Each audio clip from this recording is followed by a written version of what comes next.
was not familiar with it. Did you have any knowledge that Tyler De Silva was coming to your house that night? No, I did At not. that point? No.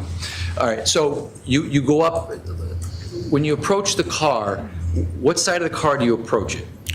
I believe I went in front of the car and I went to the passenger front window. So if you're approaching, if the car is parked on the side of the road here in States 49, is it facing Farmhouse Road or is it facing Adams? It is facing Farmhouse up the street. So you go to the passenger side? Right. And where is Tyler De Silva sitting? He is in the front passenger seat.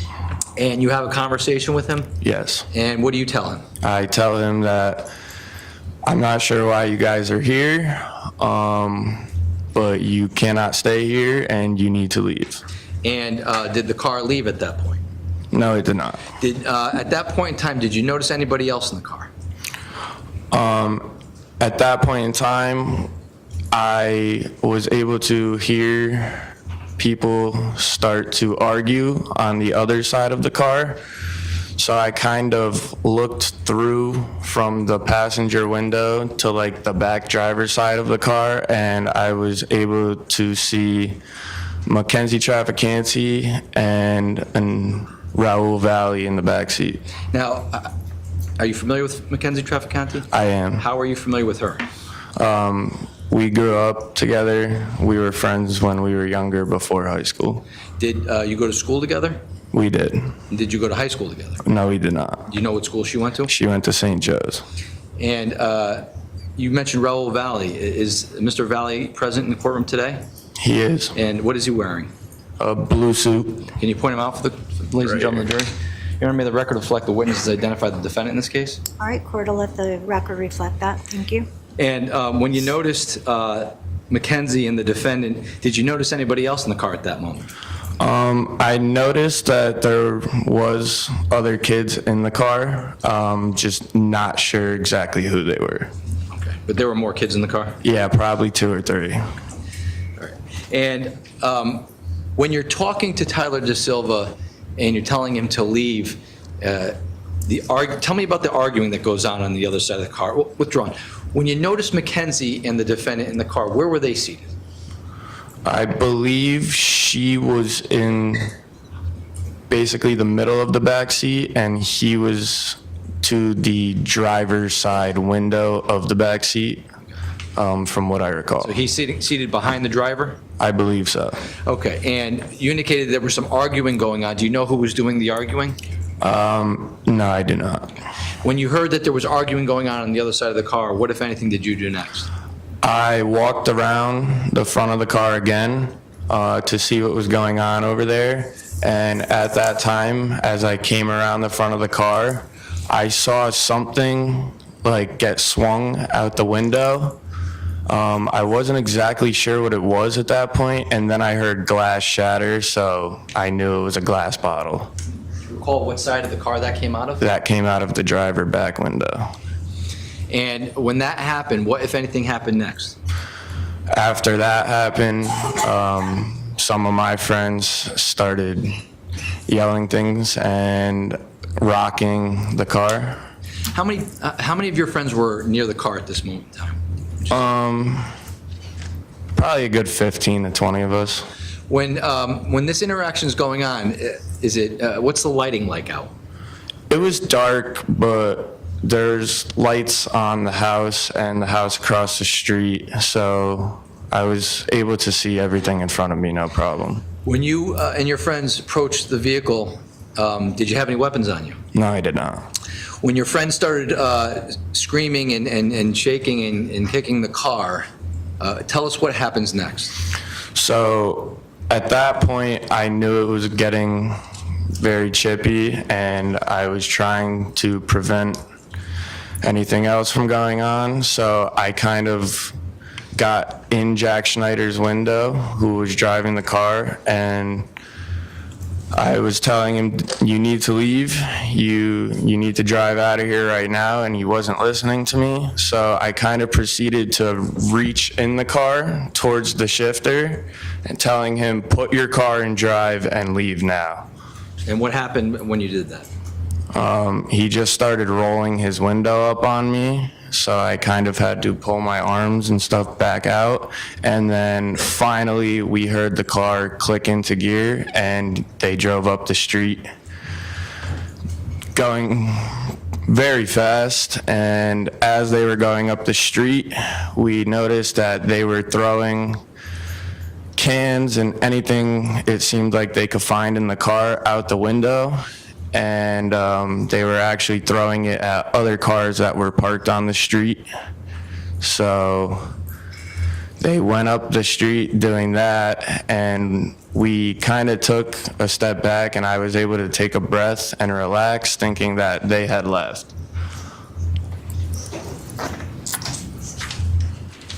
Show you stage one. When you say that they drove up the street, can you show the ladies and gentlemen of the jury where, you can use this, which way they drove? Now, do you recognize stage one? I do. Okay, and this house here with the red dot on it, do you know whose house? Yes, that's my house. Okay, can you tell the ladies and gentlemen of the jury which way they drove up the street? So they went from here up the street this way, and as they went up the street, there was some cars parked here and here maybe. Things were getting thrown at the cars there, and then they continued up the street. And when they continued up the street, what, if anything, were you thinking at that moment as to, with regards to where the car was going? My first thought at that moment was, okay, good, these kids left. And did they leave? They did not. Maybe a minute later, we saw the headlights coming back in the other direction, and all the stuff that they had thrown out of the car was being picked up by my friends. And as they came back down the street, some of my friends whose cars got hit and stuff started to throw things back. What kind of things were thrown from the car at you guys? The other car? I know some cans, like cans? beer cans, and I think that was really it the first time they went up the street. And when they came back down the street, that's when your friends picked up the cans that were thrown at you? Correct. And threw them back? Correct. Okay, and then what happened once they came back towards your house? So they went up, they came back the second time. Same way? No, the first time they went up the street, they went that way. They came back the second time. Some of my friends started throwing things back. Then I believe they actually made the corner onto Adams, and they went up Adams, and then there was a third time they came back by again. And what happened when they came back a third time? They were still throwing stuff out of the car. It kind of seemed like they were like going through the trunk of the car to find whatever they could to throw. And there was a can of WD-40 and a few other things thrown out of the car that time. And when those things were thrown out of the car, what, if anything, did you do next? I actually picked up the can of WD-40 and noticed that as the car went down the street, it kind of stopped right here on the corner of Laurel Glen and Farmhouse Lane. And when you picked up the can of WD-40 and noticed the car stopped down the street near the corner of Farmhouse Lane and Laurel Glen, what did you do? Me, Ricky, and I believe somebody else ran down the street. And as I ran down the street, I yelled, "Let's go, you pussies," and threw the can at the back of the car, and then proceeded to tell them, get back in their car and please to leave my house. Did you notice anybody outside the car when you went down the street? I did notice a couple kids outside the car, but I wasn't really paying attention exactly who it was. When you went down the street, how many of your friends would you say went with you? You said you, Ricky, and another individual? I believe that was it. Okay. And when you went down the street, did you have any conversation with any of those kids that got out of the car? Besides for just kind of yelling to get back in their car and get out of here, no. When you went down the street, and you were screaming down the street, did you engage in any physical altercation with anybody from the car down the street? No, we did not. When you went down the street, aside from throwing the WD-40 can back at the car, did you have any weapons on you at that point? No, Do you know if Ricky Fiola had any weapons on him? he did not. After you threw the WD-40 can at the car, what, if anything, did you do next? I started to walk back to the house because people were still outside, and I was trying to get everyone to go back inside the house. And as I was walking, Let me stop you there. I'm gonna play in 30 seconds. So, at some point in time, you tell them to get out, and you start walking back to the house. correct. Okay. I'm going to show you State's Exhibit 44.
So you heard the individual yelling.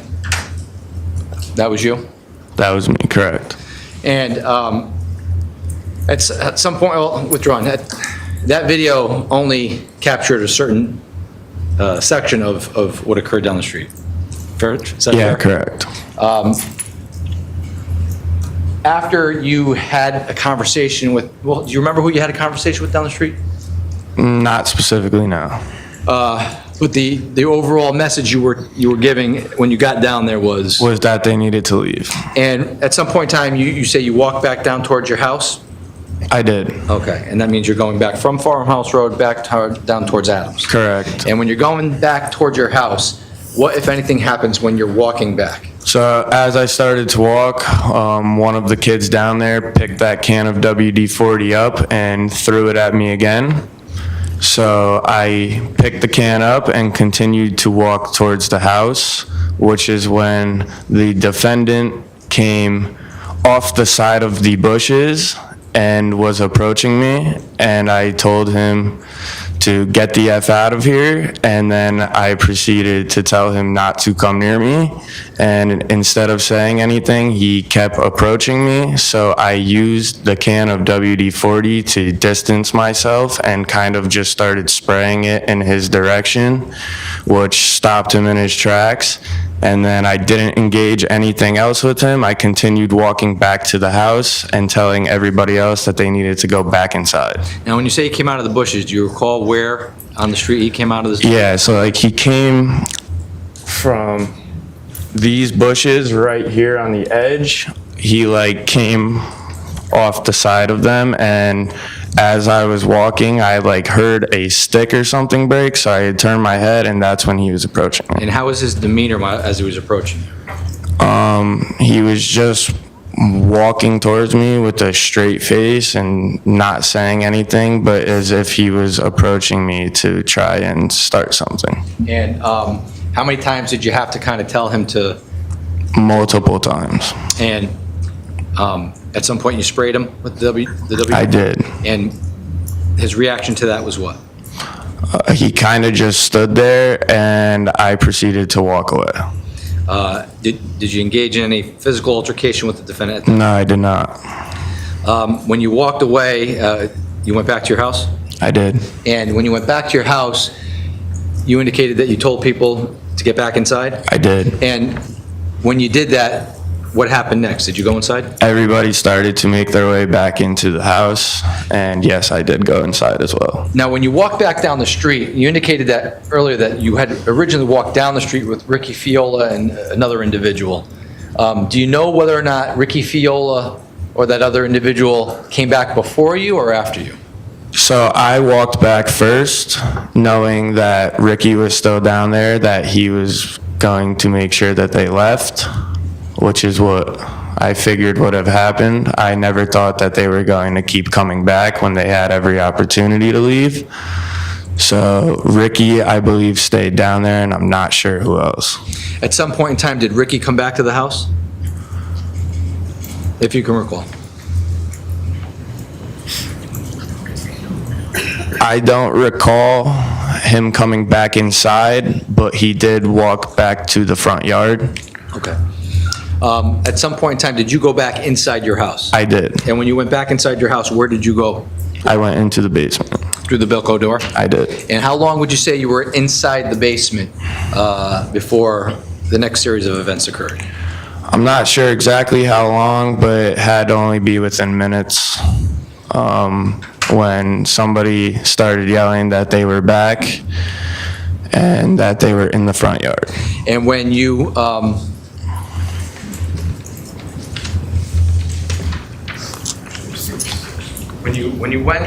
when you heard that they were back and they were in the front yard, what did you do?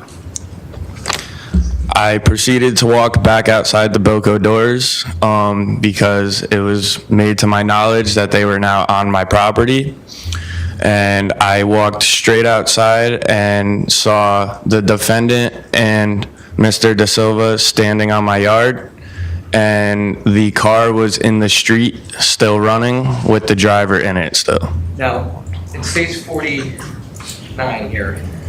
Can you indicate where you saw the car parked when you came outside?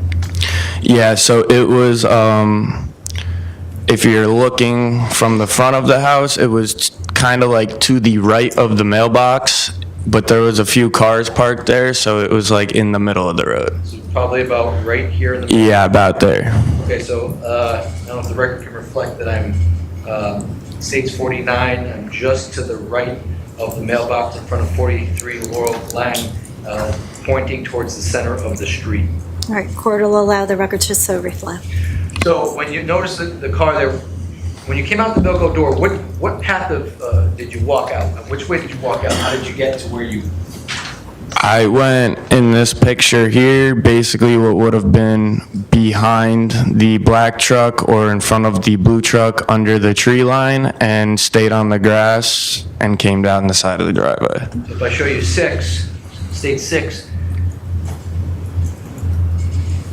did you come out and walk kind of down this way, down along the cobblestone here? That's correct, yes. On the grass? Yep. So if the record could reflect, Your Honor, I'm pointing towards the, to the left of the red bush on the left side of this exhibit, just to the right of the passenger side of the blue truck, walking along the cobblestone on the grass. All right, court will reflect it on the record. Thank you. And when you got there, where did you notice Tyler Da Silva? He was kind of in front of that cement box, near the mailbox almost. Show 52, this can help you. Can you show on 52 where you noticed the, Mr. Da Silva? He was about somewhere in this area here, I would say. Okay. And you noticed the defendant on your front lawn as well? I did. And where did you notice the defendant at that point? So Tyler was around here somewhere, and Lito was, I was facing the other way, so he was kind of off to my left, like around here somewhere. Okay, so if the record can reflect in states 52, Your Honor, he's talking Tyler Da Silva located just behind the mailbox on the grass area below what is now a tree in the exhibit, and that he's indicating that the defendant was somewhere in the, just next to the left red bush, near, just to the right of the cement square. All right, court will let the record. Yeah, that's correct, but I believe me and Tyler Da Silva were a little bit closer to the cement box when I was talking to Probably him. where the tree is. Yeah, around there. Now, states 52, was this tree in your front lawn back in May 14th to 20th? No, it was not. So that's a more recent picture, right? Yes, it is. So when you noticed the defendant and Mr. Silva on your front lawn, what, if anything, did you do when you noticed them on your lawn? So again, I approached Tyler Da Silva because I knew who he was, and I've known his cousins for a long time. And basically, he was telling him, not in a nice manner, but that he needed to get the F off my property and get back in the car and leave. And that is when he decided to continue to argue with me. And I said right to him, dude, I have known your family and your cousins for a very long time. Please get back in your car and don't do this. And he then responded and told me to go F myself and that I didn't know anything about his family and shoved me backwards. Now, when that happened, were there a lot of people outside? Yes, there was. How many people would you say were outside? Pretty much everybody there, so about 20 to 30. And when you were talking to Tyler Da Silva, who was near you at that moment? Do you recall? I do not recall. Do you recall, was there anybody close to the defendant while this was going on? There was a few kids near the defendant at the time. I'm not sure exactly who, but I do know that Ty Wood was one of those kids. And how do you know Ty Wood? Our families are very close. His older brother, and my older brother played football together. Have known each other forever. I played football with Ty. I was his captain when he was a sophomore and I was a senior. And I've also coached his younger brother's team. But Ty is about as close to a younger brother as it gets for me, and I look at him as my younger brother. And when you noticed that Ty Wood was near the defendant, did you notice anybody else near the defendant at this moment? I did, but I couldn't tell exactly who. I believe Hines was over there as well. And when you say Hines, Ryan Hines? Correct. And tell the ladies and gentlemen of the jury, when you were arguing back and forth with Tyler Da Silva, what, if anything, happened during that? So, as I was saying, he proceeded to tell me to go F myself and that I didn't know anything about his family, and then got physical with me and shoved me backwards. And I didn't go right at him or anything, but now that he had shoved me back, Lito was more so in my vision, not so peripheral to me, so I was able to see him better.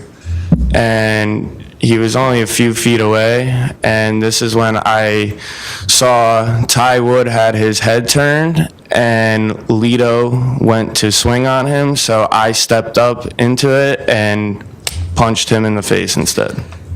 But prior to punching the defendant in the face, was the defendant having any type of argument or any type of interaction with anybody over there? They were getting chippy over there. Okay, and when you say chippy, what does that mean? Like, they were arguing in a not a nice manner. And did it, from your perspective, when you saw the defendant get chippy with your other friends to the left of you, did it appear that the defendant was trying to act peacefully? Not at all. Did it appear that Tyler Da Silva was trying to act peacefully? No, not at all. And when you punched the defendant in the face, why did you do that? I did that to defend Ty Wood. Like I said before, he's like a little brother to me, so when I had the opportunity to prevent him from being blindsided in the head, I stepped up and took the shot that I needed to. And once you punched the defendant in the face, what happened next? I immediately was getting punched in the back of the head by Tyler Da Silva. So I turned around and me and him kind of ended up in like a scuffle, and it went to the ground where he actually ended up on top of me. And when he ended up on top of you, what, if anything, was happening?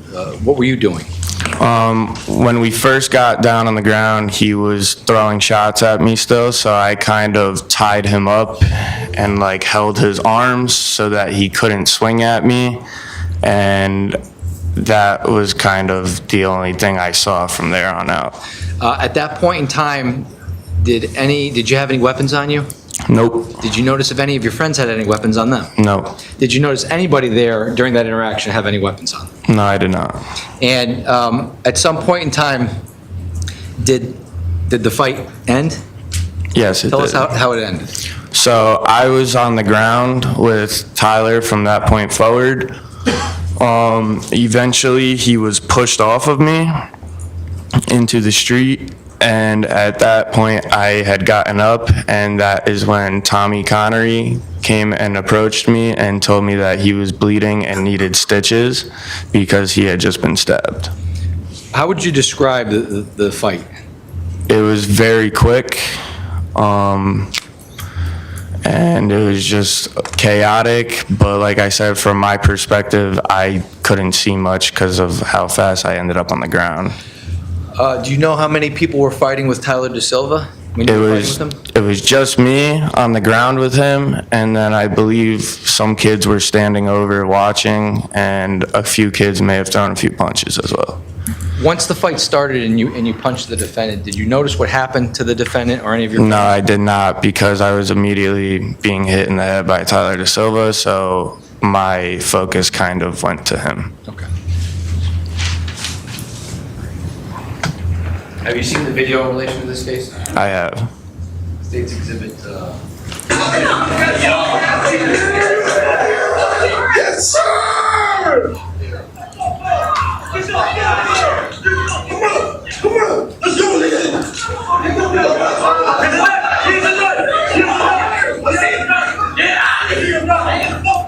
Now, do you recall anybody yelling, "He's got a knife, he's got a knife"? I do. And when you heard that, what, if anything, did you do when you heard that? At that point, I was just getting up off the ground, and that's when Tommy had said he was stabbed, so I started tendering aid to him. I'm going to show you State's Exhibit 61. This is a still shot from the video you just watched. Can you see that, Tyler? Yes, I can. This individual to the left here with appears to be a white shirt, maybe pink shorts, with a phone in his hand. Do you know who that is? I do. That is Ricky Fiola. Showing you State 62. Do you know who this is in the video? I do. That is the defendant. Showing you State 63. I'm going to point to this individual here with the green shirt, black shorts with white trim. Do you know who that is? That is Ryan Hines. This guy here with the white shirt and the black shorts to his immediate right. Do you know who that is? I believe that is Sal Perry. And the guy with the green, with the no shirt on and the jeans on. Do you know who that is? That is the kid Alex Brunson, I believe, that came with Tanner. Who you met that night? Yes. This guy here with the black shirt, jeans on, and red hat. Do you know who that is? That is Mike Samperi. This individual with the kneeling on the ground with what appears to be their shirt pulled up. Do you know who that is? That is Tyler De Silva. And if that is Tyler De Silva, can you see yourself in this picture? Not really, maybe a little bit. Just to the left of like his lower back, you might see a little bit of me, but that is me on the ground. And he's on top of you. Correct. Showing you State 64. Do you know who this individual is right here with the white shirt, black shorts, to the right of that? I believe that is Charlie Connery. And again, 65. Same individual. Charlie Connery. Now I'm going to show you State 66. Do you know who this individual is right here with what appears to be a white shirt and tan shorts? That is Jacob Villalobos. How about this guy here with no shirt on with what appears to be camouflage shorts? Matthew Lokovich. And do you know who this individual is here with the blue shirt and white shorts? Yes, that is Jimmy McGrath. State 67. Again, this individual here appears to be pushing Tyler De Silva. Jacob Villalobos.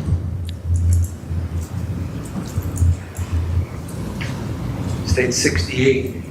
This individual with what appears to be their shirt pulled up with jeans on. That is Tyler De Silva. Who is this individual to the left, do you know? And that is the defendant to the left. And lastly, 69, person in the street here. Tyler De Silva again. Who does this appear to be with the dark shirt and white shorts? That is Jimmy McGrath.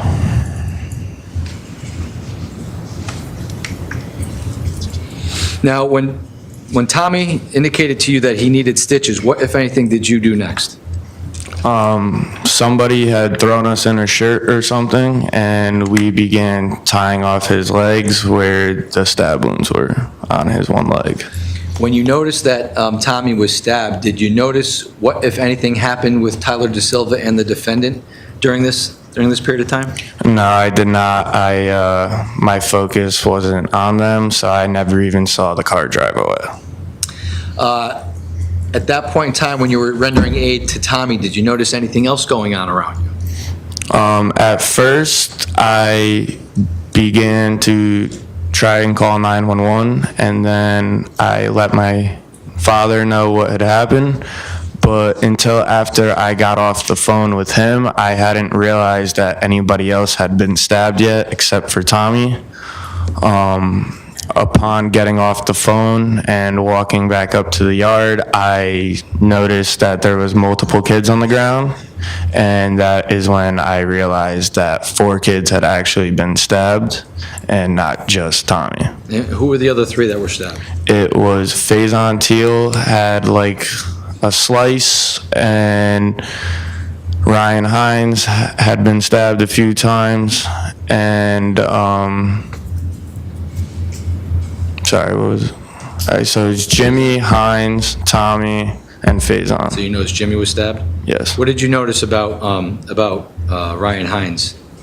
Did you get an opportunity to observe him? I didn't see him at first.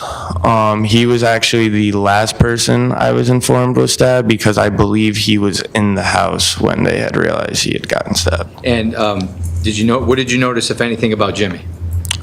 I began to tender aid to him along with Sal Perry, and upon realizing how severe his wound was and having to see him struggle for his last breaths, I had to take myself away from the situation and sat on my back steps and waited for law enforcement to get there.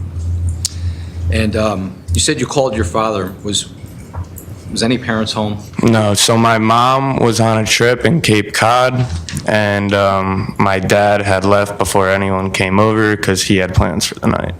And at some point in time, did law enforcement actually arrive? They did. And when they arrived, did you speak with law enforcement? I did. And did you give a statement in regards to this case? I did, yes. Subsequently, did you observe what, if anything, was going on with, withdrawn? Did you notice if AMR or EMTs arrived on the scene to render any assistance? They did, but I believe the cops were there first. And after the cops arrived, the AMR came? Yes. Okay.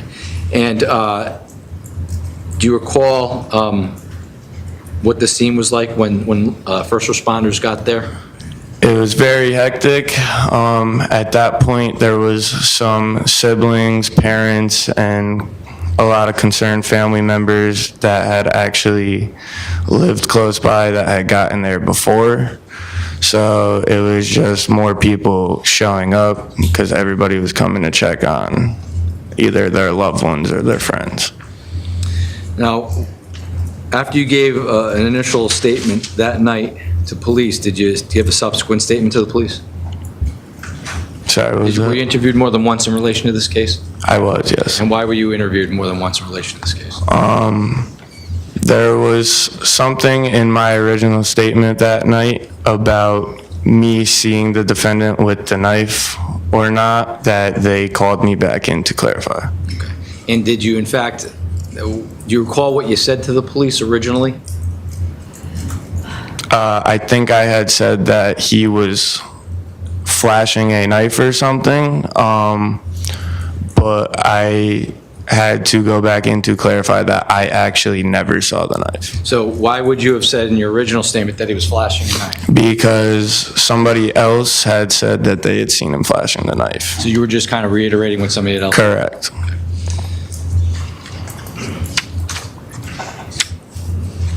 They may have a moment, Your Honor. Yeah.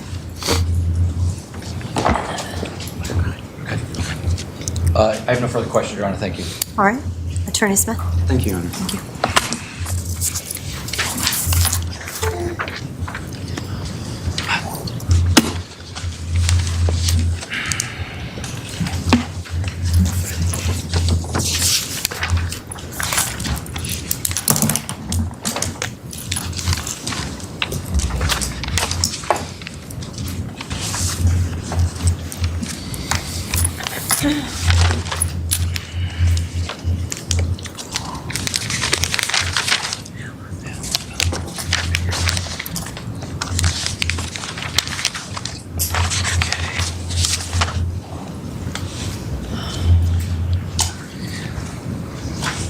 This is bigger.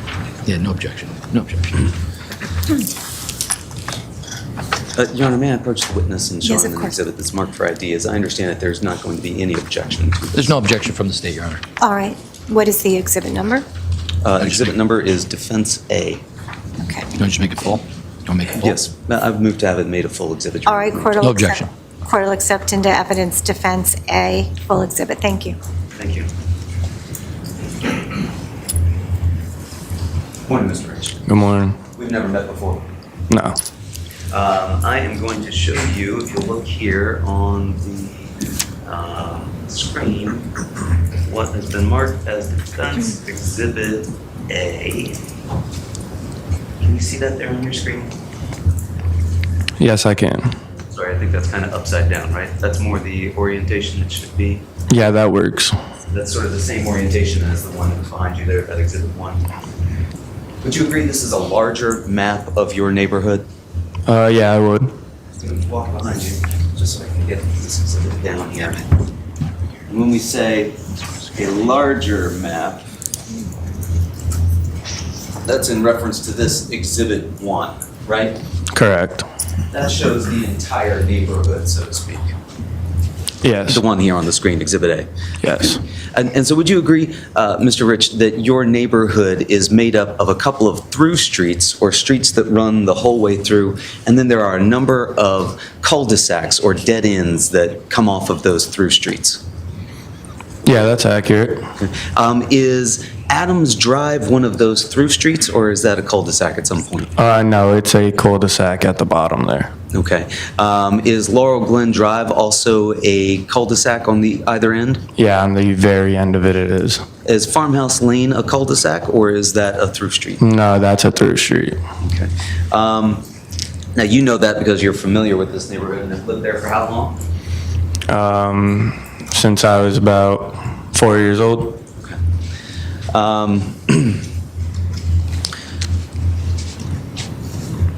And I want to go over some of what you've been telling us today. You would agree some of what you told us today you've never told anybody else before, right? No, I wouldn't agree that. You would not agree to that? Who else did you tell about the can of WD-40? I have told the state's detectives, and whenever it has been asked about, I have been telling them about it. Correct. Whenever it has been asked about? No, so that was something that I couldn't fully remember the night of, having the trauma of everything else. It was more so the main event of what happened on the front yard. That was something that had come back to me later on, but as soon as I had remembered it and was in any kind of interview again, I had brought it up and told them about it. Would you be surprised to learn, sir, that that did not ever appear in any of the statements that you gave prior? No, I would not, because as I said, those statements were prior to me being able to remember that. Gotcha. So you've remembered it now, today? Yes, and prior to this. You didn't remember it when you gave a statement on May 15th at 12:43 a.m. that you wrote in your own hand, right? The following day? 12:43 a.m. on the 15th, that's right. No, I did not. Okay. And that was your own handwritten statement, correct? I believe so. Didn't mention the can of WD-40 then, did you? No, because I hadn't remembered it. Right. You spoke with Officer Nembhard. You didn't tell him anything about the WD-40 can, correct? When was that? Also on the 15th of May. No. And then again on the 15th of May, when you spoke with Officer Giddon, you didn't mention anything about this can of WD-40, did you? No, so on the 15th of May, that was not something I had recalled. And it wasn't something that you recalled when you spoke again to Officers Bitko and Staples at 11:25 a.m. with your father in your living room. No mention of that can of WD-40, correct? Not that I recall, but what day was that? The 15th. So yeah, anything on the 15th, I had no recollection of that on the 15th. And then again, when you spoke with Officers Bango and Iannotti on the 18th, because they wanted to clarify, as you've said, your statement, you didn't mention anything about the WD-40 at that date either, did you? No, I did not. But you're telling us about the can of WD-40 today. Correct, because once I recalled it, I have not tried to hide it or anything at all. Okay. So you were telling us that this party at your house began sometime in the area of 7 to 8 o'clock that day on the 14th, correct? Yeah, around that time. You were hanging out in the basement, correct? Correct. What was going on in the basement was maybe drinking a few beers, right? I definitely know I had one or two, and I do know that there was other kids drinking as well. Okay, so it wasn't maybe drinking a few beers. There was beers being drunk, No, right? I said I drank a few beers. Right. You said that maybe people were drinking a few beers. No, people were drinking a few beers. There was Definitely drinking a few beers. definitely had a few beers, yes. You yourself only had one or two? Yes, You sure about that? I'm positive. How are you so positive about that? Because I know I didn't drink more than that. It was my house. I already had more people show up than were supposed to be there. I was making sure that everything stayed under control. Well, when you say everything stayed under control, you were 18 at the time? I was, So you were breaking the law by drinking those one or two beers, correct? yeah. But you considered that to be keeping things under control? I mean, we were dumb high school kids. I think everybody's had a few beers in high school, but I think I also had everything in control until the point where the defendant and the car full of his friends arrived at the house. Gotcha. It was all under control until that point. Did you tell your folks that you were going to be having this party over at the house that night? No, I did not. Mom was gone to Cape Cod, Yes, and Dad was out somewhere. yes, You told us that you had a few folks there that you identified. One of those was Faison Teal. correct, Another one was Tommy Connery, correct, Ryan Hines, correct, and Jimmy McGrath. correct, And you said that as far as those four folks go, these were kids that you had all grown up with, played football with, friends with, correct? correct, And the same goes for Ricky Fiola. You grew up with him. He was part of your friend group, and you played football together. correct, Sal Perry had been your best friend for a long time. correct, Michael Sampieri, just a good friend for a long time. correct. And then you told us that one kid who was there that you didn't really know was the first time you met him. That was Alex Burnson, correct? Yes, it was. Alex Burnson came with Tanner Chernowski, right? Yes. How did you know Tanner Chernowski? I've grown up with him around the same mutual friends, and we went to high school together, but we are friends, yes. You were due to graduate that May, correct, or that June? Yes. And Tanner Chernowski, he'd already graduated? Yeah, he's the year above me. Alex Burnson, he'd already graduated? I don't know. Tommy Connery, he had already graduated? Yes, he did. You told us that you also knew Griffin Marcinzik, correct? Yep. And you learned somehow, you told us, that Ryan Hines had been, as you described it, jumped earlier that night, correct? Correct. But you told us you hadn't learned anything about a group chat that was going on. Correct. I had no idea that there was any text messaging being sent back and forth. All I knew was that they had come to my house, Ryan and Griffin, and I was told that they were having Tanner come get them with his friend Alex. And that everybody was already there except for Tanner and Alex, correct? So Tanner, Alex were the last two that showed up, and obviously before them, it was Griffin and Hines. And so at that point, before Tanner and Alex show up, there were about 30 people at your house. Total, yeah, there was about 30, but I would say probably only 18 to 20 of them were boys, and there was probably about 10 to 12 girls who obviously didn't partake in anything that happened that night. Okay. 18 to 20 boys, and then we also have to add in Tanner and Alex when they get there, correct? Well, that 18 to 20, I would say, is with them, but if you want to say another two on top, I guess that's okay too. Well, fair to say you didn't count the folks that were there, right? Not that night, no. So when you say 18 to 20 or 22, you're guessing, is that fair to No, say? I'm not guessing. I was actually brought a list by the Shelton PD of names with about, I don't even know how many people on it from both parties, and went through it and was able to identify, I believe it was 32 total people that were there. Okay, so there were 32 I could be people wrong there. on that exact number, but it was definitely somewhere in the 30s. And that was based on a list of names that the police gave you? Correct. You didn't give them the names? No, they had names from statements and other names that have come up through the night. And then you said, yeah, there may have been a little bit of drinking, just beer and seltzers, but not what it was made to be by the media. What did you mean by that? Correct. This wasn't a alcohol-fueled 70 to 100 person party. This was just a big group of friends catching back up, and we were casually drinking a few beers. We weren't throwing cans around and drinking bottles of vodka and all that. We were just casually having a few drinks. But initially, you didn't tell the cops that there had been this drinking going on there, correct? I'm not sure. Well, when you spoke to them that night and gave them your handwritten statement, you didn't write anything in that statement about drinking going on at the party, correct? I do not believe so. Why not? Like I said, the main focus that night was 20 minutes after a traumatic event where I just watched 4 of my best friends get stabbed, and I had unfortunately had to watch one of them bleed out in my front yard.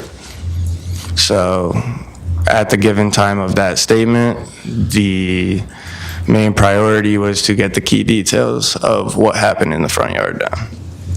Or to shape the story, right? To protect yourself and to protect your friends. No, sir. You weren't afraid that anybody might get in trouble if there was an admission of drinking going on that evening? No, sir, but that's not under my control. Okay, so you weren't afraid of that possibility, or you recognized it wasn't under your control and so you didn't I want to mean, give that up? the cops were there, the law was there. If they felt that it was something that needed to look into, I'm not the law, so I don't know. It wasn't something you were going to volunteer, is that fair to say? When asked about it, I've always said that there was some drinking going on. Okay.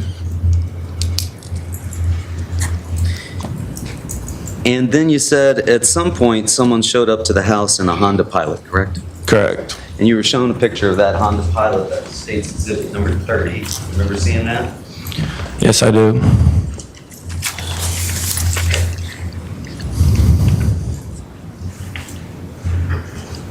That's the same vehicle that you identified for us earlier, correct? Yes, it is. And when that vehicle showed up, it didn't have this damage to its windshield, did it? Where? You see this defect in the windshield here, sir, where I'm pointing right to onto the passenger side of the vehicle? I can't really see it, but to my knowledge, I didn't really recognize anything with the windshield. Okay. When that Honda Pilot showed up, you told us that you were still in the basement, correct?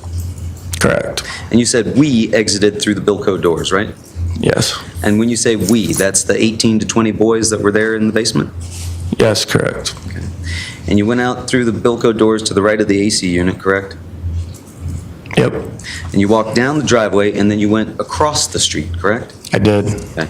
And at this point, there were folks that were all inside the vehicle, correct? Nobody was outside the vehicle that was not with your party?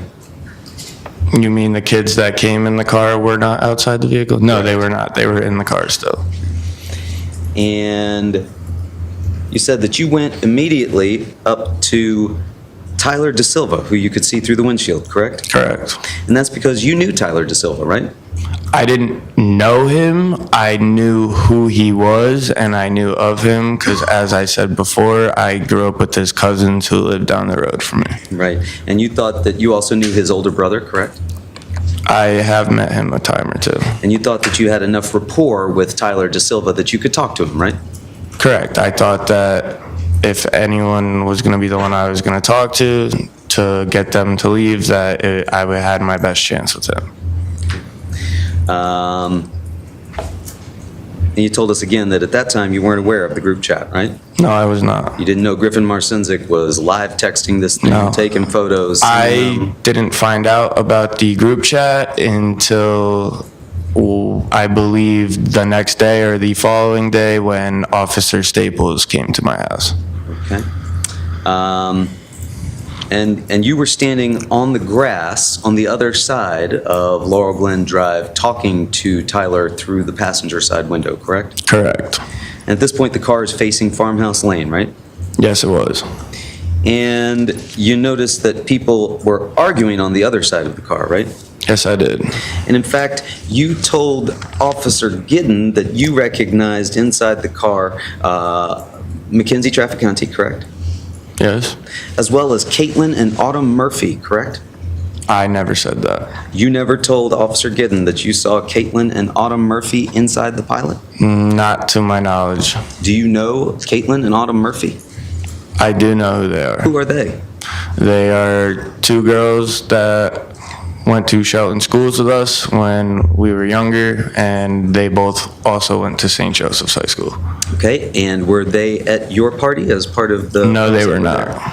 And you claim that you did not tell Officer Giddon that you also saw Caitlin and Autumn Murphy in that car? I don't believe I did. And if I had said that, it was me saying that I had heard somebody else say that they were in the car. So that should have been clarified. Okay, there was a lot of people talking after the fact, right? I mean, yeah, we talked about it Right, everybody was trading information, somewhat, yeah. and you would agree that some of that information just simply wasn't true, right? Objection as to, how would he know? I'll sustain it to the extent that it is broad. Counsel, if you want to limit it. Did you come to learn that some of that information that you received was not actually true? I guess we could say little bits and pieces, but nothing that was relevant to what had taken place that night. Well, you told the officers that you saw the defendant flashing a knife, right? Well, they brought me back in to clarify You that. told the officers that, correct? No, I believe I wrote that. When you wrote that, who were you writing that for, Mr. Rich? I was writing that for the police. So you told the police that you saw the defendant flashing a knife, correct? At the time I wrote it like that. But as I said before, they brought me back in to clarify that I never saw the knife, not one time the entire night. You didn't volunteer that information later, right? When you said, gosh, hold on a second, I told those officers I saw a knife, but I didn't. I better go clarify it. You didn't do that, right? I did do that. You went to them and said, I need to clarify this for you? So they had called me and told me that there was a few things in my statement that they wanted to double check. So they brought me back in, and immediately when they said, did you actually see him with the knife with your own two eyes? I said, no, I did not. Okay. So again, that's not something you volunteered until they said, hey, we want to clarify a few things between your statements, right?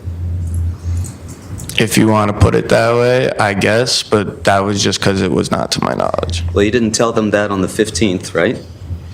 No, I did not. You didn't tell them that on the 16th, right? No, I did not. Didn't tell them that on the 17th, right? No, I did not. And it wasn't until the 18th when they called you and said, we need to clarify some things. We think there's some discrepancies in your statement, that you then told them you hadn't actually seen the defendant with a knife, correct? Because prior to that, I didn't even know that it was something on there that needed to be clarified. So as soon as they brought me in and asked me, did you actually see the knife? I said, no, I did not. You didn't know that when you wrote at 12:43 a.m. in your own hand that you saw a kid named Lito flashing a knife. You didn't know that that was something that you needed to clarify because it wasn't something you'd actually seen? No, sir. At the time when I wrote that, as I said, it was a very traumatic experience for us. I've never had to give a statement before, and I've never had to write one, so I didn't know that that was something I couldn't write off of hearing it from somebody else.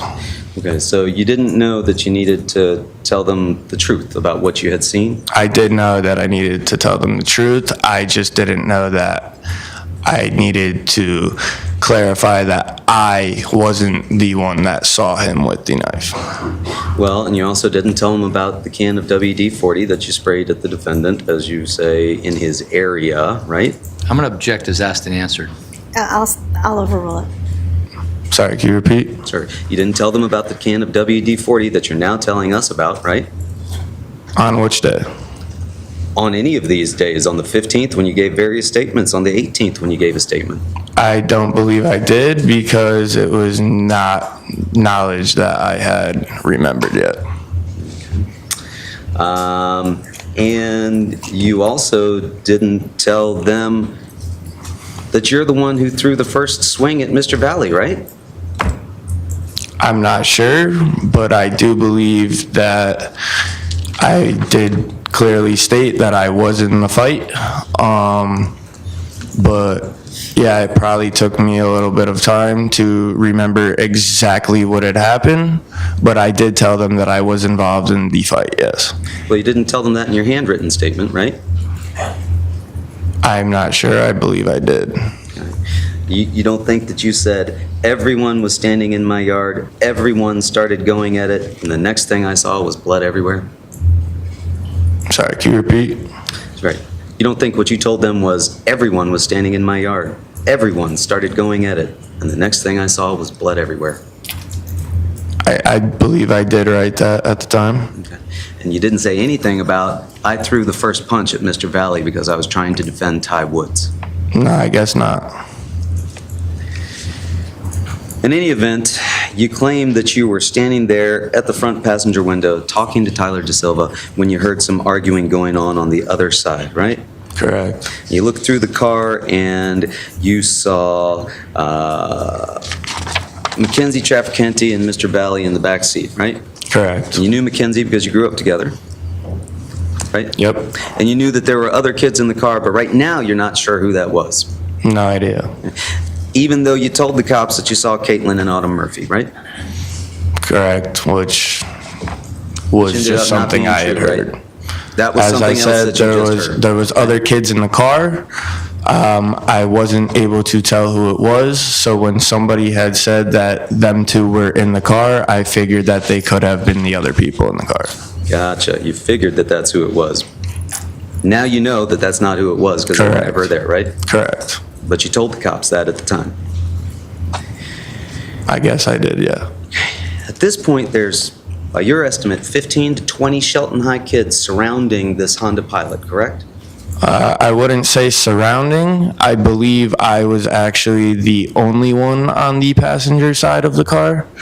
And I could be wrong, but to what I remember, I think I was the only one on that side of the car, and everybody else was on the driver's side between the car and my yard. Okay. In fact, they weren't just on the driver's side between the vehicle and your yard, were they? What do you mean by that? They had their hands on the vehicle, right? Some of them did. Some of them did. Some of them were rocking the car back and forth, correct? Correct, after a bottle was swung out of the back seat. Let's talk about that bottle getting swung out of the back seat. You were walking around the front of the car when you saw this happen? As I came around the front driver's side to see what was going on the other side of the car, I was able to see a hand come out the window in a swinging down motion, and I couldn't tell what it was. And then I heard the glass shatter and saw the shattered glass in the Where was street. the shattered glass that you saw?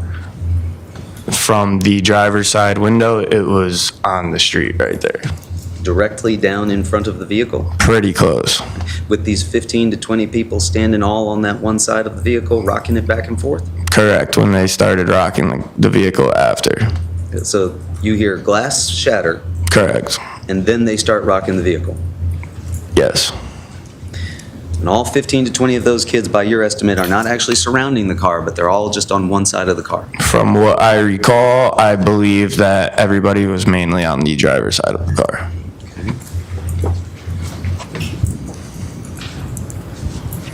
And then, in the midst of all this shaking and rocking of the car, you say you reach in through the driver's side window over top of Mr. Snyder and grab the gear shift? I reached for the shifter. I believe it was by the steering wheel on the column. So I reached towards it because he wasn't even considering when I was telling him to leave. So I made him see that I was going for his shifter, telling him to put his car in drive and go, because at that point when kids started shaking the car, I knew that if they didn't leave there, that this was going to turn into something bigger.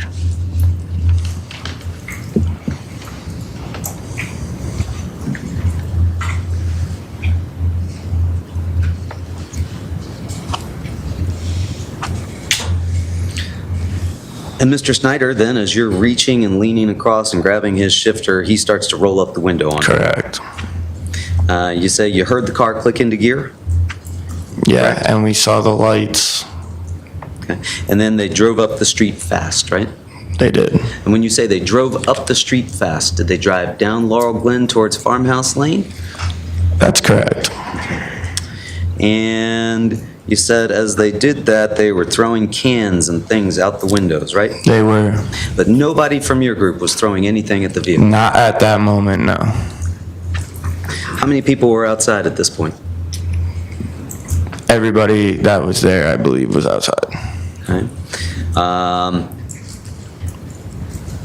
So they drive down to the end of Farmhouse Lane. Did they come back at that point, or did they stop and get out what we saw on the video?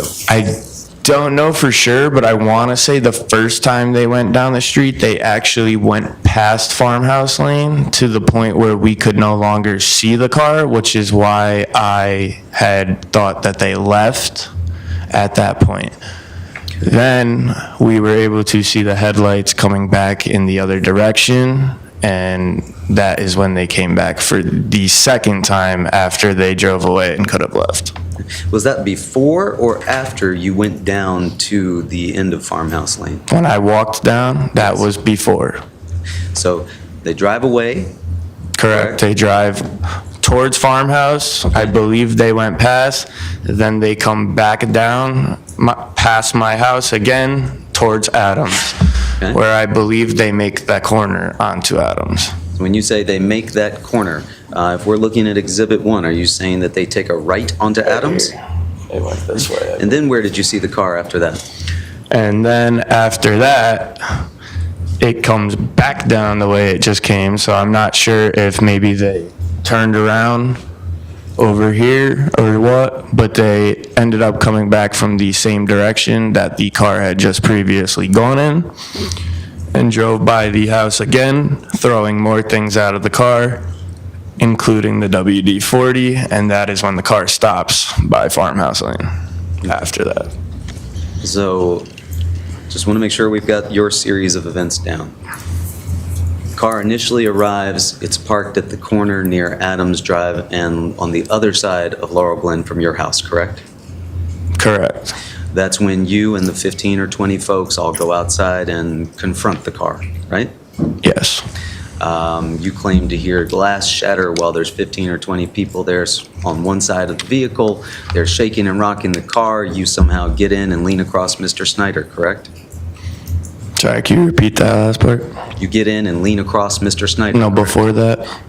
You have seen glass shatter. There's 15 or 20 people shaking the vehicle, and you lean in across and grab the shift, right? Yeah. At that point, you say you hear the vehicle click into gear, and it drives down towards Farmhouse Lane, correct? Correct. turns around by your account and comes back towards your house, correct? Correct. Makes a turn, a right onto Adams Drive, correct? Yep. You lose sight of the vehicle? I did. How long before you see it again? Not that long. Like I said, they had to have turned around somewhere close because it came back pretty quick. Could you see who was in the vehicle at that point? At that point, I believe nobody had gotten out yet because at the rate of speed he was driving before, if anyone had gotten out of that car, they would not have just been able to step out unless he had stopped somewhere else and let people out. But If your recollection is accurate, right?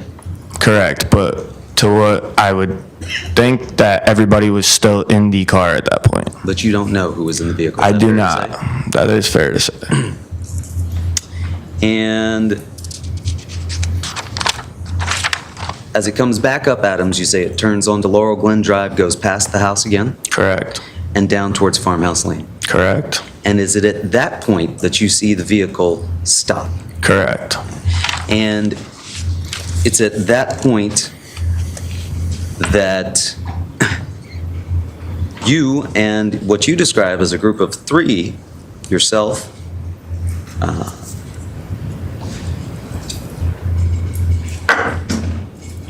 maybe Ryan Hines, Ricky Fiola, or someone else that you couldn't know. So it was yourself and Ricky Fiola and someone else who you're not sure about went down the street, right? Correct. So the only one I know that was with me was Ricky. I can't recall who else was with us, but it was definitely, I never said Ryan Hines was with me. No. But you can't be sure that it wasn't him, right? Because there was I someone can't else. be sure. I do know there was at least one other person, but I'm not sure who that was. And you think it was just the three of you who went down the street, right? I believe so. May we see Exhibit 44, please? It's the disc.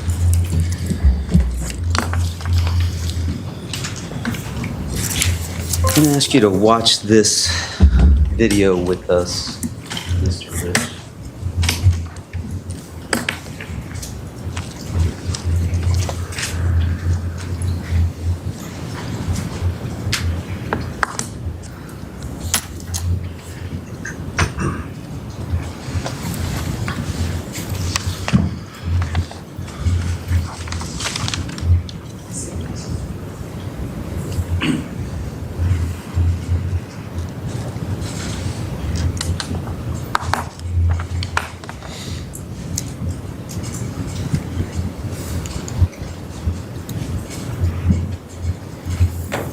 Can we pause it right there?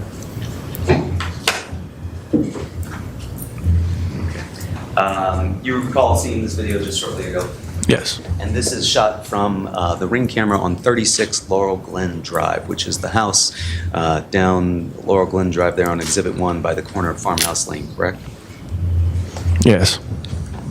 Now, in this video, Mr. Rich, do you see somebody already walking ahead of this last illuminated tree that we see there? Over here on the corner? I'm going to point over here. See this last illuminated tree to the far right? Just past one of the columns? Yeah, on the do I porch? see anyone over there? Did you see somebody walking right here ahead? I can't tell. Okay, can we start that from the beginning? And I'd ask you to focus your attention, see if you can notice that this person is walking.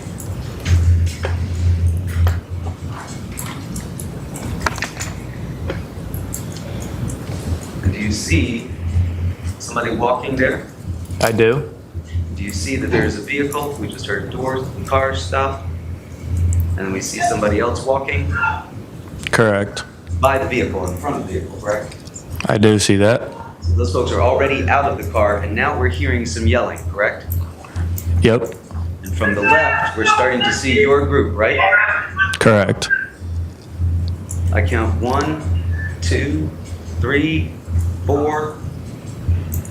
Would you agree 4 people so far? Right. Now I see a 5th person coming. Do you see that? I do. Do you see other folks coming as well? 6, 7? You see those other folks? I do see more, yes. And those people are all coming from the direction of your home, correct? So as it appears, yes. You would agree that there was at least 2 people that were out of that vehicle, correct? Prior to us walking down, Prior to you walking down, I would agree. okay? And that then a group of at least 7 of you were seen on that video, correct? That's how it appears, but as I said, to my knowledge, the only one I knew was with me was Ricky, and I thought there was at least one more of us. Clearly, there was more than that. And in fact, you walked past and had some interactions with the people that had already gotten out of the vehicle, correct? I did. But you don't recall any of that, fair to say? I didn't say I don't recall any of that. I just don't recall who was actually out of their vehicle. Well, you told us that you didn't have any interactions with the people in the vehicle at that point, correct? Other than telling them to get out of there and that they needed to go, not really, no. Okay. And at this point, they are down in front of Laurel Glen Drive, heading towards Farmhouse Lane, right? What's that? They were down at this point where we see it on the video, down in front of 36 Laurel Glen Drive by Farmhouse Lane, correct? Correct. And that is about 2 football fields or 647 feet away from your house. Is that fair to say? Yeah, that's probably pretty accurate. And you followed that vehicle all the way down there, right? When people started to get out, yeah, we walked down there. Okay. And you told them, "Let's go, you pussies," right? Correct. And that's when you say you threw the can of WD-40, right? I did. You later picked that can back up, you're now telling us, right? After it was thrown at me again, I didn't want to leave it in the street in front of my neighbors' houses, so yes, I picked it up. We didn't see that can getting thrown back at you on this video, did we? Nope. And you said after that, you were just walking back to the house trying to get everyone back inside, right?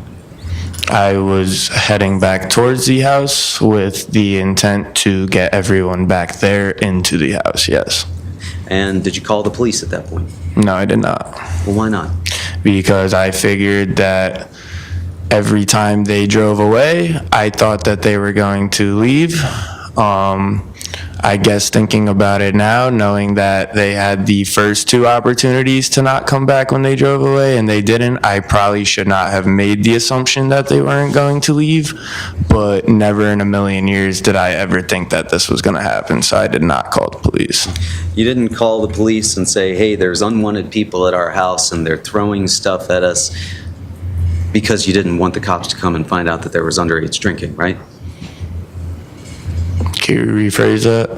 Well, you Or didn't call repeat the that? cops to report what you are now telling us was a crime at that time, did you?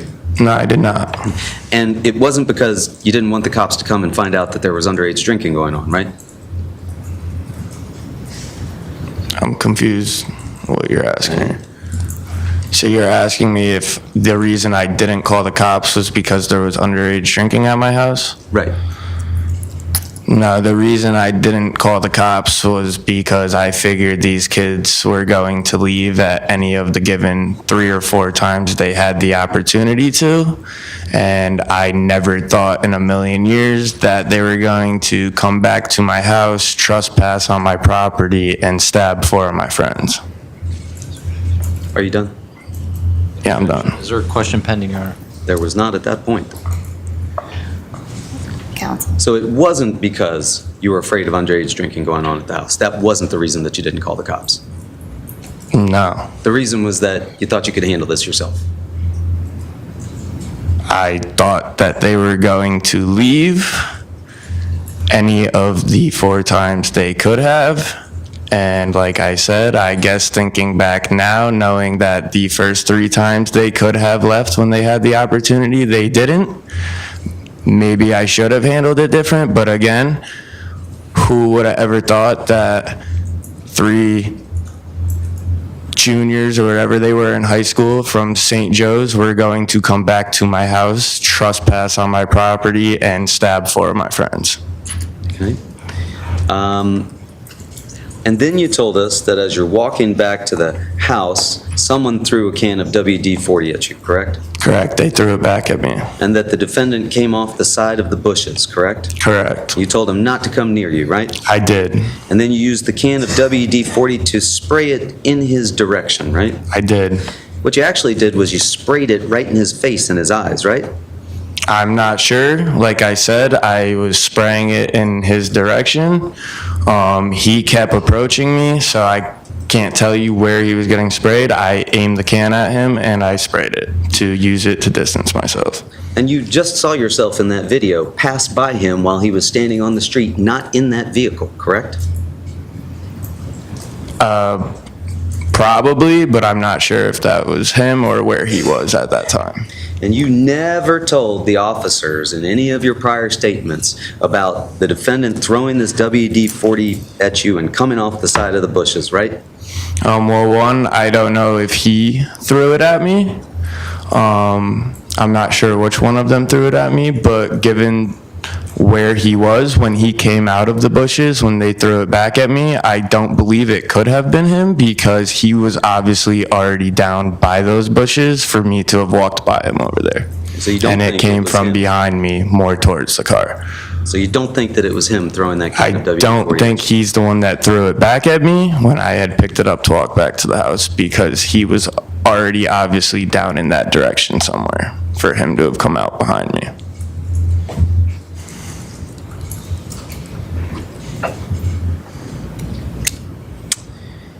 And then you told us that everybody started to make their way back into the house, right? Correct. Through the Bilco doors. Correct. You walked back first, but you knew that Ricky was still down there at Farmhouse Lane. I did. How did you know that he was still down there? Because I walked back by myself and he's the only one I knew went down there with me. And if he didn't come back with me, he had to still be down there.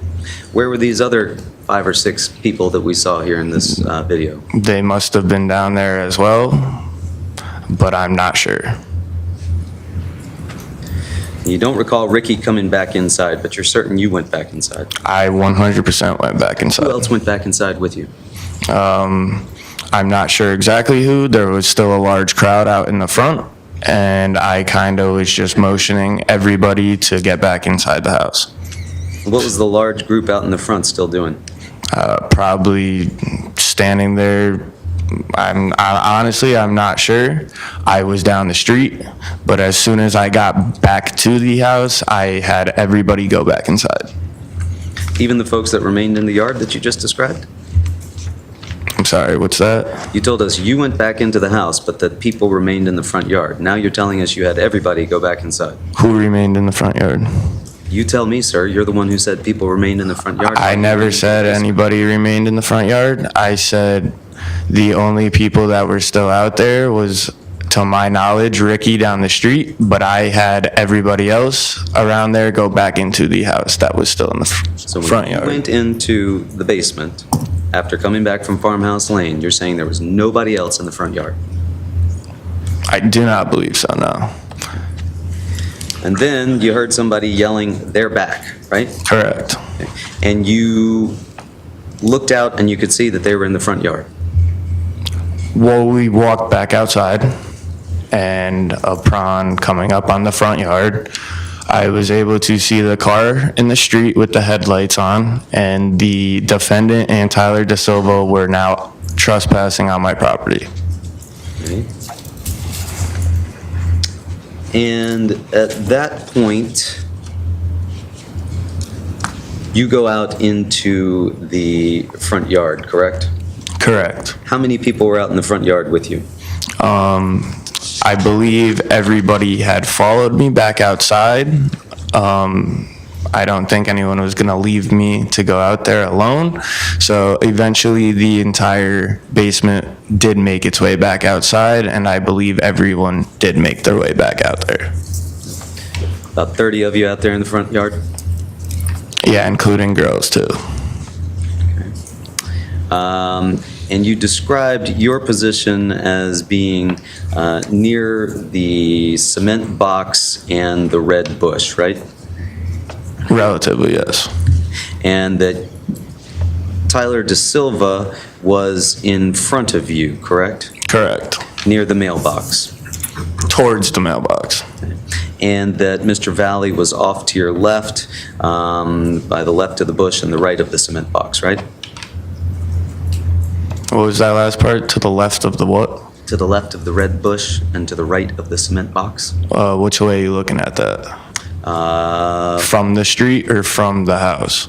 I believe you described it as being Valley was off to your left, He was off to my left, correct, with my back to the house, so yes. so you couldn't really see where Mr. Valley was, right? He was peripheral to me, so I was able to see him and the couple kids over there and know where their position was because they weren't that far. They were only maybe 2 steps away from me. But until the fact where Tyler Da Silva shoved me backwards is when they came into my full sight. And you said that, again, you approached Tyler Da Silva because you knew him and his cousins, right? Correct. You said, dude, I've known your family and cousins for years, right? Correct. At this point, where are the other 30 people? I wasn't paying attention to that, but I believe some kids were still coming out of the basement at that point, and I believe that there were people behind me and also to the side of me. Could you see anybody in front of you near the street? I don't recall anyone being over there. Could there have been? Maybe, but I do not remember. And it is your recollection that Tyler Da Silva told you to go fuck yourself and shoved you backwards, correct? Correct. With these other 30 kids behind you, Correct, which he knew. which he knew that there were 30 kids? They have obviously seen the amount of kids there were. The minute we walked out to the car the first time, they proceeded to keep coming back knowing that there was 30 kids or 20 dudes standing there. Okay. And you said that there were a few kids near Mr. Valley, right? I believe so, yes. And one of those you knew, and that was Ty Woods. Correct. And you described him as close to a younger brother for you as it gets, right? That's right. And after the shove, you've now got Mr. Valley in your vision, and you say that he went to swing on Ty Woods. Correct. I watched him take a backswing like he was going to hit him in the back of the head, and Ty had his head turned. I was only 2 steps away. I pretty much stepped into it to get between it and punched him in the face. Okay. And then after that, you say that Mr. Da Silva punched you in the back of your head. Correct. How do you know that was Mr. Da Silva punched you in the back of your head? Because nobody else that was at my house was going to be punching me in the back of the head. And he is also the one that just pushed me from the direction where the punches were coming from to the back of my head. It wasn't because the group of 20 to 30 people was stampeding forwards and people got shoved into one another. You would have to ask him that, not me. But to what I know, I didn't see any of that going on after, because after I had hit the defendant, that was the last time I ever saw him that entire night, because as I said, when I was getting punched in the back of the head, my focus had turned to Tyler Da Silva at this point, who I ended up on the ground with instead. Now, again, you're telling us today that you swung and hit Mr. Valley in the face that evening, but you didn't tell that to the officers when you spoke to them on the 15th, a couple times, or the 18th, correct? I guess not. I had told them I was in the fight, and there was only 2 kids that I could have been fighting with, so You didn't tell them that you threw the first punch. I guess not. At the time, I guess not, no. And you say that you went to the ground and that Mr. Da Silva was on top of you, Correct. and that he was swinging and you tied up his arms, right? Correct.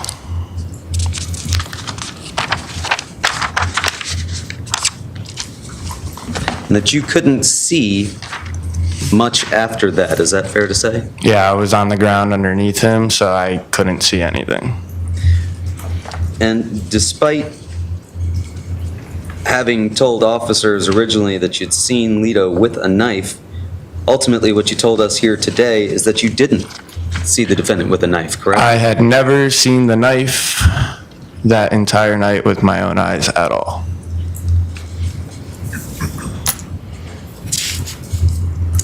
And you would agree, and you've described for us, that this fight was a chaotic scene, correct? It was a chaotic scene, yes. And there were only 2 kids that got out of the vehicle that were from the St. Joe's party, correct? Correct. 2 of them got out of the car. And there were roughly 30 of you, 20 of which you've described as being boys, correct? Correct, which they knew.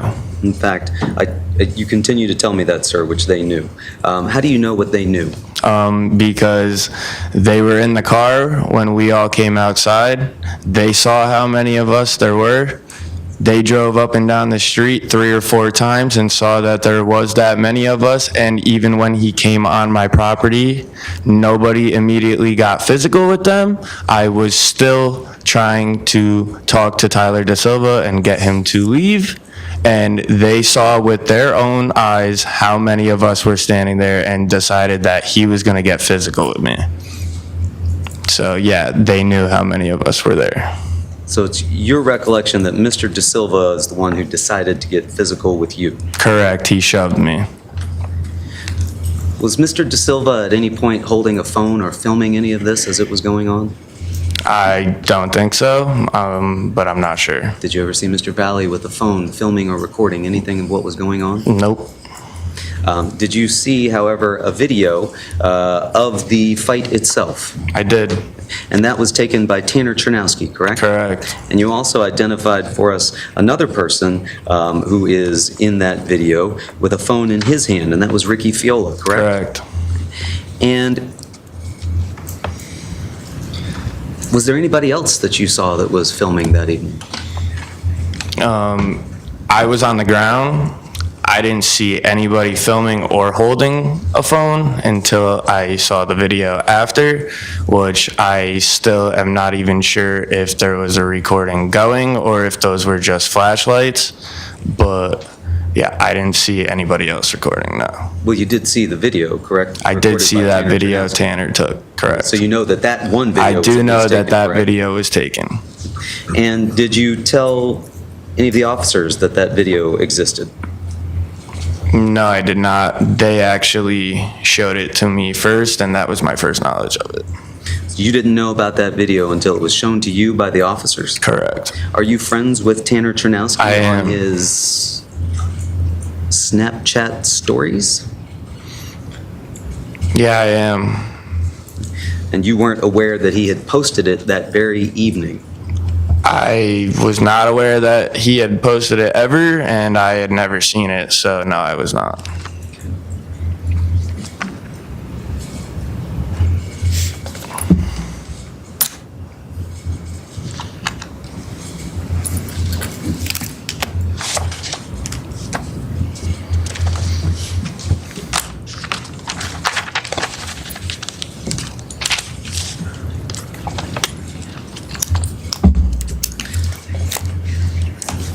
So, Mr. Rich, is it fair to say that despite a number of opportunities to tell the police as much as what you have recalled today, you didn't actually tell them any of those things regarding the WD-40 can? Objection, asked and answered. Sustained.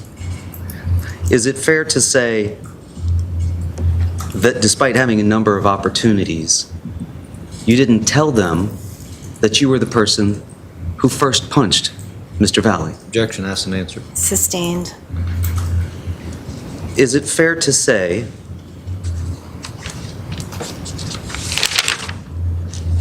that you didn't call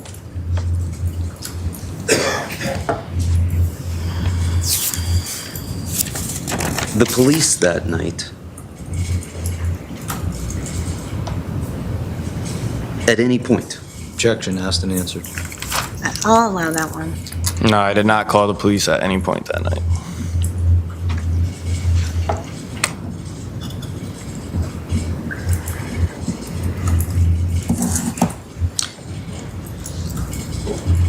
And you told officers that you had seen the defendant with a knife, despite the fact that now you're telling us you never saw him with a knife, correct? No, I did not. I'm gonna- Sustained. Strike the last answer, please. Thank you.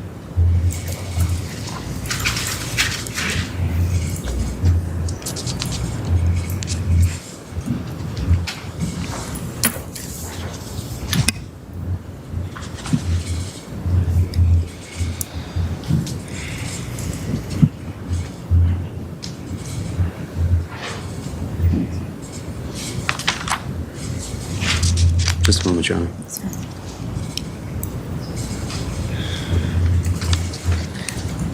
Mr. Rich, there were essentially two fights going on in the front yard, were there not? As far as what I'm aware of, I can only speak for what was going on with me and Tyler Da Silva at the time I was on the ground with him because I could not see anything else. How many people were engaged with Mr. Da Silva when you were also on the ground with him? To my knowledge, just me and him. Do I think people could have thrown a couple shots at him? It's possible, but from what I could see, just me and him were on the ground. But When you say it's possible that other people could have thrown shots at him, you viewed the video of the fight, correct? Correct. You see people throwing shots at him, correct? Correct. It's not just possible, that happened, didn't it? Yeah, so a couple kids did throw a couple shots in after, but I could not see that from where I was on the ground. Okay. And you would agree that there was a separate fight going on involving Mr. Valley, correct? I'm not sure. Okay.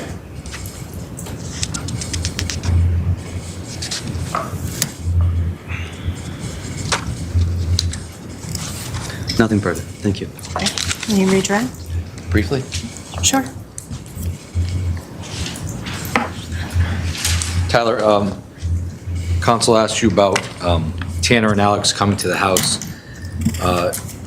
What do you recall about when Tanner and Alex actually showed up in relation to when the Honda Pilot was at your house?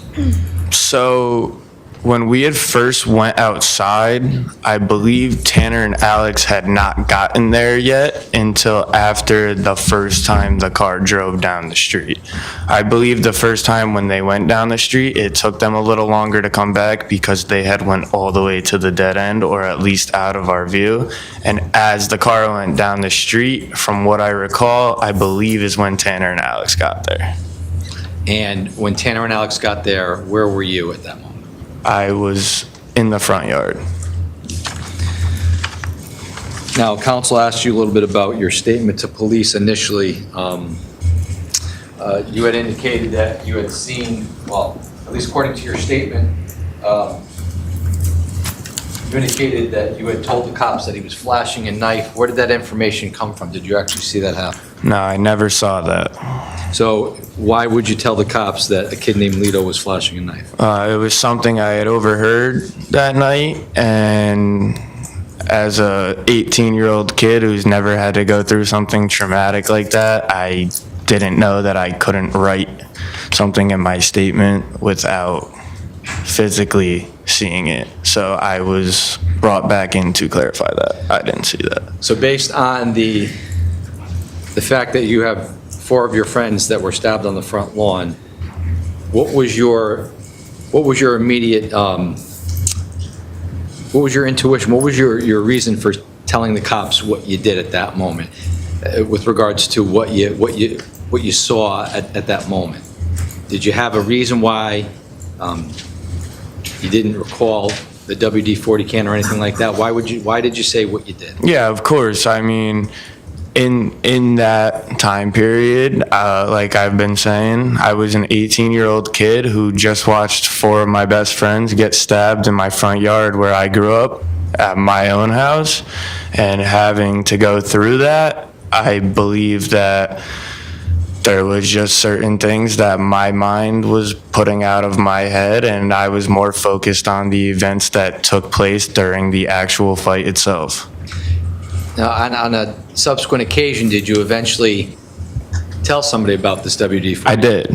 And on a subsequent occasion, did you eventually tell somebody about you throwing a punch at Lita? I did.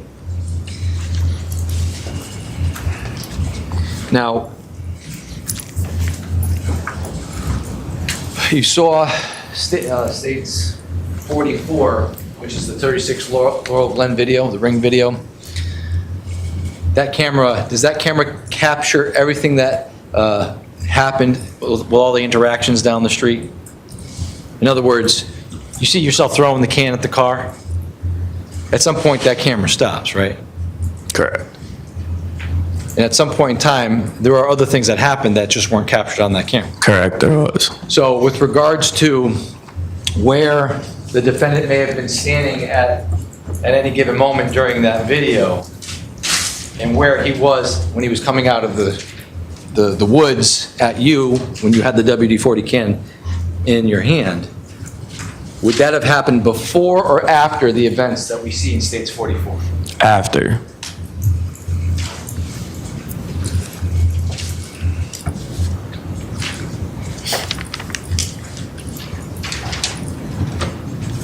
And with regards to the number of people that were captured on States 44 from your group that go down the street, to the best of your recollection, you only recalled Ricky Fiola and maybe one other person? Correct.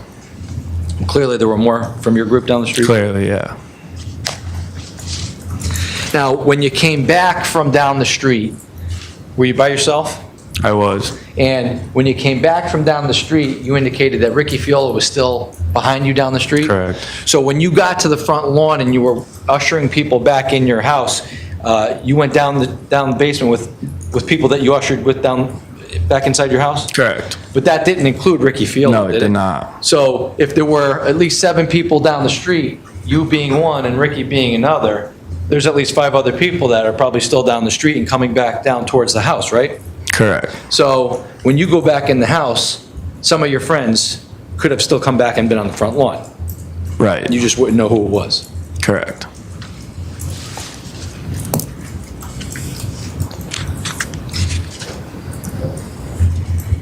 And when the car came back down the street and you heard "they're back," did that come from inside the house or outside the house? That came from outside, I believe, because somebody had looked out the doors and saw the car pull back up.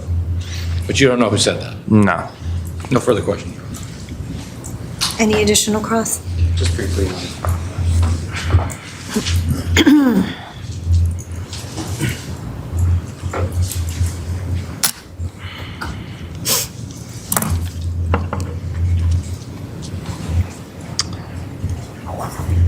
You told us that part of the reason that you were unable to recall some of what you told us today was due to the trauma, correct, of this incident? Correct.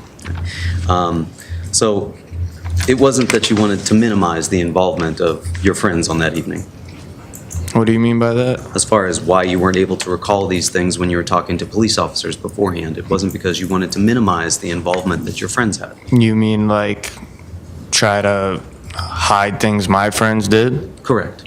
No, I wasn't trying to minimize anything. You weren't trying to protect your friends from any sort of police investigation. I mean, no, that's nothing that's inside of my control anyways. And then you had been asked about telling that to folks on a subsequent occasion about the WD-40 and about throwing the first punch. Do you recall that question? Can you repeat that? Sure. The state's attorney asked you that about not telling folks about the WD-40 or about the throwing of the punch, right? Yeah, Okay. And then he asked you, but you did tell them that on a subsequent occasion, correct? correct. And that subsequent occasion was today, correct? No. Nothing further. Nothing further, Your Honor. All right. You're all set. You can exit the witness box. Please watch your step. Counsel, I am going to go into the morning recess, all right? Court's going to stand in recess for 15 minutes. Ladies.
Good afternoon.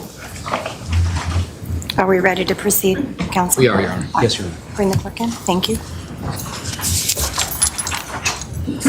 Your Honor, a moment, I recorded this.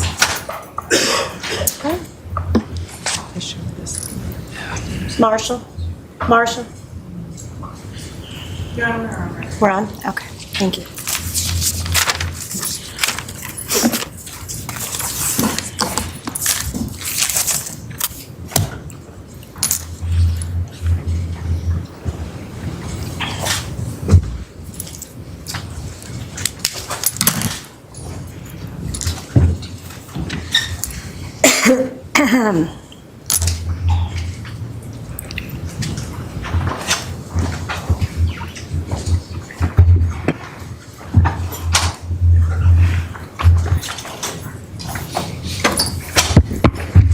Welcome back, members of the jury. Counsel, please stipulate to the return of our jury. State will stipulate, Your Honor. Thank you. Defense stipulates, Your Honor. All right, very good. State, would please call its next witness. Thank you, Your Honor. State will call Aiden King to the stand. Thank you.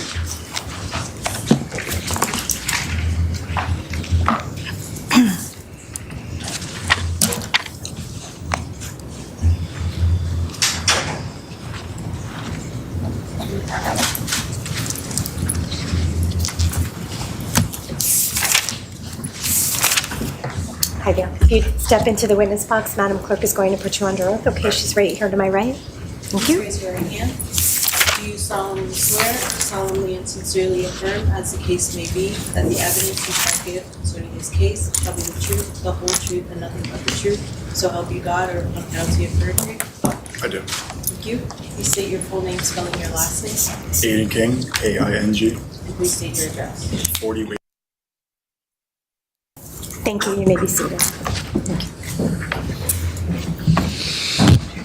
Do me a favor, Aiden. Get close to the microphone and speak up. Okay? All right. Good afternoon. How you doing? I'm good. How are you? Good. You a little nervous to be here? Yeah. Aiden, how old are you? I'm 20 years old. And do you work? I do. What do you do? I work at a dog daycare in Shelton. And how long you been doing that for? A little over a year, almost 2 years now. And have you and I met on a prior occasion? Yes. And why did we meet? For the trial. And I want to direct your attention to May 14th of 2022. Do you recall that day? Yes. And why do you recall that day? It was a traumatic day. Now, I want to direct your attention to this. States 9.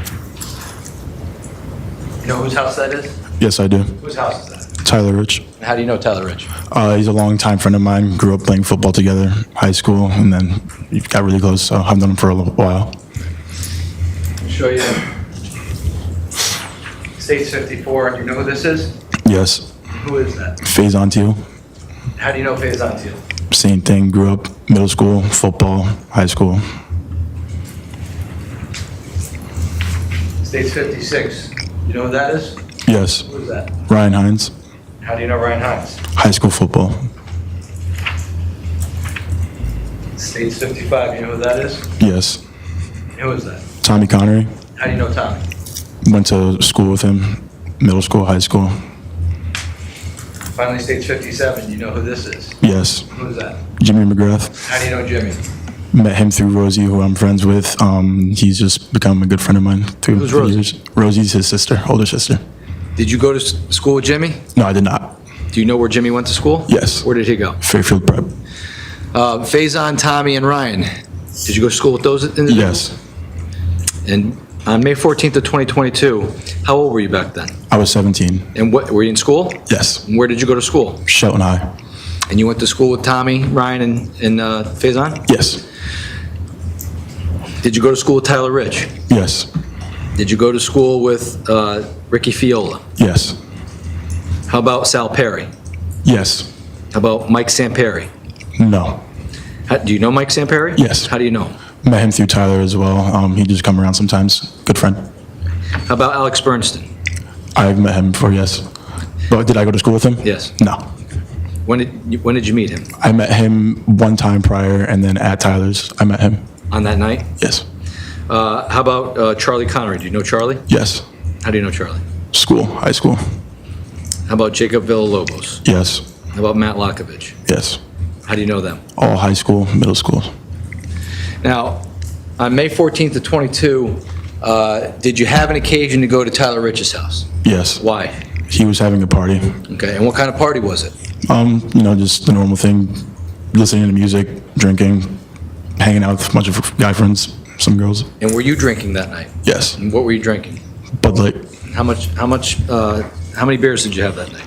5 to 7. And what time would you say you got to Tyler Rich's house that night? Around 8 o'clock. And did you start drinking before you got to Tyler Rich's house or when you got there? When I got there. And when you were there, do you know whether or not the individuals we just spoke about were present at Tyler Rich's house that night? They were. And when you were there with those individuals, what were you doing, hanging out? Hanging out, listening to music, talking, drinking.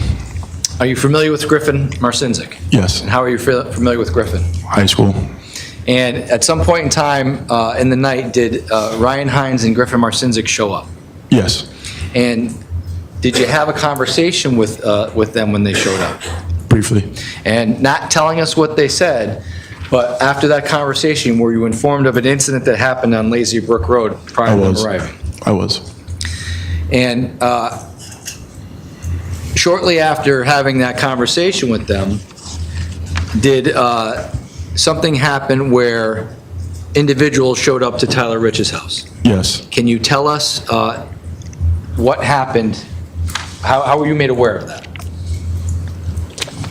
There were people outside, and they came inside and told people who were in the basement that there was a group of kids in a car outside who we don't know why they were there and who they were. And when you had got this information, did you exit the house? Yes. And where did you exit the house? I exited through, so there's cellar doors, and I came up them. They're on the side of the house, and proceeded to walk outside towards the driveway. So I'm going to show you State's Exhibit 5.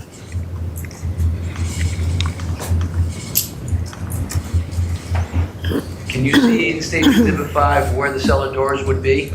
They would be right in that little space you could see in the trees, a little off to the right. Yeah, right around there. Okay. And you came out this way? Yes. And when you came out this way, what did you proceed to do? I proceeded to walk down the driveway. Okay. And I'm going to show you State's Exhibit 49. When you walked down the driveway, how did you walk? If you could describe it in State's 49. In between where those, like the blue truck and the white truck, it was kind of that path. Okay. And when the individual showed up, Where did you observe did they come in a car? Yes. What kind of car was it? I don't recall. Okay. and when they came, well, you don't remember was it a four-door car? Do you remember? It was a 4-door car. Yeah. Now, when they came, do you recall, can you tell us in this States 49 where, if at all, the car was stopped? On the right side of the street, just about in front of the driveway, but also near like the across the street's house is like little sidewalk. So right around this area? Yes. And when you came out of the house, how many people were with you, if you can recall? Around 10 to 15. And do you know whether or not Tyler Rich was with you? He was. Do you recall anybody else who was with you at the time? I do not. When you came out of the house, what time of day was it? It was nighttime. Yeah. Was it pitch black out? No, there was lights surrounding, so you could see, but it was dark out. But you could notice people in front of you? Yes. At some point in time, did you approach the car? Yes. Okay. And when you approached the car, how was the car facing? So if we're looking at 49, we can agree this house here is Tyler Rich's house? Yes. This would be Adams Road. Yes. The car, the street that I'm pointing to, that's in the lower left-hand corner of the picture. And this is Royal Lake. Mm-hmm. Okay? Which way was the car facing, do you recall? Was it facing towards Farmhouse, which is down here? It was facing towards farmhouse. And Did you approach the car? Yes. What side of the car did you approach? I approached the rear side behind the passenger. I mean, the driver. So if this is the car here, and this is the driver's side here, you're somewhere over here, but maybe near the rear passenger side? Yes, behind the driver. Behind the driver? Yep. Okay. And when you approached that side of the vehicle, can you tell the ladies and gentlemen of the jury what happened at that point? The window was rolled down, and I looked inside, and I saw Lito, Mackenzie, and Tyler Da Silva. Those are the only ones I knew of in the car that I could recognize, and proceeded to have conversation. Do you recall whether or not there were any other people in the car at that point? There were others, yes. Did you recognize any of I them? did not. Now, you said that you recognized Tyler Da Silva? Yes. How do you know Tyler Da Silva? I've seen him before, just around at other parties from other high schools. And Mackenzie, who's Mackenzie? She is someone who went to St. Joe's, but before St. Joe's, went to middle school and with her. So You grew up with her? yeah, pretty much, yeah. What's her last name? Trafficante. And you said Lito.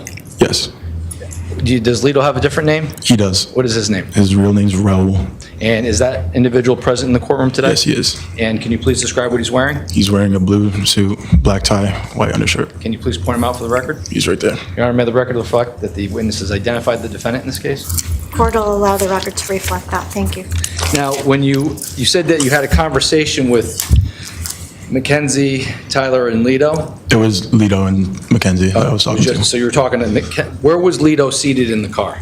Behind the driver's side, And where was Mackenzie seated? next to him on the right side of him. And you had a conversation with the two of them? Yes, Did you have a particular conversation with the defendant? yes. And tell the ladies and gentlemen of the jury what happened, what was said. So there was just a lot of back and forth going on. When you say back and forth, what does that mean? Like, people were yelling outside, for them to leave, but I was having a direct conversation with him, talking normally at first, but then he proceeded to threaten to smash a bottle on someone's head if they didn't back away from the car. And after the defendant said he would smash a bottle on somebody's head if they didn't back away from the car, what if anything happened next? After that, I just said, no, don't do that. And then I backed away. I walked back to the end of the driveway.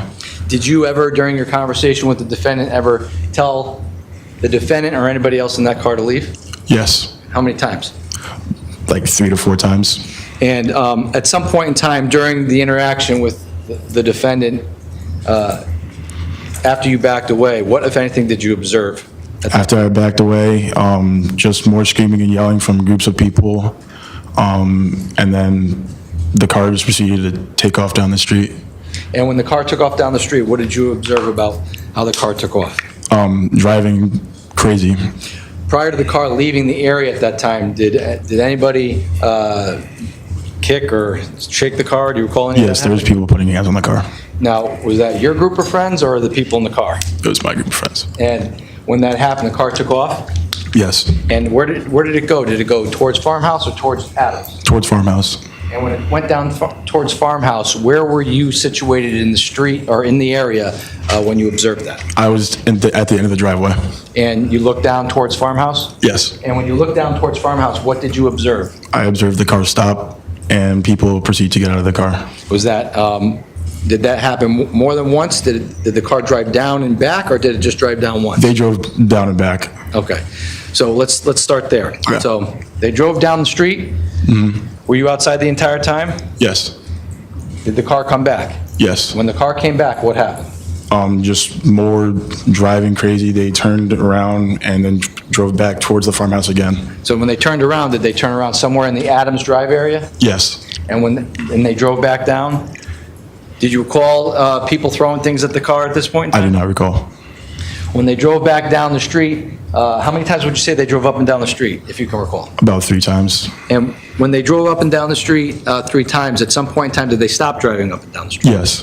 And when they stopped, where did they, if you can tell from State's Exhibit 49, where did the car stop? Did it stop, where on the street?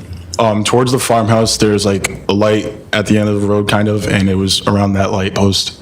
So if I point my finger around here, Yes, that area. the record can reflect I'm pointing to an area to the north, or the top right-hand corner where there appears to be a light pole near the corner, near the intersection of Farmhouse and Adams. All right, and Laurel Glen, excuse me. The court will allow the record to reflect that. Thank you. And that's where you observed the car park? Yes. When the car parked down the street at that point in time, what did you do? A group of us proceeded to walk down to the street, to the car. Do you know who was with you when you walked down the street? Tyler Rich, Ricky Fiola, other than that, I do not recall. And when you walked down the street, how far would you say you walked down the street? I'd say to that first light post, just about, So somewhere, like the end of the tree line on the left. here. And yeah, that area. you're on a record to reflect, there's a light post, looks like on the right side of Laurel Glen, which is before a wood area just prior to 36 Laurel Glen. That's right, on the right side of the tree. Quarter 11 notation on the record. So showing you states 1 behind you. Can you point on states 1 where you walked up to? Yes. Where did you? Can I get up? Use the. Oh, use just that the pointer. if you want. Right around here. So this area. Yes. The record can reflect, Your Honor, on states 1, it's the area on the right side of Laurel Glen, just before 36 Laurel Glen, there's a wooded area again where the witnesses identified he walked up to. All right, so noted. So when you walked up to that area, did you have any weapons on you at that point? No. And when you walked up to that area, what if anything, did you observe at that point? But I saw two people get out the car, my group of friends running up to approach them, and then just continued with more yelling back and forth, and that was it. How long would you say you were observing what was going on from that vantage point? 3 minutes, 4 minutes. And when you were observing what was going on down the street at that point, you indicated there's some light poles. Is there any lighting down the end of the street? Yes. And were you able to observe people interacting? Yes.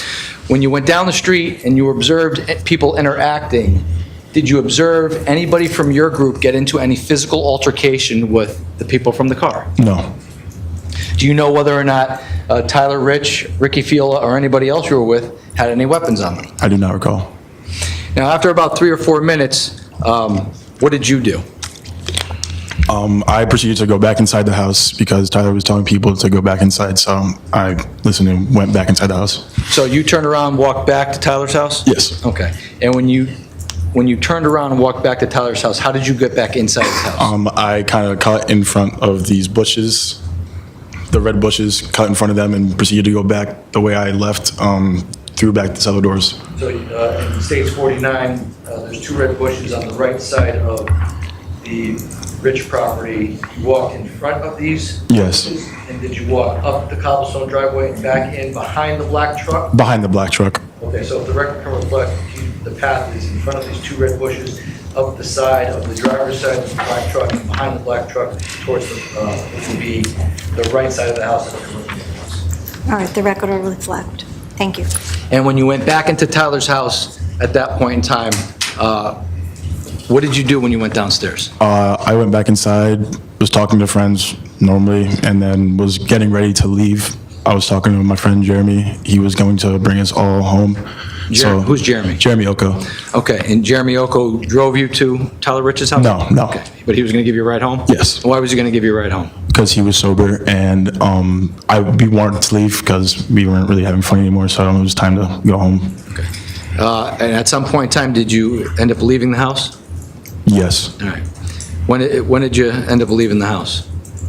After I came outside and saw friends on the floor screaming, and just, I didn't know what was happening. I came out to a fight. All right, let's back up. So at some point in time, you leave the house and you witness a fight? I leave the house and I witness a group of people, a lot of screaming, and people on the floor, so yes. Okay. When you were inside the house, were you made aware that individuals were on the front lawn? No, I was not. Okay, tell us about how you came to come outside of Tyler Rich's house and witness what you just indicated. you So witnessed. I came out the same way I was going back and forth, and I couldn't see anything until I got to right in front of where that black truck is in the picture. And then that's when I heard all the yelling and the screaming and people running to cars. And at the time, it looked like there was people fighting, but I would later find out that it was done already, like the fight was over, and there was just my friends stabbed on the ground.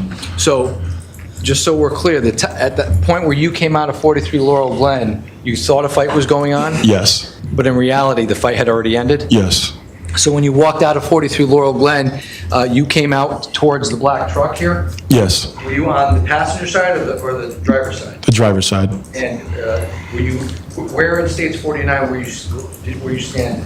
That piece of like cement or whatever right there, like right in front of the truck, that's on the grass. That's where I stopped and that's when I saw everything.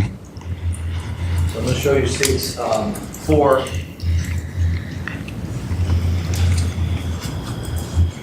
See the cement block here? Yes, Okay. You were standing somewhere around here? yes. Now, when you were standing there, what did you observe at that moment in time? There's a lot of screaming, yelling, people surrounding people who were on the floor. I couldn't tell who it was at the time, but then I saw individuals run to a car, the car speed off, and then I turned back around, and that's when I realized I saw blood. I saw people crying, screaming, and saying that people had been stabbed. All right, what did you observe about, who did you observe bleeding? Jimmy McGrath And and Faison Teal. Can you tell us in this exhibit here where you observed Jimmy at the moment? Kind of near this bush right here, the front one, the red bush, and that This area here? yes, in that area. Okay. This is in this debris area here where there's shirts on the ground? Yes, Okay, so to the record reflect to the left of the red bush here where there appears to be some items on the front. Record can so reflect. and what did you observe about Jimmy when you noticed him bleeding? there was just a lot of people around him. I couldn't really see. I didn't get like up close to him, but I saw his face. I saw people around him trying to help. And then I just kept looking around and seeing more people on the floor, more people stabbed. And who else did you see that was stabbed? Tommy Connery Okay. and Faison Teal I saw. What did you notice about Tommy Connery? He was holding his leg, and then I just saw blood all over his leg. And what about Faison Teal? What did you notice about him? His arm was cut. And when you noticed that your friends were stabbed at this point, what, if anything, did you do? People were just screaming to call the police. I know multiple people were at one time, but I had someone's phone and I called the police. Tried to explain what happened as best as I could, gave them the address of the location, and then hung up. They eventually arrived with the ambulance, and they brought people who needed care away, and the cops stayed and asked if anybody wanted to write down statements. And did you, in fact, give a statement at some point in time? Yes, I did. And that night at Tyler Rich's house, how many people, were there a lot of people at his house? There was a good amount of people, yes. But did you witness how many of those people were actually involved in the fight? I did not.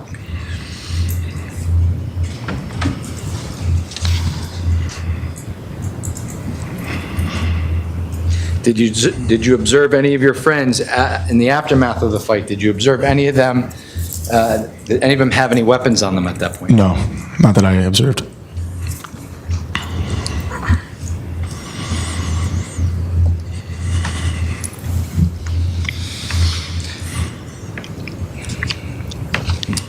That's all I have, Your Honor. I have no further questions. Attorney Smith. Thank you, Your Honor. Good afternoon, Mr. King. Good afternoon. We've never met before. No. If you can, just keep your voice up. It's Yep, sorry. hard to hear. We've got fans going. The acoustics are bad. I don't think we'll be long. You told us that you knew most of the people at the party that night, correct? Yes, And how many people would you say were there at the party? 30 to 40. You told us that you'd had yourself 5 to 7 Bud Lights, Yes, and that was from the time that you arrived there around 8 o'clock until the time that you left there sometime around midnight? yes. Do you think you stopped drinking earlier than when you left? Yes. What time do you think you stopped drinking? Maybe 10, 30, 11. So you think you had those 5 to 7 beers in the course of 2.5 to 3 hours? Yes. Was that pretty much the way folks were drinking that night? Not everybody, Okay. but some. Had you brought those Bud Lights yourself? Yes. And was there alcohol that was being provided at the party? No. This was a BYOB party, so to speak? Yes. And you yourself were 17 at the time? Yes. Okay. How did you come into possession of that alcohol? I do not recall.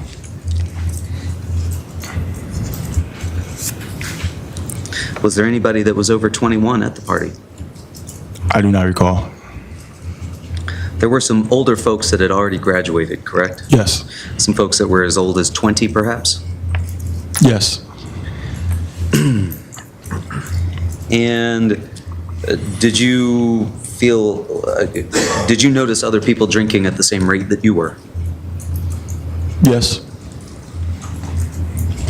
Were there any drinking games being played? No. No beer pong going on? Nope. Did you notice any adults? No. This was a fairly regular occasion to get together at the Rich's house and party Yes. in this same fashion. Yes. You told us that you knew Griffin Marcinzik. Yes. Were you a part of the basketball group chat? No. Were you made aware that there was a basketball group chat that was going on I that was made evening? aware. And that there was some taunting and the sharing of the 43 Laurel Glen Drive address on that? I was made aware of it, yes. And you were expecting at some point that perhaps somebody might show up in response to that? Yes. I object based on the fact that he said he wasn't aware of the group chat. His knowledge is after the fact, so how would he know at the time? Okay, I believe he's answering the question, so he appeared to have knowledge. I'm going to overrule your objection. You weren't a part of that basketball group chat, correct? No. But you were aware that that was going on? I was made aware after. Made aware after, okay. When you say after, you didn't know that Griffin Marcinzik was texting people that evening? No, I did not. How close a friend would you describe Griffin Marcinzik? We're not extremely close, but I've hung out with him before. He also played football, so I've talked to him outside in school for a while, so he's a good friend. And you learned from he and Mr. Hines that there had been some sort of altercation earlier at 5 Lazy Brook, right? Yes. And you're saying that you didn't know at that time that they were communicating with people that they believed had been involved in that altercation? They didn't explain to you that they were sending out the address for people to come there? I did not know. Do you know Tanner Chernowski? I do. How do you know Tanner Chernowski? High school, middle school, I also played football with him when I was younger as well. Okay. And you told us that you had met Alex Burnson once prior to this? Yes. What was the nature of that meeting that you had prior to? The first one? Yes. Just hanging out with Tanner, and he brought him along. You were just driving around talking.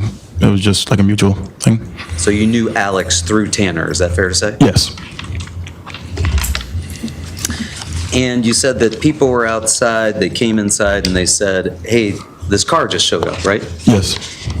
Did that surprise anybody there? Kind of.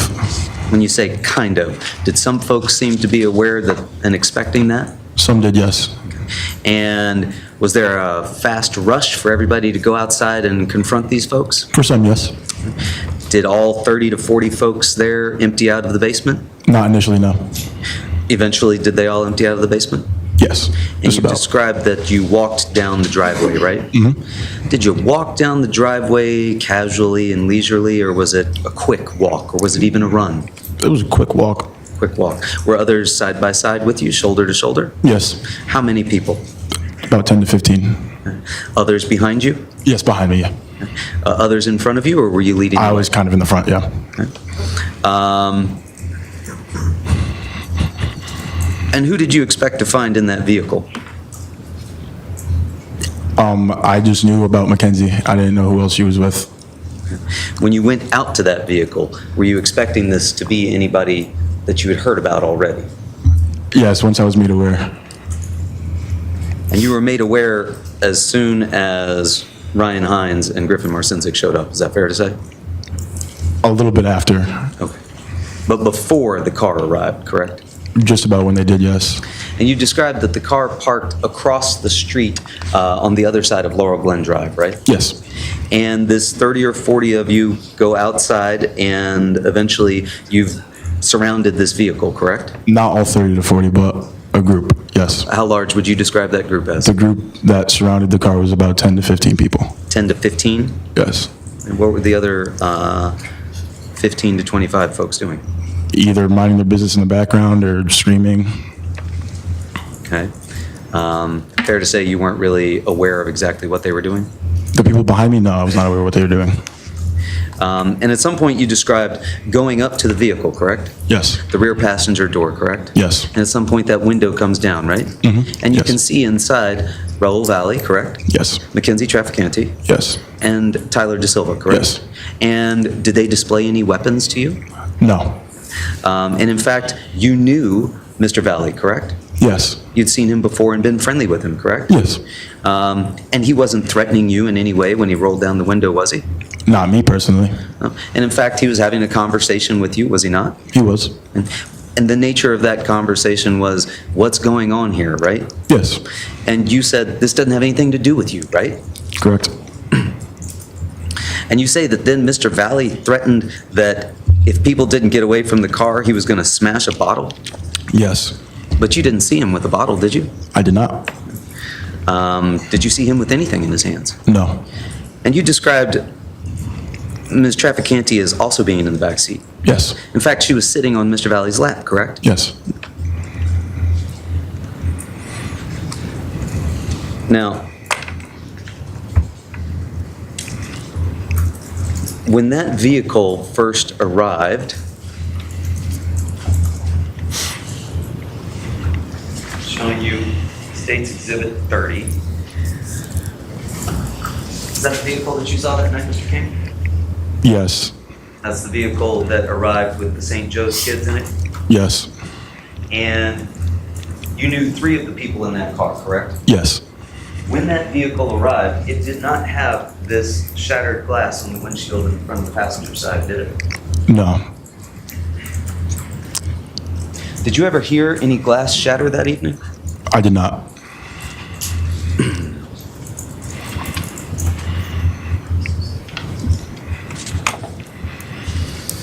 Do you know a Jack Snyder? I had heard of him, but I never met him. Never met him yourself. Yes,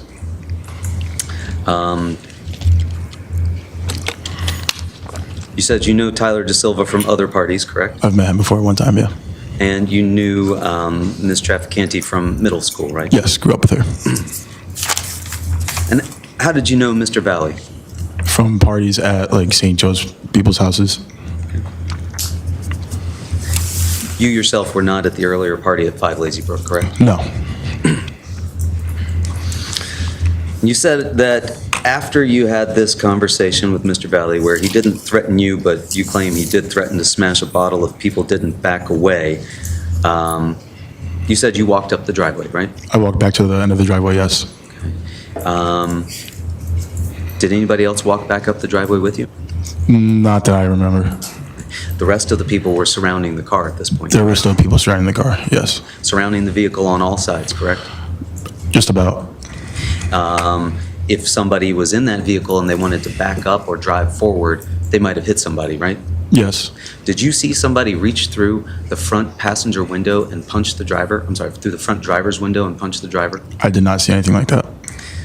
Were people blocking your view of the front driver's side? Yes, And again, at this point, do you think it's still 10 to 15 people surrounding the car, or had it grown larger at that point? I think it stayed the same, if not less. You think less, even though you're the only one that walked back up the Well, driveway? I backed away, but I'm saying it could have been less. I don't.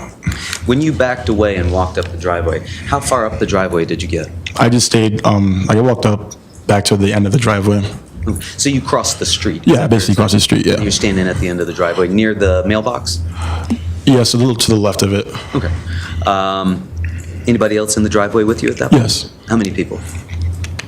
10 people. Who were they? I don't recall. Do you recall any of them? No, So you think it was 10 people, but you can't tell us who any of them were. I can't tell you any of them more. But you knew everybody at that party except for the kids in the St. Joe's car. Yes,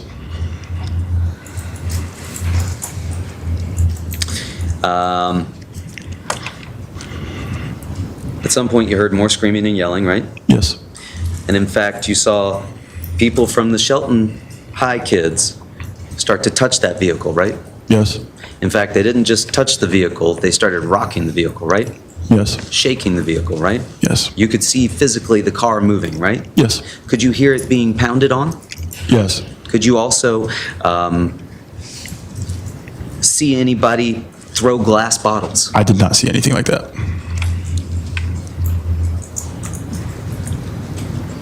At some point, you did see the Shelton High kids start to throw things at the vehicle, correct? I did not see anything being thrown, Ever? ever, no. Okay. Well, you described for us that you observed the car take off and it was driving crazy, right? Yes. Did you see Tyler Rich at that point? Yes. Where was he? Kind of in the street still, but walking back towards the driveway. Walking back towards the driveway? Yes. Okay. And you said that the car took off driving crazy, and at the end of the driveway where you were standing, you observed the car stop, correct? After driving back and forth. Okay. And you observed the car stop and people got out, right? Yes. And that was down in front of that house close to the corner of Laurel Glen and Farmhouse Lane, correct? Yes. 36 Laurel Glen Drive? If that's the address, I don't know the address, but. Not sure of the address. Okay. You were still standing in the driveway at that point? Yes.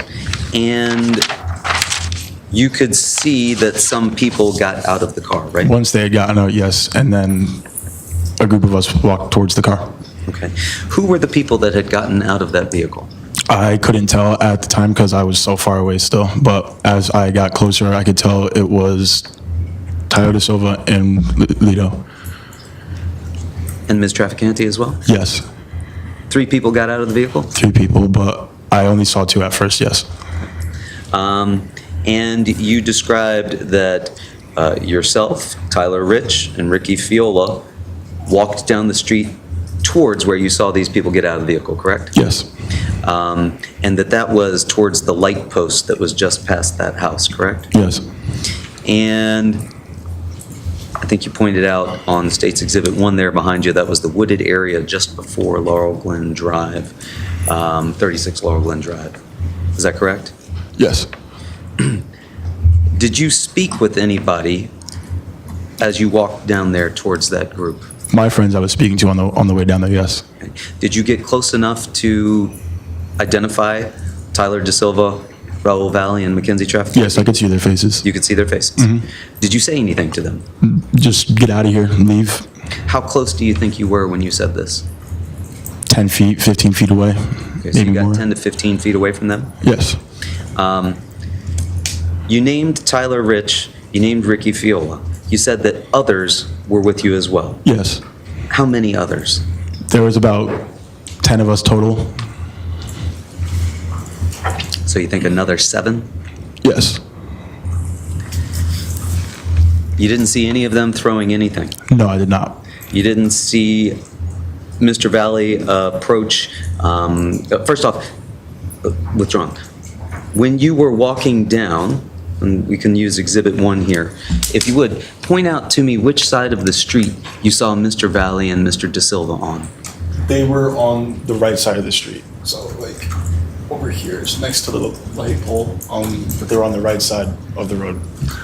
On the side opposite from Mr. Rich's house? Yes. And that was Mr. De Silva, Ms. Trafficante, and Mr. Valley were all on that side of the house? On the side of the street? They were in the middle, on the side. You think that they were in the middle on the side closer to that house there? Yes. On the opposite side of the street from Mr. Yes. Rich's house? Yes.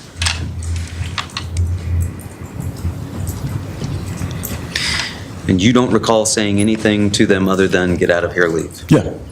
Did you see any weapons in any of their hands? No, I did not. Did they utter any threats towards your group? Not that I heard. Did you see any of your group interact with those people? Just more talking, but nothing physical. Did you see Mr. Valley come out of the bushes and approach Mr. Rich? I did not. Did you see anybody come out of the bushes and approach Mr. Rich? No, I was inside. You were inside at what point? After, in the middle of them all talking, Tyler said, "Get back to the house." So I proceeded to leave and go back to the house. And that's when I was inside talking. I didn't know what was happening outside after that. Were you walking with Mr. Rich? No, I was not.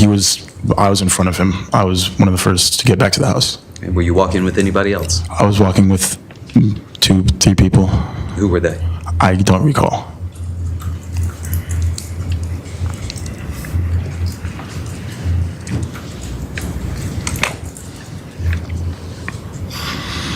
When you got back to the house, you went back into the basement Yes. through those same Bilco doors? Yeah. And you were in there, you said maybe for 3 or 4 minutes, is that fair to say? No longer, a little bit longer than that. Were you doing any more drinking while you were inside the house? No. Who else was with you inside the house? It was a group of people. There was more than I can identify. Can you recall anybody that was with you? Jeremy Oko, And how do you know Jeremy Oko? longtime friend, middle school, high school, football. Also went to Shelton High? Yes. He didn't give you a ride there that night, but he was No. going to give you the ride home. Yes.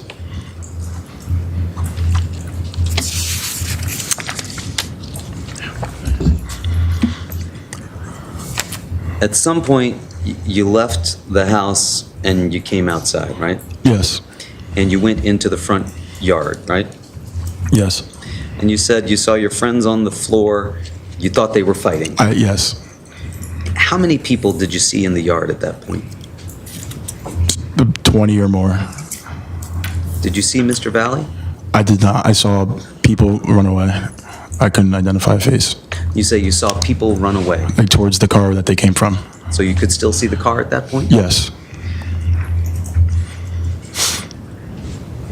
And at that point, you were by the black truck that we saw in the Yes. exhibit that you described?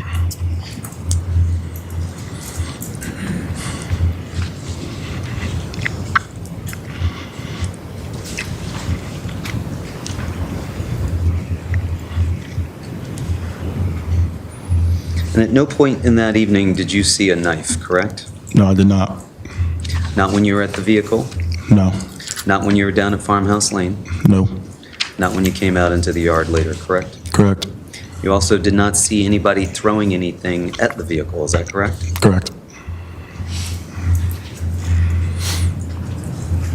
Now, initially, you told the cops that there was no drinking going on at the party, correct?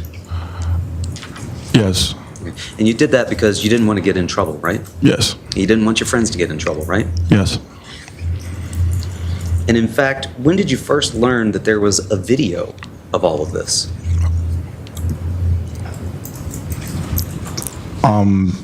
I really can't recall when I was made aware. But you did tell the cops about that almost a week later, right? Yes. And you told them that Tyler Rich and Tanner Chernowski had videos, right? Yes. I was told. This is what I was telling you what I was told. I knew about the video from Tanner. You knew that Tanner had a video. Yes, I was made aware after. Are you friends, or can you see his Snapchat stories Right now, yes. at the time? At the time, could I? Yes. And did you see that he had in fact posted one of those videos that very evening? I did not. I was not on my phone. Have you since seen a video that he posted that evening? That was posted. Have I seen the video? Yes, I've seen the video. You weren't outside, however, when that video was taken. No, I was not outside. Did you see Enrique or Ricky Fiola that evening taking a video? I did not. Did you see him with his phone out and a light on from that phone? At some point, yes, there was lights on, but a lot of people had lights on their phones. How many people did you see with their phones out and the lights on? Throughout the night, 10 people.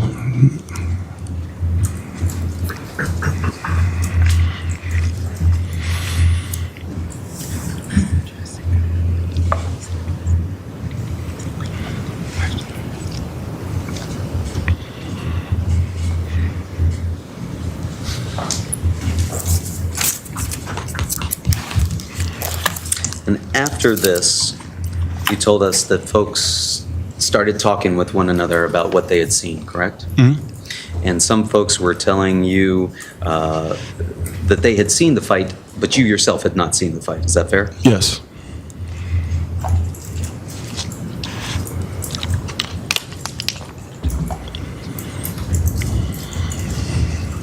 In your initial statement that you gave on May 15th, you said all that you saw was people fighting and kids getting thrown around, right? Yes. About 9 days later, on the 24th, you came in and you gave more information than that initial statement, right? Yes. That was after you'd come to learn that there was a video that captured this, correct? Yes.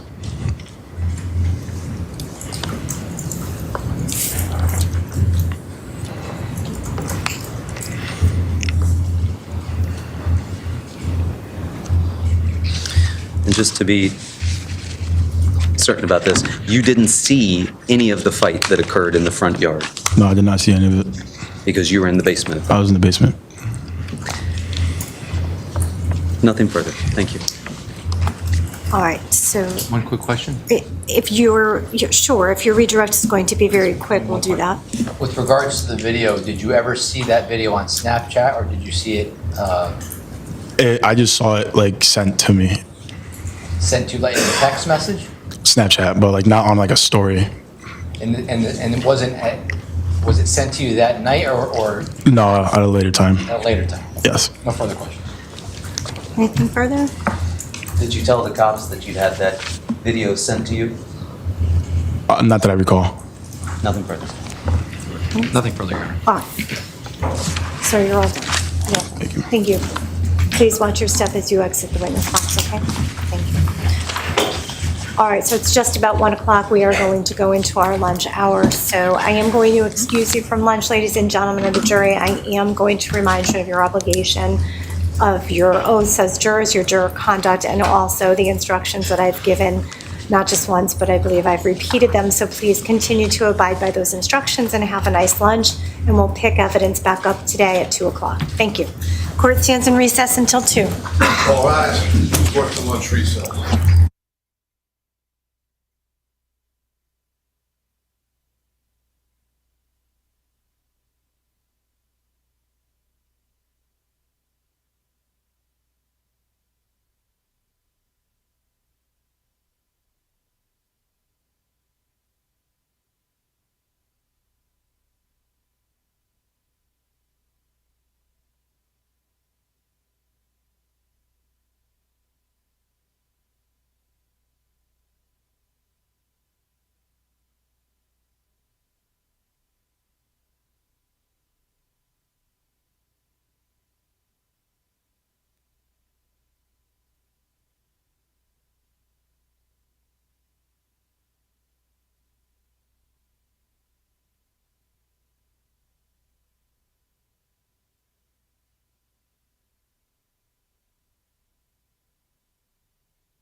Good afternoon. Good afternoon, everyone. Thank you. Council, are we ready to proceed? Okay, thank you. Madam Clerk?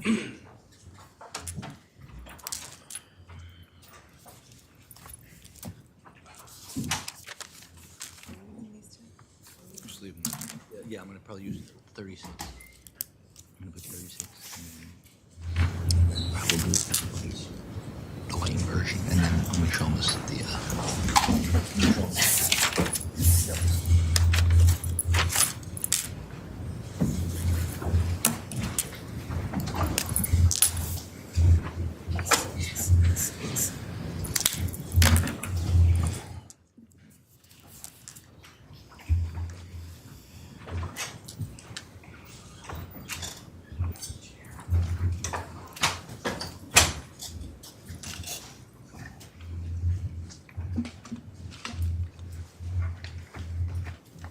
Welcome back, ladies and gentlemen. Council, please stipulate to the return of the presence of our jury. State will stipulate, Your Honor. Okay, thank you. That stipulates, Your Honor. All right, thank you. Is the state prepared to call its next witness? Yes, Your Honor. State would call Enrico Fiola to the stand. Okay.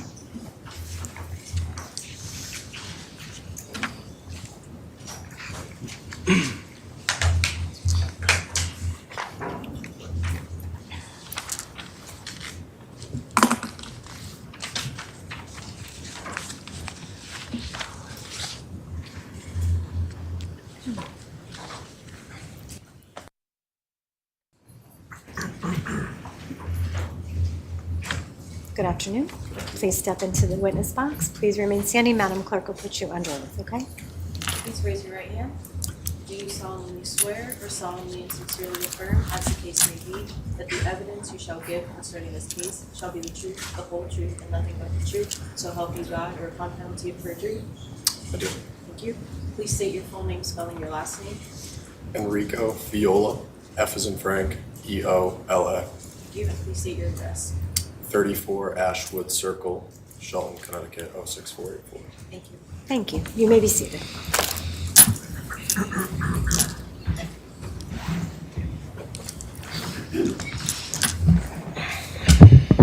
Just do me a favor, keep your voice up, because there's a fan that's blowing, just so we can all hear you, okay? Yes, sir. Enrico, do you go by anything else?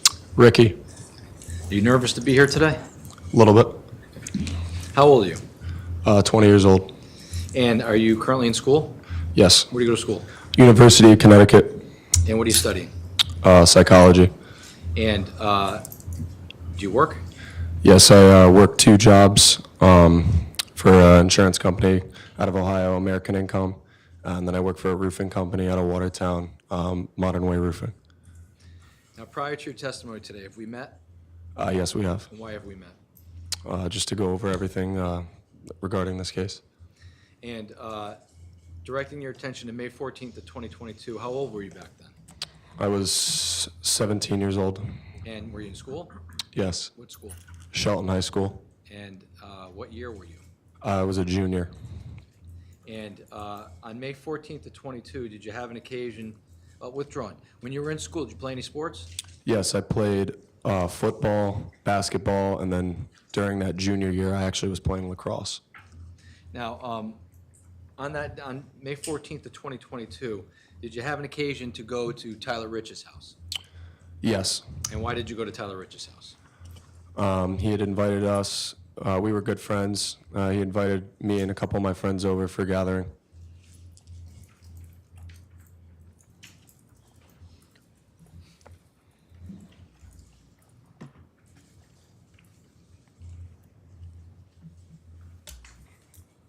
Show you State's Exhibit 9.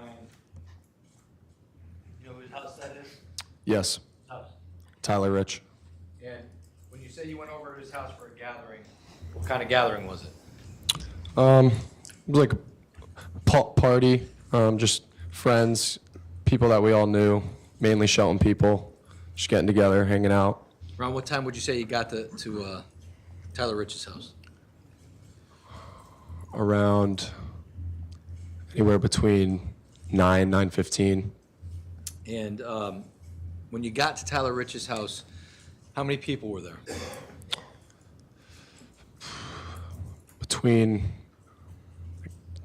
25 to 35 people. Okay. And were you drinking that night? I only had one beer that night. Was anybody else drinking at Tyler Rich's house that night? Yes. Now, are you familiar with, withdraw. Show you State's Exhibit 54. Do you know who that individual is? Yes. Who is that? Faison Teal. How do you know Faison? Football teammate, good friend of mine, grade above me. Showing you 56. Are you familiar with this individual? Yes. Who is that? Ryan Hines. How are you familiar with him? Same thing, football teammate, he's grade below me, good friend. Showing you 55. Are you familiar with 55? Yes. Who is in State 55? Thomas Connery, How are you familiar with him? great friend of mine, known him for a long time. In States 57, are you familiar with the individual in States 57? Yes. How are you familiar with this individual? Also, incredible friend of mine, it's Jimmy. I actually took that picture before we left. You took this picture? Yes. Where did you take this picture? Nick DeJesus' house. And you took this picture prior to going to 43 Laurel Glen Yes. that night? Yes. So did you go over to Laurel Glen with Jimmy? Yes. Were you with anybody else? Nicky DeJesus, and I don't recall if it was Sal Perry or if it was just us three. Now, you said you mentioned Sal Perry. You're familiar with Sal Perry? Yes. How are you familiar with him? Also a good friend of mine. He's a year older than me. Been friends with him for probably since like 6th grade or so. And was he at 43 Laurel Glen that night? Yes. Are you familiar with Mike Samperi? Yes. How do you know him? Also, same neighborhood as Thomas Connery. I used to hang out around there a lot. He's a year below me. And how about Alex Bernstein? Do you know him? I didn't know him too well at that time. I knew he was a friend of Tanner Chernowski's. It was probably maybe the second or third time I'd ran into him at Tyler's house. He was there that night? Yes. How about Mike Samperi? Was he also at Tyler Rich's house? Yes, sir. Charlie Connery. Do you know Charlie? Yes, very How do you well. know him? Great friend of mine. We grew up together, played sports together. Tommy's brother. Yeah, great friend of mine. How about Jacob Villalobos? Also another great friend of mine, football player. And how about Matt Lakovich? Same thing, same category, football teammate. Knew him for a long time. And the individuals I just mentioned, were they all also at 43 Laurel Glen that night? Yes, they were. And what kinds of things were going on? Withdrawn. When you got to 43 Laurel Glen, how did you go in the house? Yes. How did you go in the house? I think I entered through the side door. It's just on the side of the garage, left side of the garage. And when you went into the side door, where did you go in the house? I just went down to the basement. And what kinds of things were happening in the basement when you went to the basement? Just a lot of people talking. There was some drinking, music going on. That's really it. And at some point in time, withdrawn. Are you familiar with Griffin Marcinzik? Yes, sir. How do you know him? Looks, younger than me. Grew up same neighborhood, kind of. We used to, bike around, hang out together. Look at him like a little brother, kind of. At some point in time, did Griffin Marcinzik and Ryan Hines arrive at 43 Laurel Glen that night? Yes, they did. And did you have a conversation with either Ryan and or Griffin? Yes, so I was made aware that they were coming to Tyler's house after something had happened a couple streets down, right around the corner. I think it was Lazy Brook Road. And how long would you say you were there at 43 Laurel Glen prior to Ryan and Griffin arriving, if you recall? Probably anywhere around an hour, maybe 45 minutes. So at some point in time after you spoke with Ryan and Griffin, were you made aware of a car arriving at the house? Yes, so it was probably within 5 to 10 minutes after Ryan and Griffin had arrived that a car that we didn't recognize had showed up. I was made aware by one of the people at the house. Now, prior to the car arriving, were you aware of any group message or group chat that was going on? No, I was not. Were you ever part of that group message or group chat at any point in time that night? No, sir. Since this incident had occurred, have you been made aware of the group chat that was going on that night? Yes. But you weren't part of it? No, sir. So when you heard that there was a car that arrived outside, can you tell the ladies and gentlemen of the jury what you did? So when I was made aware of the car arriving, the homeowner had rallied up a couple of his good friends. I'd say it was a little bit over 10 of them, just to kind of go outside and confront the car, because to our knowledge, we had known that this was the car that had individuals in it that had been involved in the altercation I was made aware of at Lazy Brook, where one of our friends was physically harmed. So we had went outside to at least confront them and ask them why they were even at Tyler's house in the first place. Did you walk out of the house at some point? Yes. How did you get out of the house? I had left through these Belco doors if you're looking at the garage to the right side of it, on the right side of the house. Showing you states 9. Would that be just to the right of this, appears to be a BMW, Yes. Yes, sir. come out of this area? Yes. And when you walk out the Bilco doors, how did you walk, how did you approach the car? So I walked kind of through that opening where the trees on the right side. Yeah, so right through that opening, and I just kind of walked down the driveway, approached the car. Showing you states 49.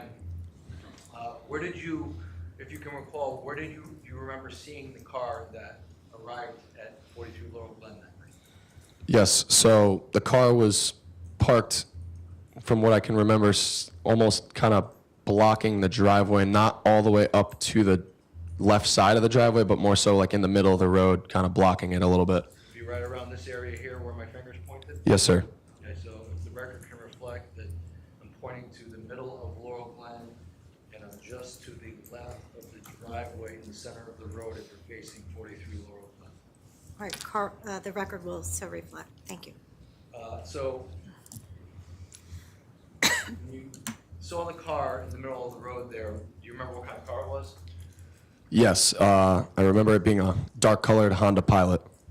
Showing you states 30, is this the car that you recall seeing that night? Yes, sir. And when the car arrived at 43 Laurel Glen on May 14th of 22, was it facing, which way was it facing? I'm showing 49, states 49. Which way was it facing? Was it facing Adams Road or was it facing Farmhouse? The car was facing Farmhouse. And Up the road. Did you approach the car? Yes. Did anybody else approach the car? Yes. About how many people do you think approached the car? Give or take 10 to 12. And when you approached the car, can you tell the ladies and gentlemen of the jury what you did? So I was approaching the car to, first off, acknowledge who it was, because I was less aware of the situation at the time. I had just known that somebody was involved, so I had approached the car to kind of just confront and figure out who was in it, and also just be there for Tyler, because there was a car basically blocking his driveway, and we wanted to get out of the way. And when you approached the car, what side of the car did you approach? I stayed on the driver's side, so closest to Tyler's house. And when you got up to the car, did you have any conversations with the occupants of that car? No, I never had any direct conversations. I just know there was a couple words being said between individuals around the car. Did you notice anybody in the car that was familiar to you? Yes. Who did you notice? I noticed Tyler Da Silva and Raul Valle. And Tyler Da Silva, how do you know Tyler Da Silva? I know his family. Some of them are from Shelton. I grew up, played some sports with his cousins, so I knew who he was. And you mentioned Raul Valle, how do you know him? I had previously been at a couple different functions, I guess, parties or more just gatherings where he was there. I wasn't really friendly or a friend of his. I just knew who he was. And is Raul Valle present in the courtroom today? Yes, sir. And what is he wearing? Blue jacket, light pink shirt, black tie. Can you please point him out for the record? Your Honor, may the record reflect the witnesses identified the defendant in this case? Record will so reflect, thank you. Now, do you know whether or not the defendant has any nickname? Yes, What is his nickname? Lido. Now, when you recognized Mr. De Silva and the defendant in the car on that night, what, if anything, did you have an interaction with them? No, not a direct interaction. I can't recall if I had said anything kind of just like, hey, get out of here, what are you guys doing here? But I know we were just kind of trying to usher them out of the area, but also posing question as to why they were putting hands on our friend previously, and just kind of just concerned for the occasion, I guess. So, and that friend that you're mentioning, is that Mr. Hines? Yes, sir. So, at some point in time, that interaction between your group of friends in the car, did that get heated at all? I would say voices might have been raised. I remember us kind of yelling a little bit, like, you know, you guys jumped our boy, like, what are you doing here? Either get out or leave. But we were definitely more so telling them to leave because we didn't, we could foresee possible trouble. So, What time would you say that the Honda Pilot showed up to Tyler Rich's house? You had gotten there, you said around 9:10, 9:15. Could this have been like? probably, I want to say after 10 o'clock. And at some point in time, was there an interaction between your group of friends and the people in the Honda Pilot prior to withdrawing? Did the Honda Pilot at some point leave the area? Yes. Before it left the area, was there an interaction, a physical interaction between your group of friends and the Honda Pilot, as far as your group of friends maybe putting their hands or throwing things at the car? Do you recall?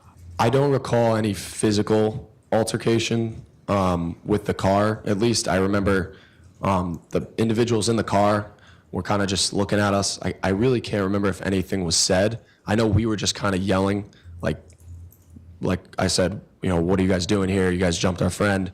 But as for any type of physicality, I just remember the car like speeding off and us kind of having to scatter out of the way. And when the car sped off and you had to scatter out of the way, what, if anything, happened next? So most of the individuals that were from Tyler's house had kind of made their way back towards the house. I just remember glancing towards down the road and seeing that the car didn't fully leave. I just saw the car kind of come to see the brake lights get on down the road. So me and a couple individuals stayed around just to wonder what they were doing, I guess. Prior to that happening, do you recall if the car drove up and down the road at all? I don't recall. And so at some point in time, you recall the car being stopped down the road? Yes. And did you observe what happened when you observed the car down the road stopped? I remember some doors opening, which in a couple moments later, at some point, me and a couple individuals decided to go down in a non-aggressive way, just to kind of tell the individuals in the car, you know, you guys should probably leave, and almost, you know, try to confront them and wonder what was going on. And so did you go down the street? Yes. Who did you go down the street with? Charlie Connery, Ty Wood, Aiden King, Tyler Rich, Matthew Lockovich. There might have been one more person. I can't remember. And when you went down the street, withdrawn, did you have any weapons on you that night? No, sir. Do you recall seeing any of your friends, whether or not they had any weapons on them that night? No, sir. And when you went down the street, do you recall if anybody in your group of friends that walked down the street, did they have any weapons on them at that point in time? No, I don't. No. And when you went down the street, did you observe who had gotten out of the car when you got down the street? Not fully. I wasn't necessarily looking at who was getting out of the car. I saw that doors were opening. There were more people in the car than I had thought, I guess. Can you tell the ladies and gentlemen of the jury, when you went down the street, did you all go in a big group, or was it like, how did that happen? No, we weren't all one group. I remember walking down with, I think it was Charlie and Ty next to me, but it was the group that I had mentioned previously, just previously, it was broken up a little bit, but we all went down around the same moment, around the same time. We just weren't in a pack. And when you went down the street, did you observe Tyler Rich do anything down the street?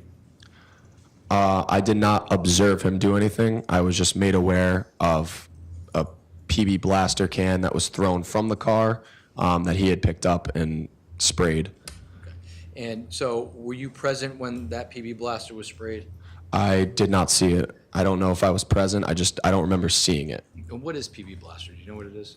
I think it might be something close to like WD-40, just some type of spray, mechanical, something like that. So at some point in time, you became aware that someone was sprayed with the PB blaster or WD-40? Yes. And when you were made aware of this, was that down the street, down towards Farmhouse? So from what I can recall, when I was approaching the individuals that were down the street, some point in time, whilst I was walking down or around that area, I was made aware that Tyler had sprayed Lido with the PB blaster. And I'm going to show you State's Exhibit 44. Have you seen the ring camera from 36 Laurel Glen before? Yes, sir. Let me play it real quick.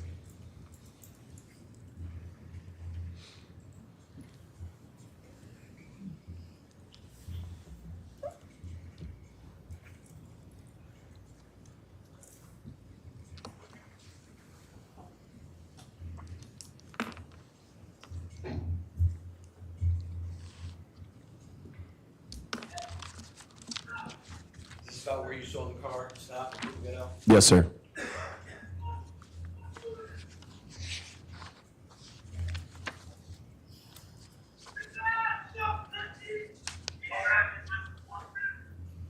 you know who just yelled at? Yes. Who was? Tyler Rich. Now, do you know whether or not you're with this group of people that are right here? I don't recall if I was with that particular group.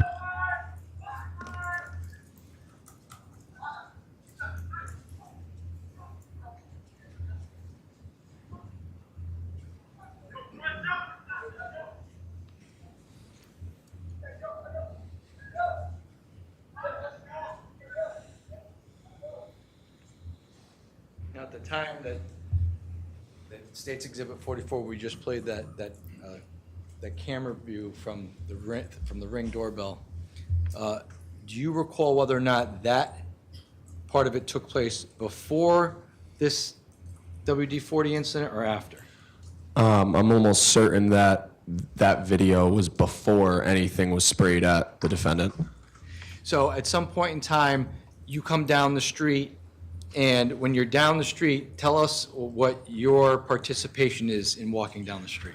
So I did not go towards the left side of the street. If you're looking down from Tyler's house where that car had pulled off, I was more so on the right side, just observing, but also making sure nothing was going on that could be bad or, possibly harmful. So if we're looking at stage 49, you said you're on the right side down here? Yes, sir.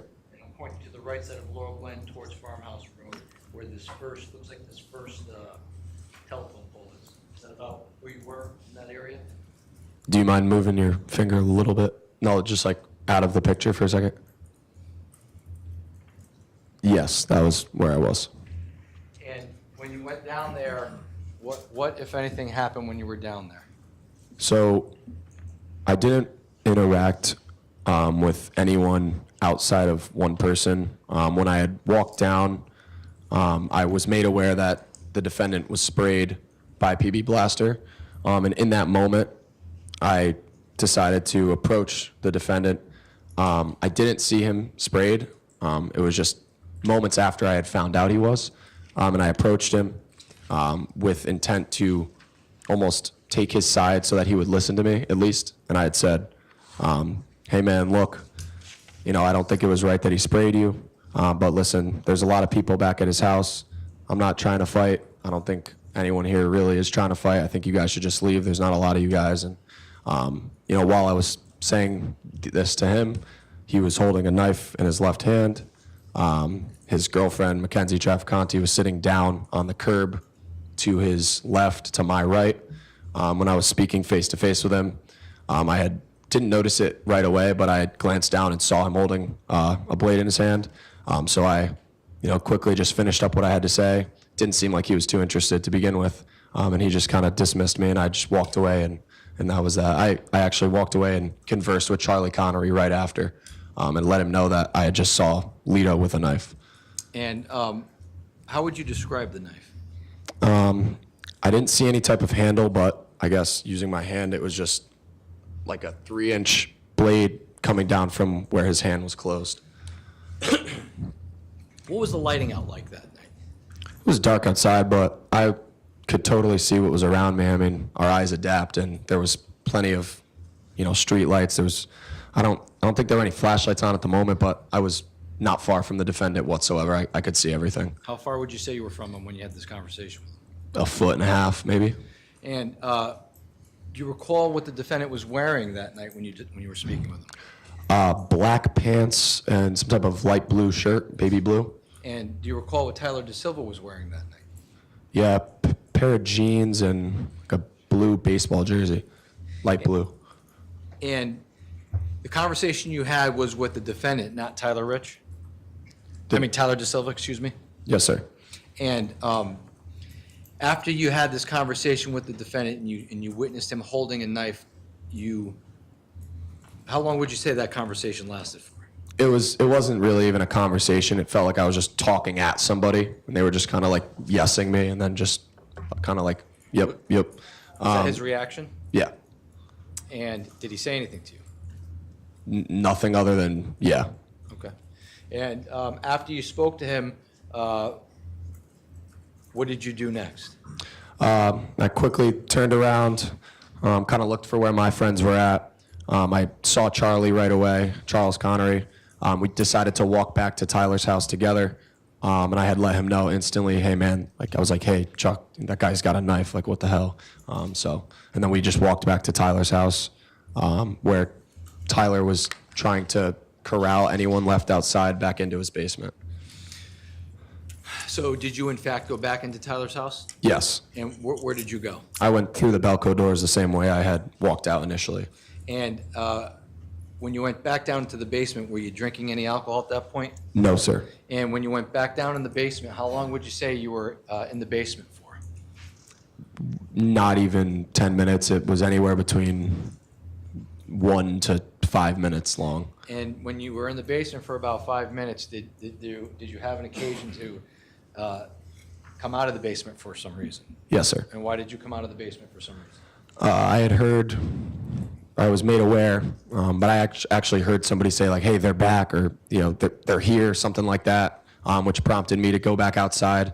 You know, I went back outside because I felt I was doing the right thing. I was at my buddy's house, and I wanted to make sure everything was okay. And when you got outside, did you exit the same way you went in the house? Yes, sir.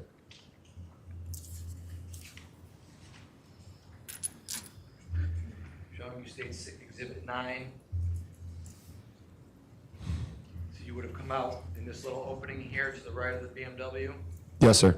And when you came out of the house, did you come down the driveway? How did you come out? So when I had walked out of the Belco doors, in front of the blue truck, there's a space, so I could actually see that little front portion of the lawn. So I had saw the two individuals. I hadn't seen anything happen yet, but there was people, a little bit of people blocking, so I had to maneuver in between the back of the black truck, the blue truck, and in the front of that Jeep parked behind it. So I was actually like squeezing by in between that. So just so I understand what you're saying, you came down this area, walked down the driveway a little bit, and squeezed in between the blue truck and the Jeep? Yes, that's correct. Showing you states Exhibit 5. Again, you would have come down out this way on the driver's side of the blue truck, then squeezed between the front bumper of the Jeep and the back bumper of the blue pickup truck. Yes, sir. When you when you were coming out of the house, what did you notice about where, well, withdrawn, who was there back? Who was on the lawn at that point? I know Tyler DeSilva, Lito, Tyler Rich, Ty Wood,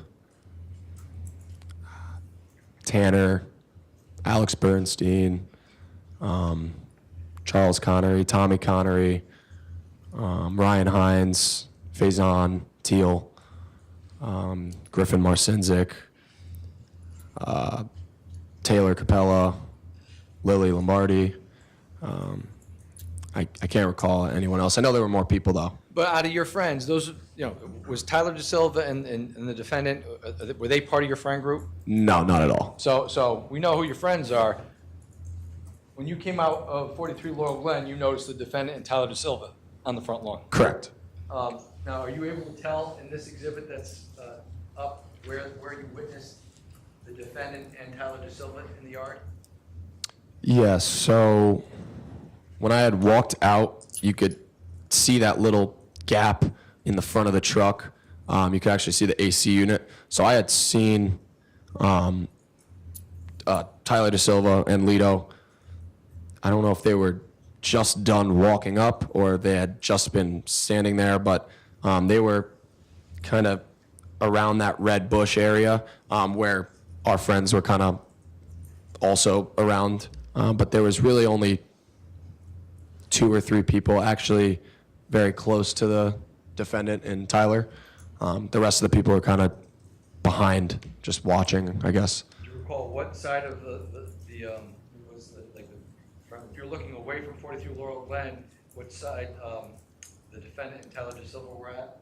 Were they standing next to each other? Were they? Yeah, they were pretty close to each other. I don't recall exactly to a T where they were standing, but it was to the left if you're looking like from farmhouse towards, they're to the left of this bush, so closest to the picture. Right. So they were. If I may just, were they standing in this area here?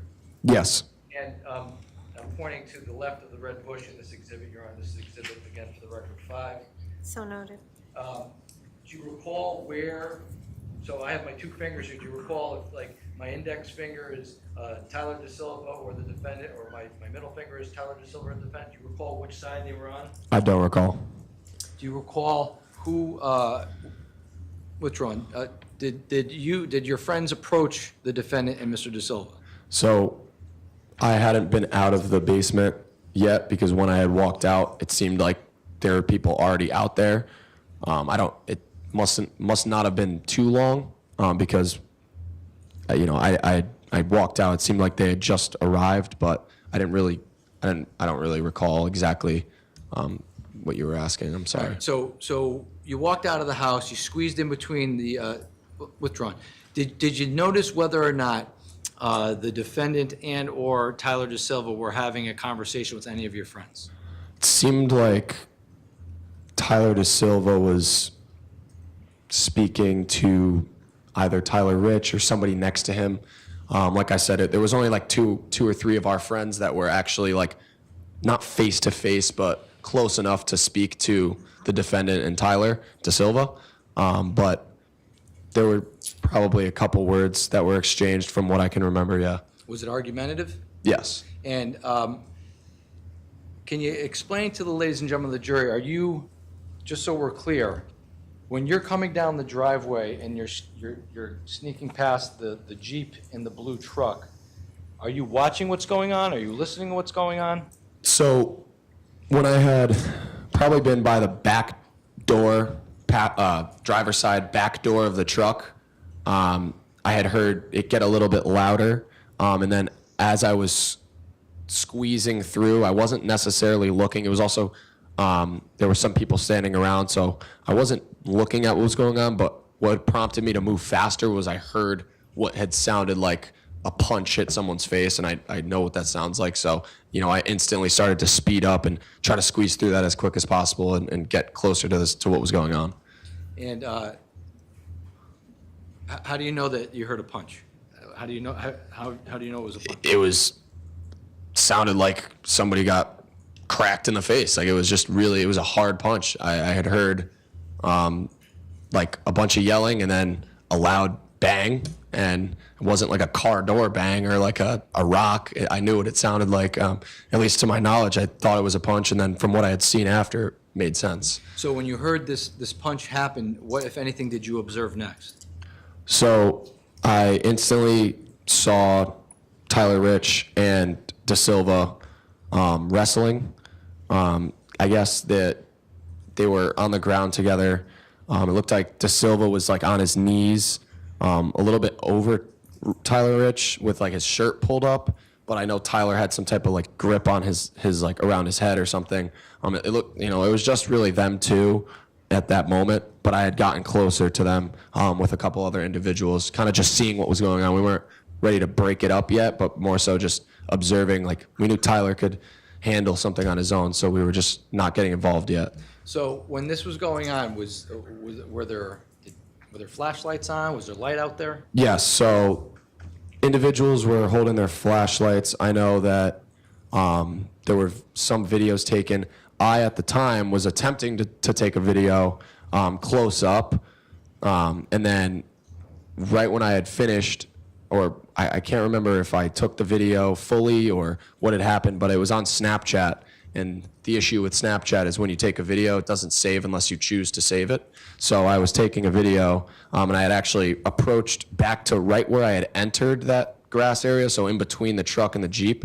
I had walked back after I took the video to show Taylor Capella and Lily Lombardi. And then within seconds of me pulling my phone out to show them, or actually I had my phone in my hand, so within seconds of me showing them, I had heard, "He's got a knife, he's got a knife," which prompted me to be like, holy crap, he does. And I put my phone in my pocket, and the video had to have deleted, because when I pulled my phone out afterwards to actually look at my phone, because I was probably off it for an hour after it all happened, there was no video there. But in the moment, they had said, I had heard Charlie screaming, "He's got a knife, he's got a knife." So, I only had a second where I went to show them the video, and then I put my phone quickly in my pocket, turned back around, and kind of entered what was going on again. So who's Lillian Lombardi? At the time, she was like my ex-girlfriend, same grade as us, friends with Taylor Capella. And just so we're clear, they were standing in this area here where there's like this cement, like thing? Yeah, just about there, like on the Belgian blocks, or right in that area. And why would you want to show Lillian Lombardi and Taylor Capella the potential video that you just took? There was just like, I know they had, or at least Lily had like a previous interaction with Tyler, and at the time, I was still somewhat connected with her, so I, was like, look at this video of Tyler getting, in a fight. At least I was stupid, I was a kid, and I probably shouldn't have done that, but that was my intention, was to just show her. But then, that's what it took my attention off of what was going on for those seconds when I was turned away. So you were unable to save the video that you took that night? Correct. And when you heard somebody yell, "He's got a knife, he's got a knife," you weren't watching the fight at that point? No, so my back was turned. I was showing the two, or attempting to show the two girls the video, but it didn't even get within 5 seconds in when I heard Charlie yelling, "He's got a knife," and I had already seen the knife, and I was like, holy crap. I turned around and immediately rushed to the scene, which is when I saw, the first person I laid my eyes on was Tommy Connery, who was on the ground. He was grabbing his leg, and he was in pain. I saw people kind of huddling around him, realizing like what had just happened in real time, because I don't think everyone actually knew what was going on instantly, but I had seen him and there was blood. And then I quickly looked over to my right. I had saw Ryan Hines surrounded by Griffin and Tanner Chernowski. They were kind of lifting his shirt up, and I just vividly remember seeing Tommy on the ground, then turning my head, seeing Ryan Hines with his shirt being lifted up, and he said, "Fuck," and there was blood bubbling out of his wounds. And then I lifted my head back towards the road, where I saw Jimmy lift his shirt up, say, I just got stabbed, collapsed to the ground, where me, Nikki DeJesus, Sal Perry rushed over to him immediately and tried to cater to him. And when you got up to Jimmy, what did you observe about Jimmy? He was just losing color in his skin. He was turning white, and Sal and I tried our best to apply light pressure to his wound, stop it from bleeding. We made Nikki grab his hand and tell him to squeeze it as tight as he could. Sal and I were holding Jimmy's head up so that he could try to keep consciousness. We were trying to talk to him, and there was just chaos going on. People were screaming. But from my view, where I was holding Jimmy's wound and holding his head up, I could see Tommy behind me. I was kind of situated in a way where I could pay attention to Jimmy, but also try to talk to Tommy. He was also a great friend of mine. I didn't want him to start freaking out or anything, so I was trying to keep him calm as best as I could as well. In about 2 seconds, I'm going to show you State's Exhibit 60. It's the video from 43 Laurel Glen. Have you seen this video before? Yes, sir. And do you know whether or not you saw this on Snapchat, or did you see it with the police, or when was the first time you saw it? I saw it with the police first. And I want you to watch it real quick and let me know if, well, we'll just watch it.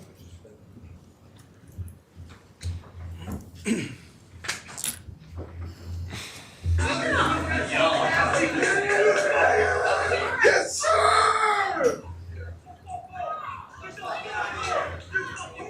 Come on, let's go, nigga!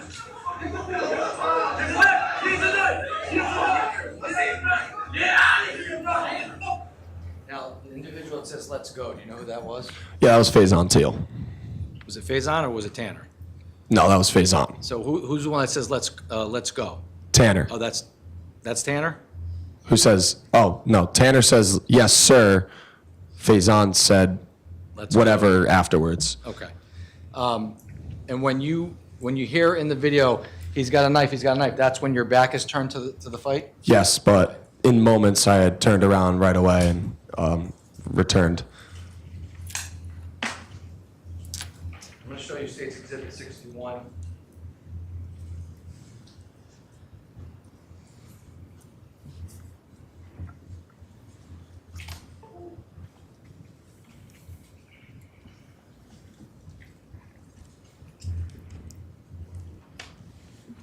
This individual right here with the white shirt, pink shorts with the phone out, do you know who that is? That's me. This individual right here, State 62, do you know who this is? That's the defendant. State 63, this individual with the green sweatshirt, black shorts with the white trim, you know who that is? Ryan Hines. This guy right here with the white shirt and black shorts, you know who that is? Sal Perry. This guy right here with the shirt off with the jeans on, you know who that is? Alex Bernstein.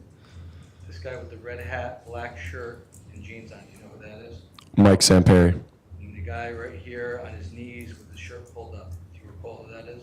Tyler De Silva. State 64, this individual to the right here that comes into frame, do you know who that is? Charles Connery.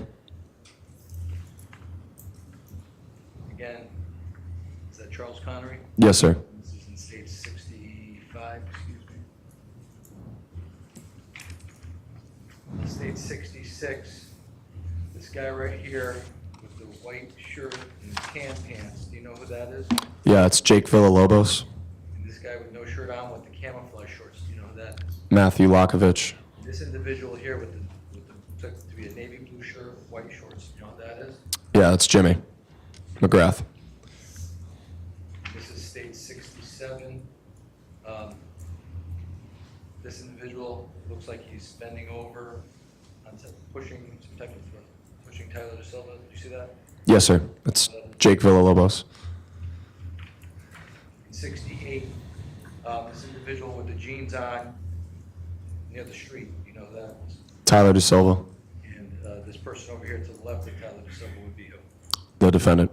And finally, State 69, again, this person in the street, do you know who that is? Tyler De Silva. And this person right here with his back towards us with white shorts on, do you know who that is? James McGrath. And Now, when you were helping Jimmy after he had been stabbed, did somebody call 911? Somebody call the authorities? Yes. Did you make any phone calls you recall? No. And at some point in time, did the police arrive? Yes. And when the police arrived, did you end up speaking to the police that night? Yes.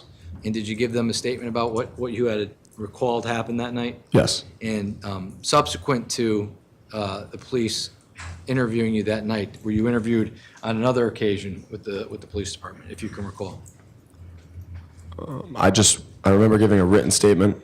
I think I gave also a audio statement to Detective Bango at the time.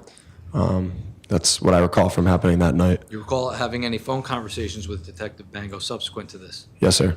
Okay. And based on your conversations with the police, withdrawn, that night, who arrived first? Did the police department arrive to the scene, or did paramedics arrive to the scene? Paramedics arrived first. Okay. And when they arrived at the scene, did you witness what was going on with regards to the care that was being given to the people that were Yeah. injured? And can you describe what that was like to the ladies and gentlemen of the jury? So I had only briefly looked before I couldn't bear to look anymore. But they arrived.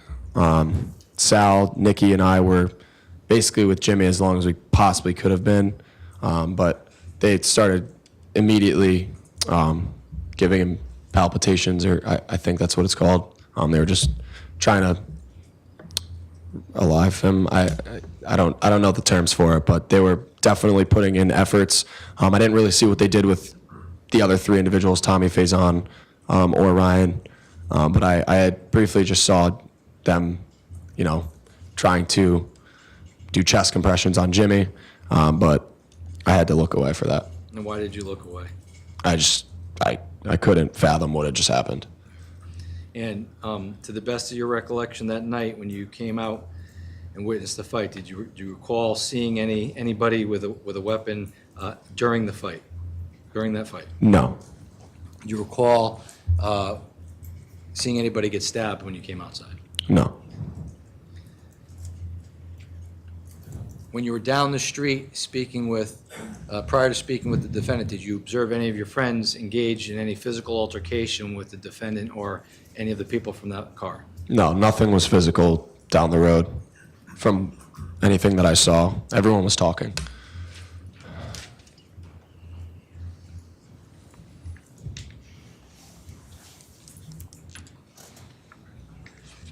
I have no further questions, Your Honor. Thank you. Okay. Attorney Smith. Thank you, Your Honor.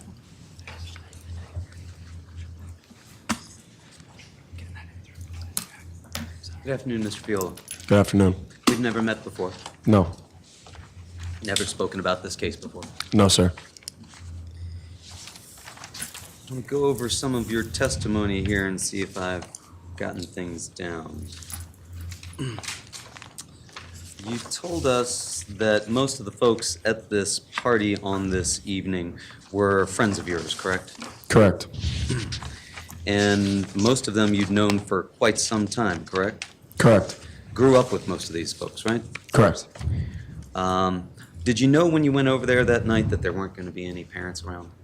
No. You didn't know that Tyler's mother would be in Cape Cod? I had no idea. Didn't know that his father wasn't going to be there? Not a clue. Were you expecting that there was going to be any parental supervision around while this drinking was happening? I wasn't really thinking of that, but no, I didn't know that there weren't going to be any parents there. Wasn't the first time that you'd been to Tyler Rich's house, you told us? Yeah, it wasn't the first. Was this the first time that you'd been drinking at Tyler Rich's house? Well, I had had drinks at Tyler Rich's house on other occasions, but I wasn't drinking at his house at this event. But that was the standard sort of order of operations there. You'd go to Tyler Rich's house to party, hang out, and that included drinking, right? I guess. Not really. You only had one beer that night, right? Yes, sir. How can you be so sure that you only had that one beer? Because at the time, I was an athlete. I had practice the next day, I was also, at that specific time of my life, I was not really drinking much. I was more so the sober guy that was kind of mediating, looking after his friends. And I had the drink at Nikki's house before I even went to Tyler's. Okay. You were 17 at the time? Yes, sir. You only had one drink at Nikki's house. Yes, sir. And where'd you get that one drink? I can't recall. Did you buy it yourself? No, sir. Was it provided to you by somebody at Nikki's house? I can't recall. You rode with Nikki over to 43 Laurel Glen Drive? And Jimmy, yes. Okay. And how much alcohol did you have in the car with you? I do not recall. But there was alcohol in the car with you, right? I don't know if there was alcohol in the car at all. You didn't see either of those other occupants bring with them any alcohol? I could not remember.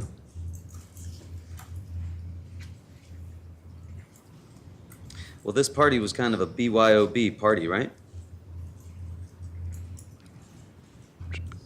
Sure. I don't, there's no like rules. You just show up and hang out. It wasn't really like provided or you go buy it. You just show up. I don't. Did your friends bring any alcohol in the car with them or not? I do not recall. You didn't see them with any? No, sir. Didn't see them get in the vehicle with any alcohol? No, sir. I don't even know how I got there. I might have been Nikki's mom. I might have drove. I could not remember. It was 3 years ago. Okay. You rode there with Mr. McGrath? Yes, sir. And you don't remember whether or not he was drinking? I think he was drinking. I don't remember if it was in, I don't think it was in the car. I think he was drinking at the party. Which party? Tyler's house. Okay. Was he drinking at Nikki's where you had the one beer? I don't recall. How much did he have to drink? I don't know. Did he seem like he was drunk? No. No, actually, no, not at all. Would you have let him drive? No, Why not? because that's unsafe and illegal. Why is it unsafe? Objection, how is this relevant? I'll sustain the objection.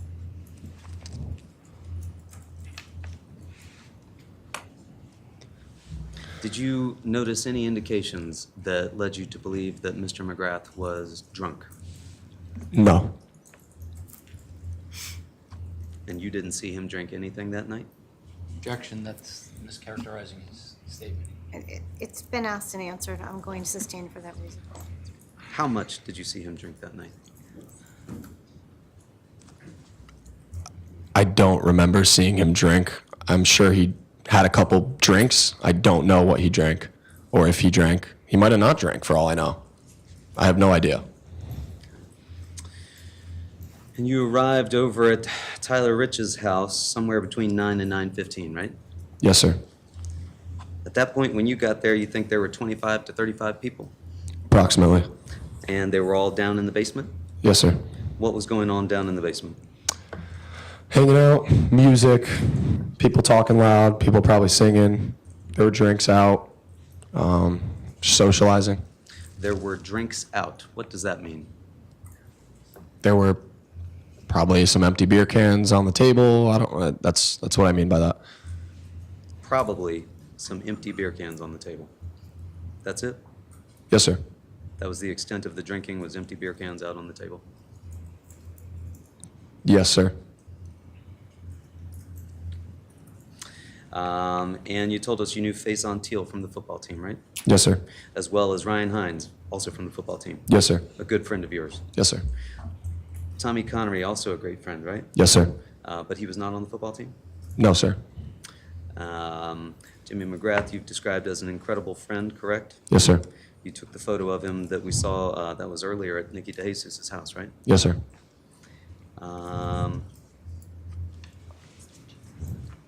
You thought maybe Sal Perry also went over with you that evening? Yes, so we were together that day, but I don't remember if he had came to Nikki's house and then went to Tyler's with us or if he had just met us there. I can't remember. But he was also a good friend, a year older. Yes, sir. And then you saw Michael Samperi. He grew up with him in the same neighborhood? Yes. Correct? Did you play sports with him? No. Alex Bernston, you said that was a friend of Tanner Chernowski's, right? Yes, sir. How did you know Tanner Chernowski? we met at the Boys and Girls Club way back when, like probably I was in like, I might have been like 7 years old when I first met him. He was 2 years older than me, but I always hung out with kids my age, kids a grade below, kids a year above me, 2 years. So I was definitely familiar with Tanner by the time of this event occurred, like very, very good friends with him. Sal Perry, did you see him drinking that night? I do not recall. Michael Samperry, did you see him drinking that night? I do not recall. Alex Bernston, did you see him drinking that night? I do not recall. Charlie Connery, did you see him drinking that night? No, sir, I didn't see him drinking. You recall not seeing him drink, Yes, specifically. yes. The others you can't recall. Actually, if this is allowed, I think Alex, I might be wrong about this, but I think Alex drove Tanner. I don't know for sure, but I know that Tanner was there, and I never really see Alex anywhere, but I know his car. I remember seeing his car there because he drove a nice car, so I think he wasn't drinking if he was driving. So that's all I can remember, though. Again, my question was a little different, sir. You say you specifically recall that you did not see Charlie Connery drinking, correct? Yes, sir. You don't recall whether or not any of those other folks I've asked you about were drinking, right? Correct. You said that Jacob Villalobos was a great friend, right? Yes, sir. Did you see him drinking that night? I don't recall. You said Michael Lokovich, also a great friend, correct? Not Michael. No, Matthew. okay. I'm sorry, Matthew Lokovich. Thank you Yes. for correcting me. Great friend. Yes. Did you see him drinking that night? I don't recall. Tyler Rich, did you see him drinking that night? I also do not recall.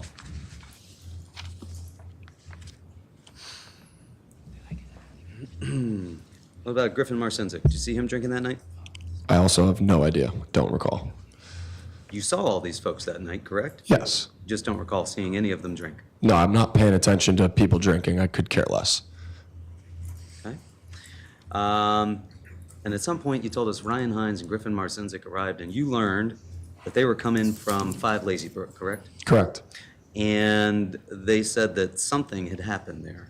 Is that fair to say? I mean, a little more than something. They definitely gave me the rundown of what happened, yeah. They told you that they had been jumped and attacked by 3 kids from St. Joe's, right? Well, not they. More so just Ryan. Griffin was a small individual. I don't think he could have made a difference regardless. Not trying to be mean to him, but that's just the truth. Okay. So you learned from them that Ryan had been jumped by 3 St. Joe's kids. Is that what they told you? Yes, but I had actually been made aware of that before they even showed up, because either Ryan Hines or Griffin had made a call to let them know that something had happened, and for a place, they were looking for safety almost, if it was okay for them to go to Tyler's house. So somebody at Tyler's, might have been Tyler, I can't remember for certain, but that's who had made me aware that something had happened. And then when they had arrived, I spoke to them more deeply about it. Word started to spread that friends of yours claimed to have been jumped at 5 Lazy Brook. Is that fair to say? Correct. People started talking about it, right? Not necessarily. I think that there's most of the people actually at the party didn't really know. Just a small group actually that were more so closer, maybe like football friends of Hines, had found out. And you told us you weren't part of the basketball group chat, right? No, sir. But you were aware that people were texting that night, correct? No, sir.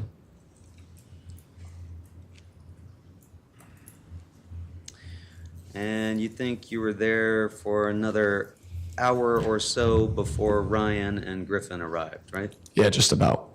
And then within 5 to 10 minutes after they arrived, you're made aware that a car had shown up, right? Correct. You weren't surprised by that, though, given the fact that word had started to spread, correct? No, I was very surprised because they were coming to us for safety, Ryan and Griffin, to not further get involved in anything. So a car being there was actually quite surprising. You say they were coming to you for safety, correct? To my knowledge, yes. You weren't aware that Griffin Marcinzik was sending text messages with the address to 43 Laurel Glen Drive to anybody? No, sir, I was not aware of that. Did you stay near Griffin Marcinzik when he arrived? I don't recall. Did you stay near Ryan Hines after he arrived? I think I spoke with him for a bit, but I wasn't like on his hip, so no. So what they made you aware of was that they had been jumped, but they didn't tell you that they were live texting the address to the people they claimed to have jumped them. No, I had no idea. Okay. Because you weren't part of that group chat. Correct. And you said at some point, Tyler Rich rallied up a group of good friends, right? Correct. About 10 of you, you think? Yeah. And you went outside to confront the car that had shown up. Yes, sir. Now, you described to us that that vehicle, when it showed up, parked in the middle of the road, right? Just about, yeah. Right? Blocking the driveway, I think you described it as being, right? Yeah. It wasn't on the far side of the street across in front of the other house, right? I mean, it could have been. I just remember it being almost parallel, like almost near the driveway, like if you just extended the driveway out. I don't remember if it was a little bit up, a little bit behind. I just know in the general area where the car was. Blocking the driveway is your description, right?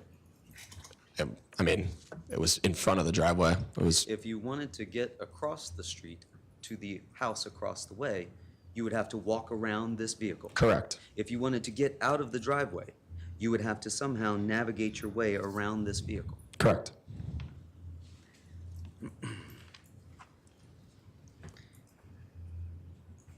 And you went to confront this vehicle, right? Yes. And you said you knew this was the car from 5 Lazy Brook. Well, as we were walking out, I think words were being said like, "Oh, that's them," or "These are the guys." So, but I didn't recognize the car whatsoever. I've never seen it before. And you said you went to ask them why they were there. Yes. That's not all you went out to do, right? Surely not. I mean, I went out there to kind of stick up for my buddy a little bit, but I wasn't planning on doing anything, nor did I. Well, you said voices might have been raised, right? Voices were raised. Voices were raised, Yeah. right? And in fact, the car was surrounded, right? I wouldn't say surrounded. A majority of the people were on the driver's side, just kind of in a group. I wouldn't say the car was fully surrounded at all, no. And you told them either get out of the car, correct? Are you going to finish? I did. You said either get out of the car, correct, I think so. I don't remember. or leave, correct? Yeah, that sounds about right. The first thing was, though, get out of the car, right? Yes. Why did you want them to get out of the car? Well, because when I'm looking at the car seemed like it was a clown car packed full of people. So it kind of matched the amount of people that were there from our end. So at that point, I was like, our friend just got his face smashed in. I mean, get out of the car. We want, hey man, like you just beat up our friend, either get out of the car or be on your way. I wouldn't have cared at all if they left. I mean, I would have loved for them to leave. But, that was our idea, yes. Well, you're telling us you would have loved for them to leave in the aftermath of things. However, at the time, you told them to get out because what you wanted was payback, right? I wouldn't say payback, but at least to figure out what was going on, or at least a motive. I think most of the time we were asking them why they did it. Hey, why'd you beat up our boy? Nothing was said. So eventually we were like, all right, get out or leave. You didn't know, you had no idea that they were coming, that address had been given I to had them. no idea. But when this unknown car parks outside, there's a rallying of at least 10 of you to go outside and confront the car.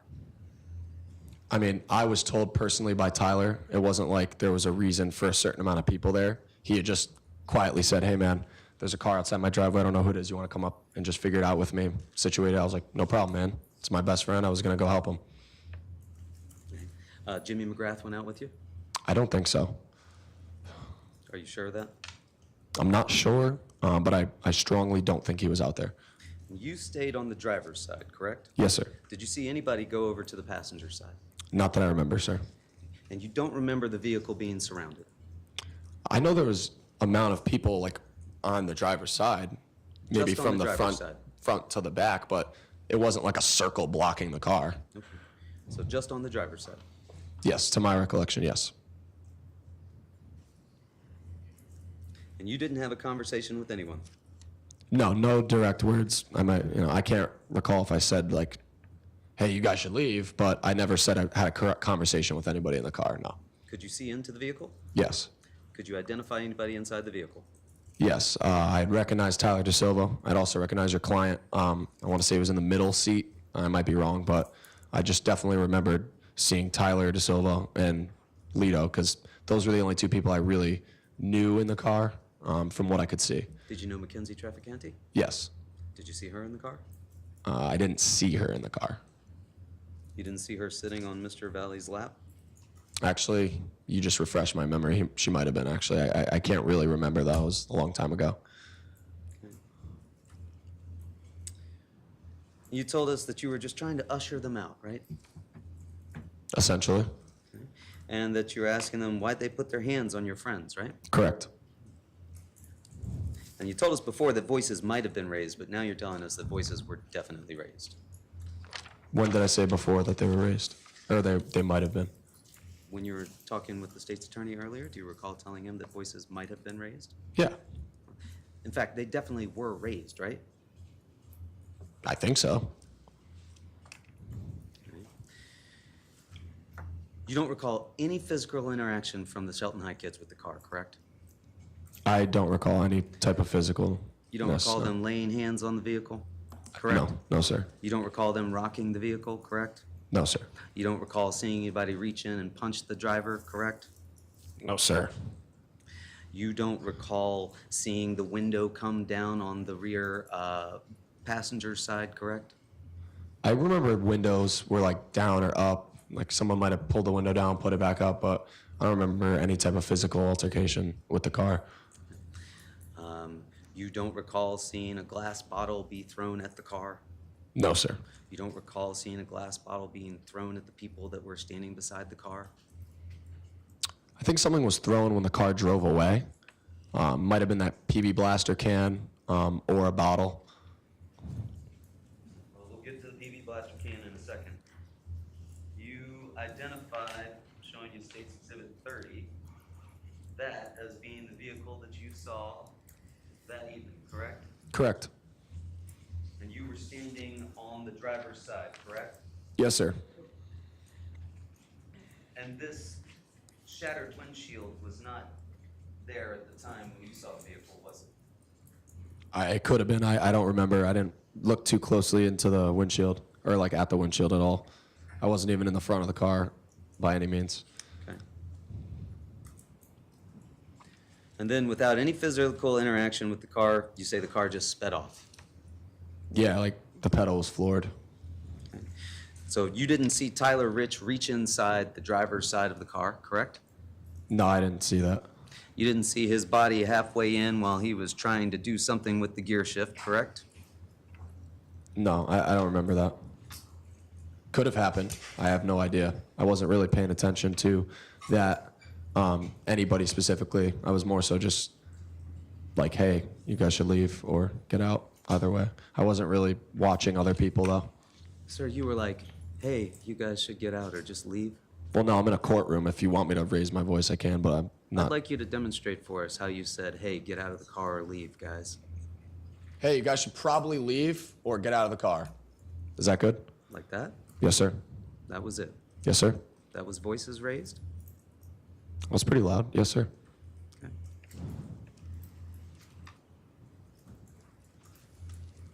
And then after that, the car just sped off. Yes, sir. And then you said most people from Tyler Rich's house went back into the house? Yes. But you glanced down and you saw car brake lights down the road, correct? Yes, sir. And that was down towards the farmhouse lane end of things, right? Correct. And you don't recall the car driving up and down the road? I didn't see the car driving up and down the road. I think it drove up and down the road afterwards. Where were you standing when you glanced and saw the car brake lights down the road?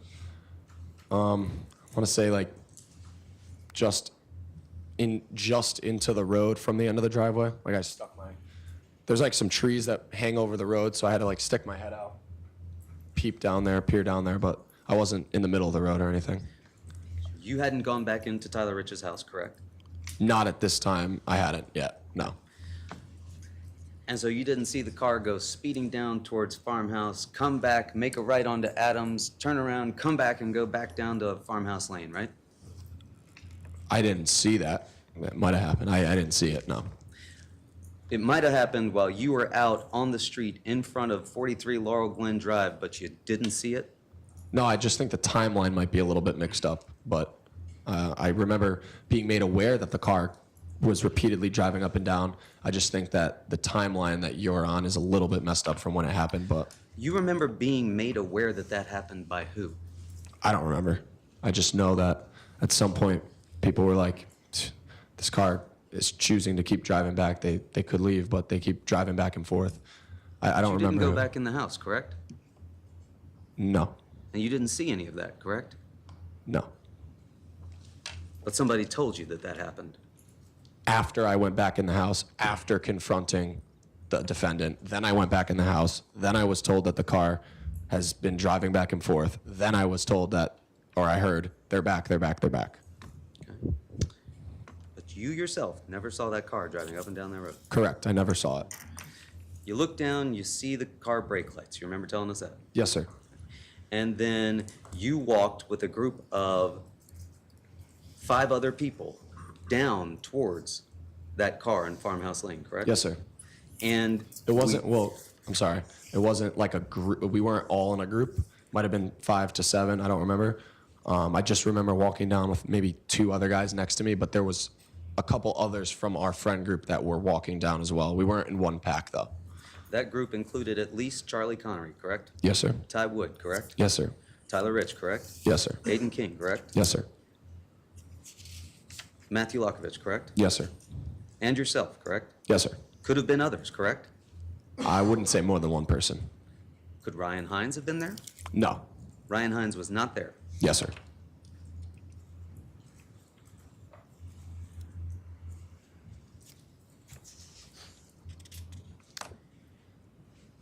You watched State's Exhibit 44, which is the video from the Ring camera for 36 Laurel Glen Drive. Do you remember that? Yes, sir. Can we see that one? I'm going to ask you to watch this, and I want you to see if you can identify for us who you are in this group, okay? I don't think I'm in that group. Let's just watch and see, then you can tell me. Okay. Sure.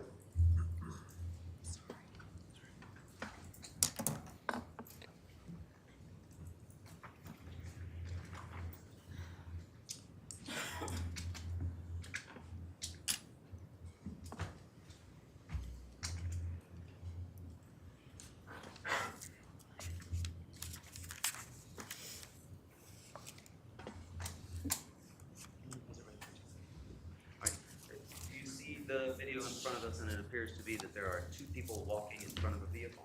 Yes. Can you identify for us who those 2 people are? No, sir. I have no idea. Did you ever walk up and pass those people? No. Can you continue playing? We're going to keep watching. Right,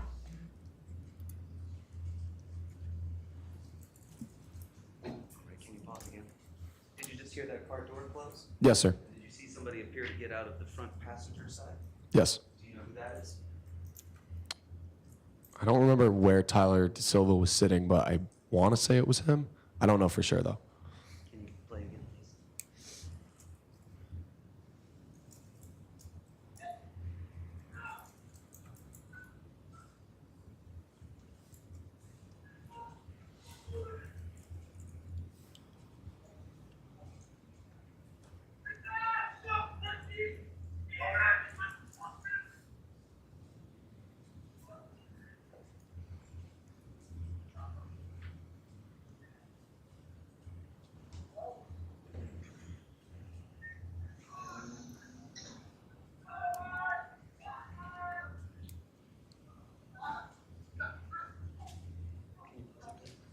You see somebody that appears to have in their hand a light of some sort? Just walked up in front.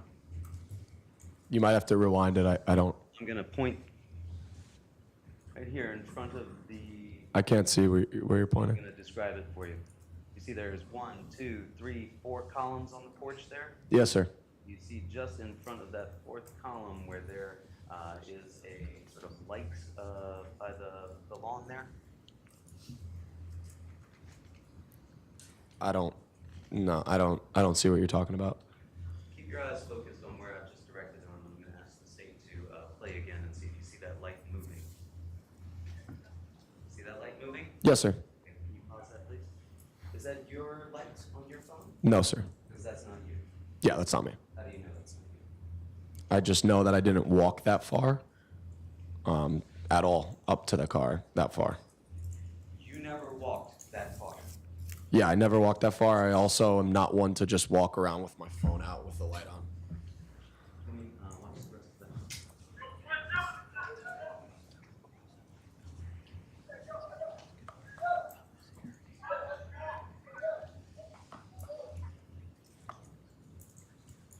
In that video, would you agree we just saw a group of about 6 or 7 people following the folks who got out of that car? Yes. You're saying you weren't any of those people? I don't think I was, just based off of what I had experienced when I spoke with the defendant, because I never really made it that far to the car. I only recall being about in the middle of the road, but I quickly turned and noticed the defendant by a pole, a telephone pole, that would be, I guess if you put the Ring camera video back up, it would be to the left, almost out of the picture. And that's where I recall standing and speaking with the defendant and his girlfriend being there as well. I don't have any recollection of walking that far down to the road. Can you use that? Do you still have the pointer over there somewhere? Do you see a pointer with a little red tip? Can you use that to show us where you think you were standing when you spoke with Mr. Valley? Do you know which one 36 is? Is it this one? I believe it's that one, sir. Do you know? I mean, it would be a lot easier if the video was here. But If you can. there's no telephone poles in this picture, so I can't do it. I'm sorry. Do you remember? Well, you see where the house is, 43 Laurel Glen, marked with the red marker, I want to correct? say it was right about here because this looks like the bushes. I want to say that there's a telephone pole right here in this area. And there's some shrubbery over here. So I want to say I was right about here. And I walked down till right about here. Didn't engage with anyone in the car over here. Just kind of stayed over here and saw the defendant. Walked over, approached him, said what I said. That's it. So, are you saying that what we saw in State's Exhibit 44, you never made it down that far, correct? Correct. You made it only as far as that bush that you've indicated there on Exhibit 1, is that fair? Could have been like 5 steps ahead of it, but I never even came close to that intersection of Laurel Glen and Farmhouse. I never made it that far. Never down to that intersection. Never. And it was by the bush that you believe you had this conversation with Mr. Valley, is that correct? Well, yeah, I mean, like I said, it wasn't really a conversation. It was very, very brief. I had just saw him. I don't know what really, struck me to actually go speak with him, but I think I was just trying to honestly calm the situation down because I did say to him, "Hey, look, I think it was messed up that he sprayed you." That's what I started it with, but it wasn't really a conversation. And you said that you could see that the doors had opened on the vehicle, correct? Correct. And that everybody just went down there in a non-aggressive way, right? That's the way I went down there, and that's the way the group that I had went down there with. That's what we were planning on doing. Yes. Would you describe what we saw there as being a non-aggressive way of those folks coming down to interact? No, I think it was slightly aggressive. Slightly aggressive? Yeah. You saw somebody launch a can of some sort at the vehicle? Post of it being launched at us, yes, I did. Did we see it being launched at you there? No, sir. And you saw somebody running at that vehicle, correct? Correct. Who was that? I don't know. I might have to watch it. Maybe I could identify after watching it again. I don't know. It's kind of blurry. Wasn't you, though. No, sir. And you said there was a PB blaster can, right? I never saw the can. But from what I was made aware of, it was PB Blaster and/or WD-40. Who made you aware of a PB blaster can? Well, at some point, before I spoke with the defendant, I was made aware that Tyler Rich had sprayed him with PB Blaster. And there was, that was basically it. He said, I just sprayed him with some PB Blaster. So I took it upon myself to go up to him and say, hey man, I'm sorry that he did that. That was kind of fucked up. But, there's a lot of guys here, etc. And you were close enough to see Mr. Valley at that point, correct? Correct. And you could see that he had been sprayed in the face with the PB blaster? No, surprisingly, I mean, he might have been. I wasn't necessarily looking at that, but I don't recall seeing any type of anything wrong with his face. Not saying that there wasn't. I don't remember. And where, when you were talking at Mr. Valley, as you've described it, was Ms. Trafficante?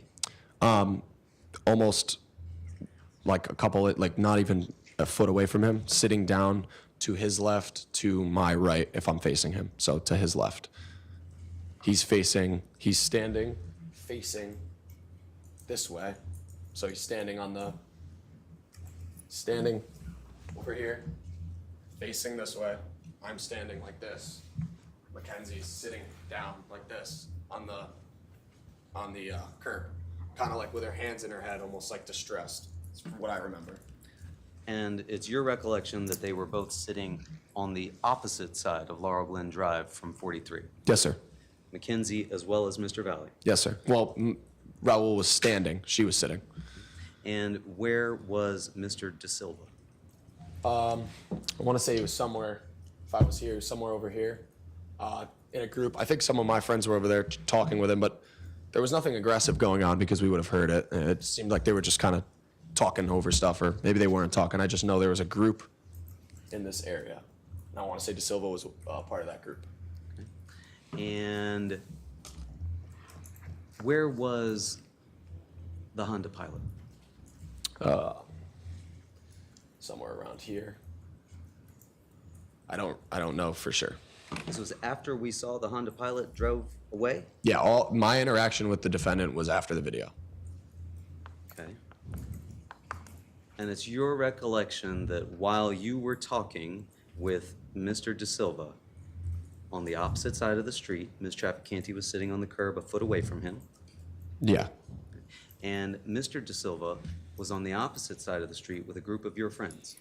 Yeah, I think some of his friends were there too. Yeah, he was across the street though. And where was the Honda Pilot? I don't know exactly, but I want to say it was somewhere over here because where me, your client, and his girlfriend was separated from the rest. And I just remember turning around, Charlie Connery was walking up towards us almost. So right when I turned around, he met me almost, and then we just walked back. You don't know where the Honda Pilot was, right? No, sir. I think it was over there, but I don't know for sure.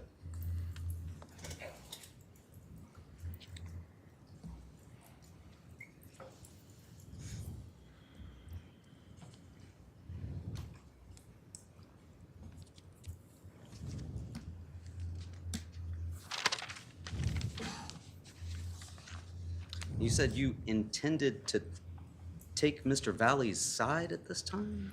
What I mean by that is, what I was made aware of was that it was sprayed.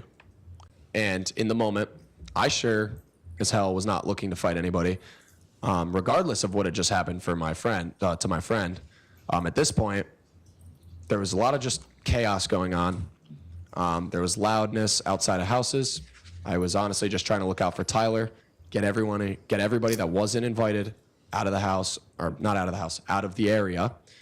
So at least what I thought was, if I start the conversation, if I start what I was saying to the defendant with something that he just had happen to him, and like kind of me being like, hey man, listen, I feel bad, you shouldn't have got sprayed like that. Whatever I had said, I had felt that would be the smartest way for him to at least give me his attention.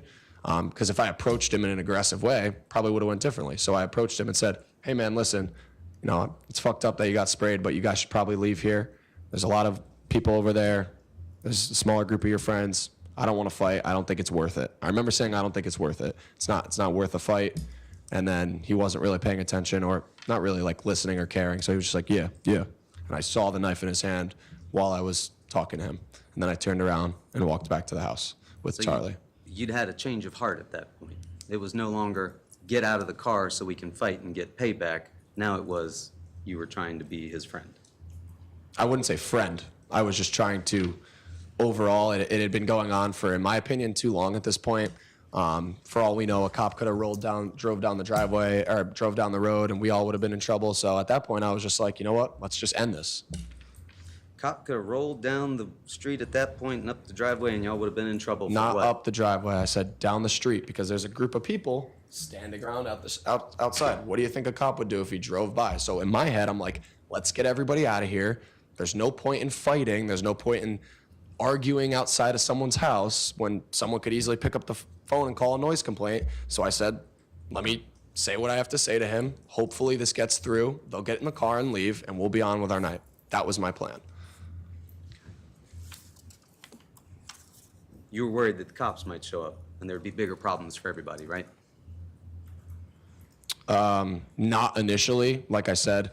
More so after this has been getting dragged on for a while, I was like, all right, this is kind of stupid. I didn't care at that point to say anything like get out. I was more so like, hey, let's just end this. It's not worth it.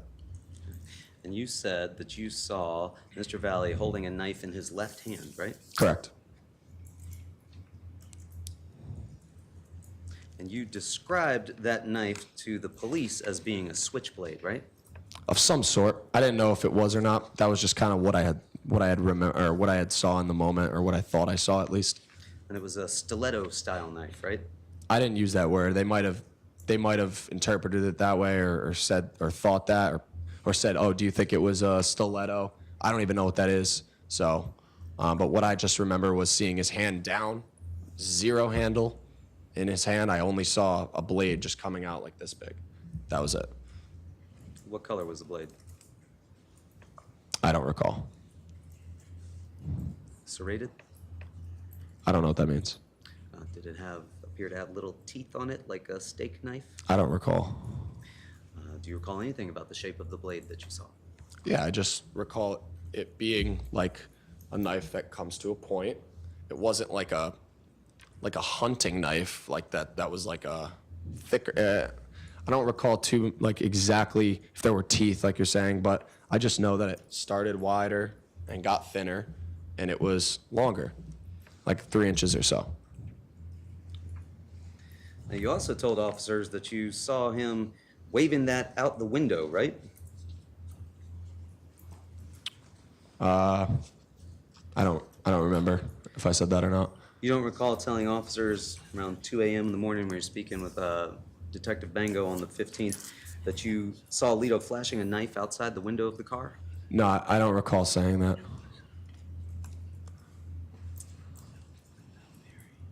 And that the knife was a switchblade? No, I said, I mean, it could have been. I just remember the knife. If at the time I was trying to describe it as best as I could, if that's the words I used, then that's what I said. But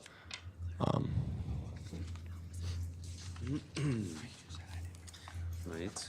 And so when you claim to have seen this knife in Mr. Valley's hand when you were down talking to him by the bushes, you didn't yell out to everybody, hey, he's got a knife.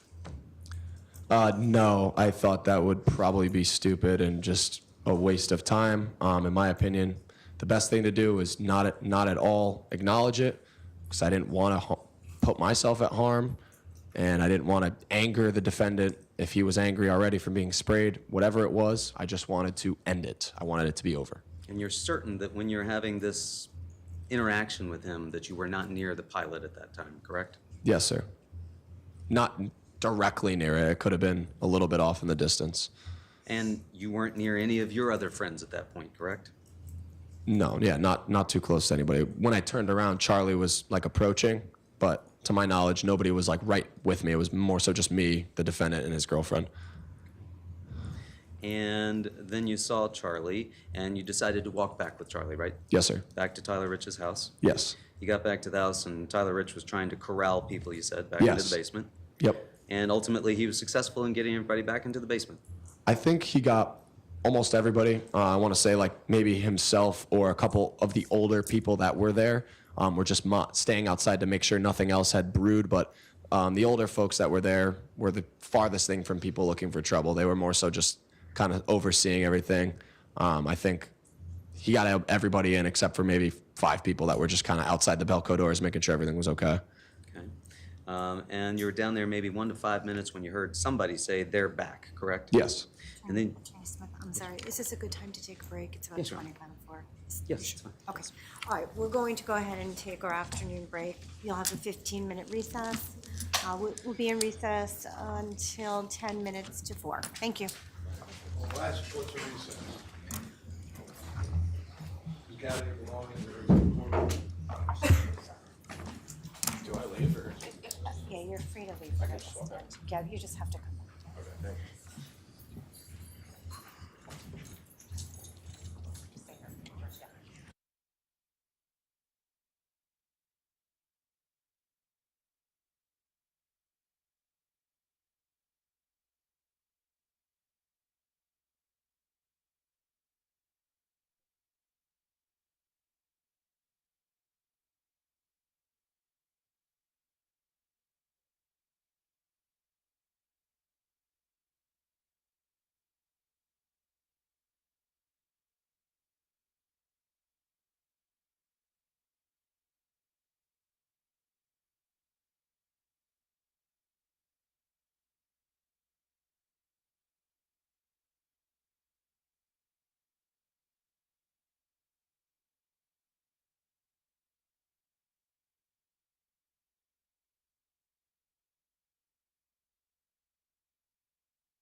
Honorable Judge Murphy presiding. Good afternoon, Your Honor. Good afternoon, thank you. Thank you. All right, so if the state could direct their witness to retake the stand.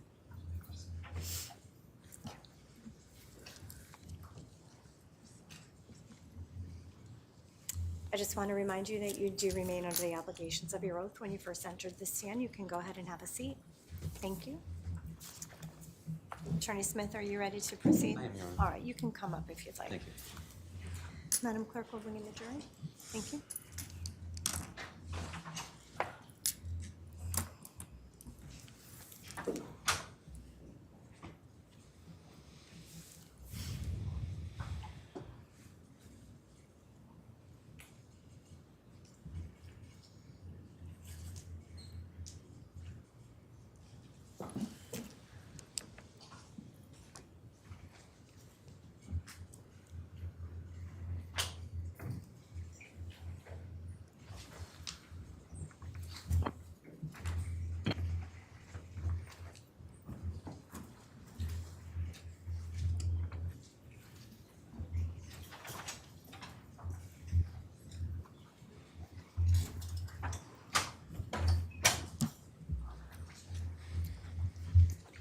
All right, welcome back, ladies and gentlemen.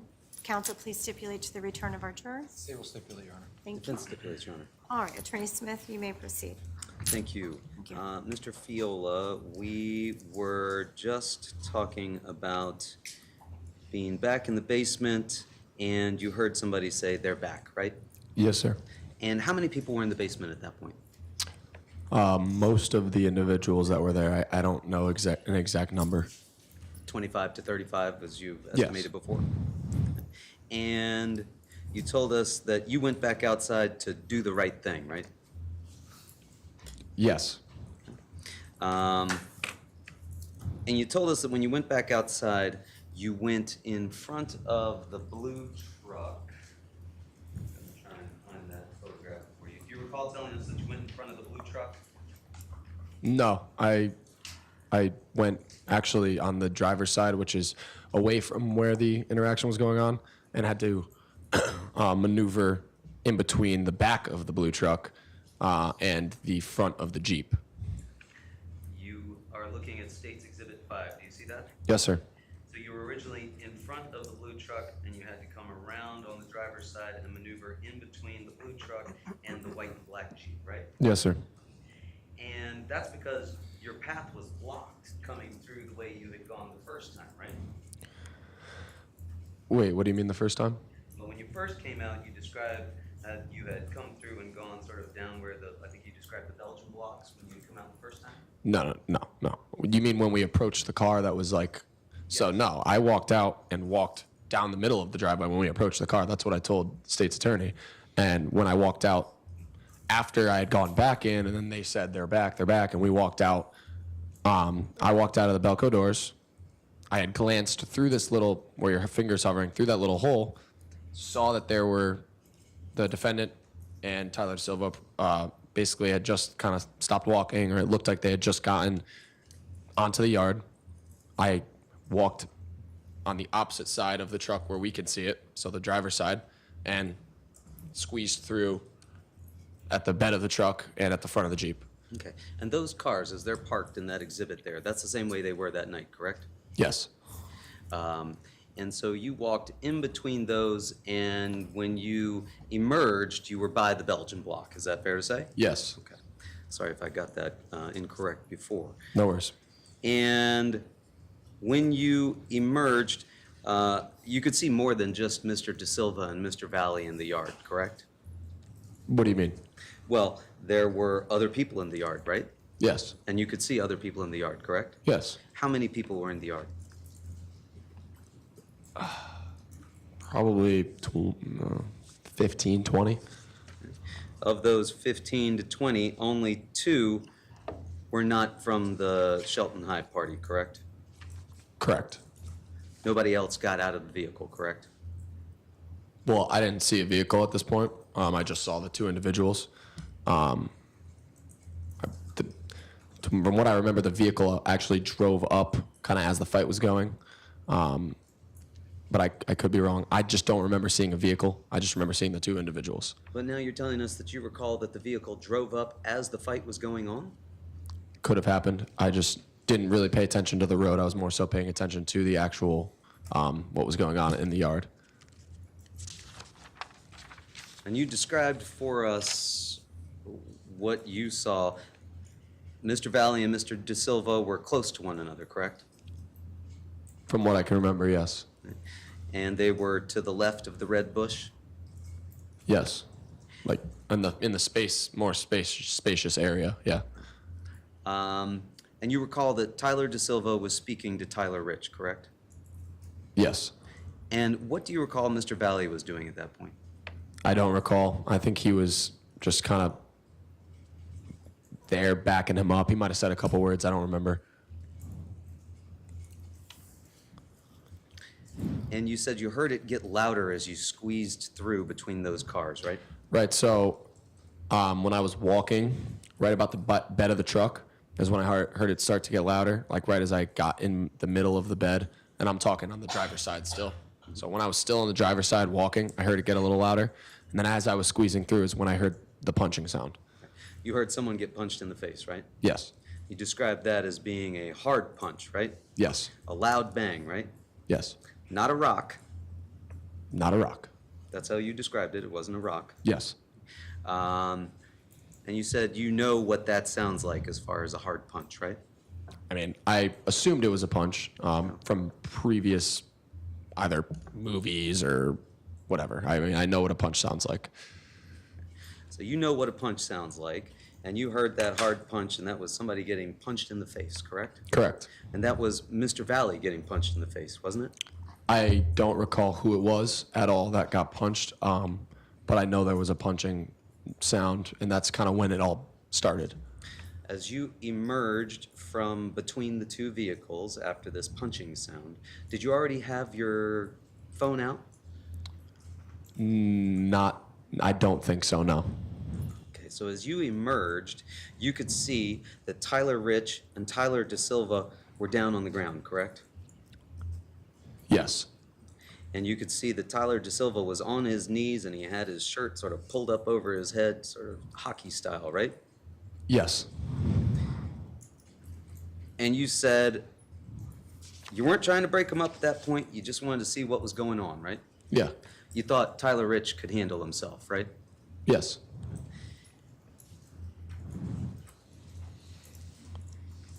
And at some point, you would agree, you pulled out your phone, you turned it on, and you started filming what was going on, right? Yes. You were doing that as a Snapchat or as something that was on your camera? How were you, what were you No, using? so I just had Snapchat, and when you open the app, it's got like a big circle for you to video stuff or take a picture. It's like the main screen when you click on it. Like still to this day, if you click on the app, it just brings up that picture where you could take a video. So I had my phone out. You could see the flash was on, so I was trying to get what was happening on video to show the two individuals back by the Belgian blocks like I had mentioned before. Right, the two girls, you were going to show them this video, right? Yeah. In fact, you said you were going to show them the video because they had had some sort of previous interaction, and you wanted to show them and say, look at this video of Tyler getting what? Tyler just in a tussle with Tyler Rich. I didn't know if they could see it from their view because there were some people outside. So I just, again, I was 17, probably shouldn't have videoed it. Wasn't really that funny, but in the moment, I thought it was funny, or not really funny, but I just thought it was something that I could show them, so I did. But it was definitely not the smartest choice. You were taking a video of somebody getting attacked, and you were going to show that to some girls. Is that true? I wouldn't say anyone was being attacked. I think it was pretty mutual. There was a tussle going on the floor. You see Tyler De Silva's shirt pulled up, but Tyler Rich is also under him. And there was definitely something going on.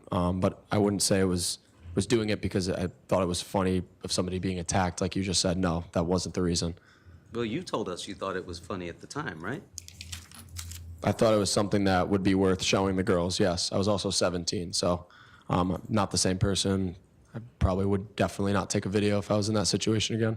At the time, you took the video because you thought it was amusing and you wanted to show these two girls. Again, not amusing. I just thought it was something that was worth showing them because of the previous interaction, like you just said. Because of the previous interaction that one of the girls had had with Tyler DeSilva, you believed. Correct. And that interaction you thought would make it so that she would want to see Tyler DeSilva getting attacked by Alec Bernstein, Tyler Rich, Sal Perry, Michael Samperi. That's what you were filming, right? I'm going to object based on what the individual would have wanted to see. I think that was the form of the question. I'll sustain the objection. You told us that you thought Lily would want to see this video, correct? I didn't know if she would want to. I just was showing it to her and her friend. You told us you understood that Lily had had some sort of previous interaction with Tyler DeSilva, correct? Correct. And that based on your understanding of that previous interaction with Tyler DeSilva, you wanted to show her this video, correct? Correct. And you said, look at this video of Tyler getting, and then you trailed off. And it was Tyler getting what? When did I say, look at this video of Tyler getting? So I was just saying, look at this giving video. that answer to the state's attorney when you were asked on direct about this video? I don't recall, but I do recall saying, hey, look at this video.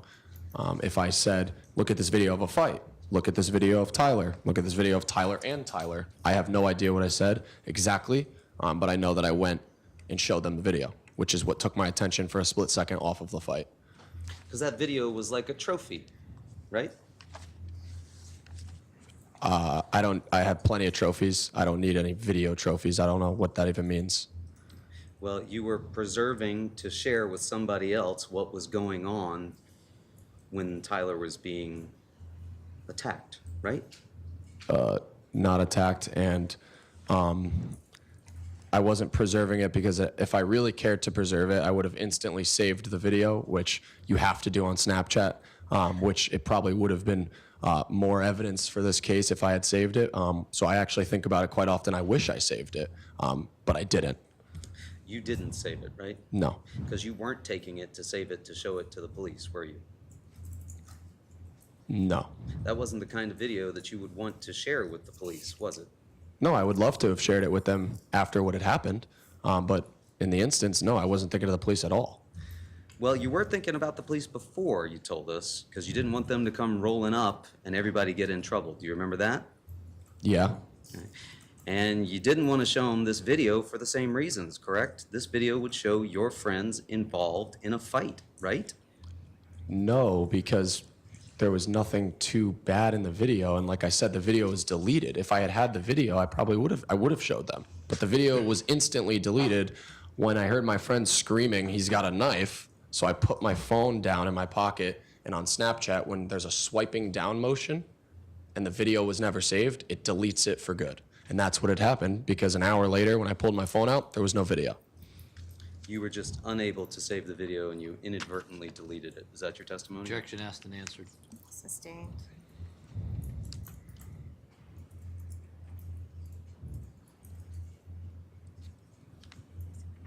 You said you were 5 seconds into the video showing it to the girls, correct? Yeah, just about, yeah. So you could have saved it, but you didn't. You were showing it to somebody. Yeah, I was showing it. Then I heard somebody screaming that an individual has a knife, which takes priority over anything. And you watched some of the video that was taken by Tanner Chernowski, correct? Yes. And you said you thought that that was Faison Teal saying, "Let's go" in the video? I'm sorry, can you rephrase that? I don't know what you mean. Do you recall telling the state's attorney when he asked you who said "let's go" that you thought that was Faison Teal? I just know that Tanner said "yes, sir" in the beginning. That's Tanner's voice. And I am strongly in belief that Faison was who said whatever was said afterwards. Yes.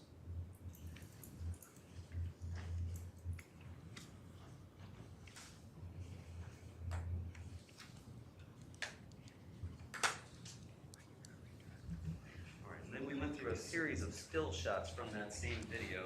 I'm going to show you some of those.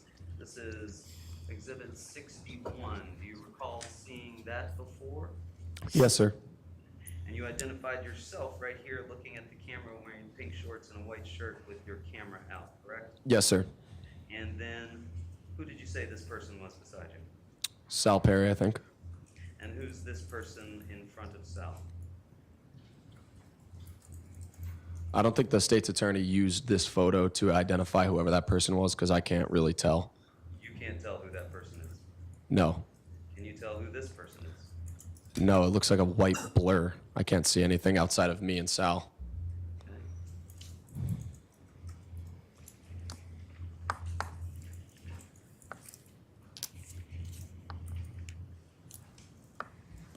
Then you were shown this still shot, correct? Correct.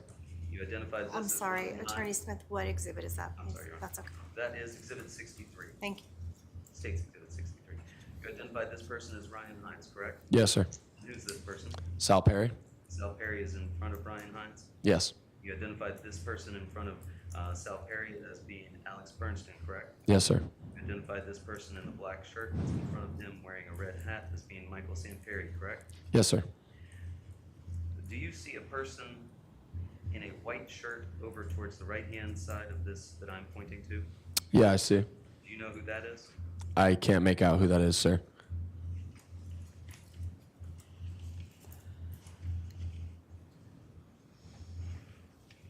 You were also shown State's Exhibit 65. Do you see that, sir? Yes. You identified this person in the foreground wearing the white shirt and the black shorts as being Charlie Connery. Yes. Can you identify this person walking behind him wearing a gray shirt and black shorts? Yeah, it looks like Joey Romano. Joey Romano? Yes.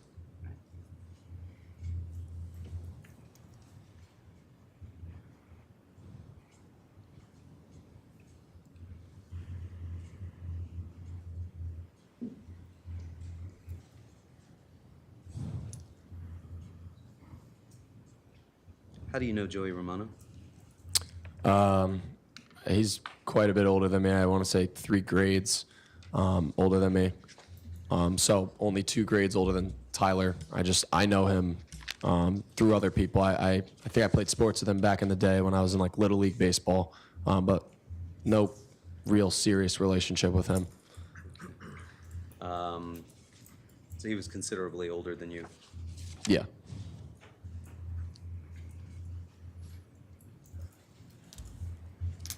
You spoke to police that night twice, correct? Yes, sir. You gave them a statement at 1 in the morning and then a statement again to Detective Bango at 2 in the morning, correct? Yes, sir. You did not see a weapon or the stabbing during the fight, correct? Yeah, I didn't see it in the fight. Yes, sir. You claim that the only time you saw what you described as a switchblade with a long, pointed blade was when you were down speaking with Mr. Valley around the bushes by 36 Laurel Glen Drive, correct? The only time I saw a weapon in the form of a 3-inch blade, I don't know if it had grooves, I don't know if it was a switchblade, but whatever weapon I saw in his hand, yes, that's the only time I saw it. And you believe that the police arrived after the paramedics, correct? That's what I believe, yes.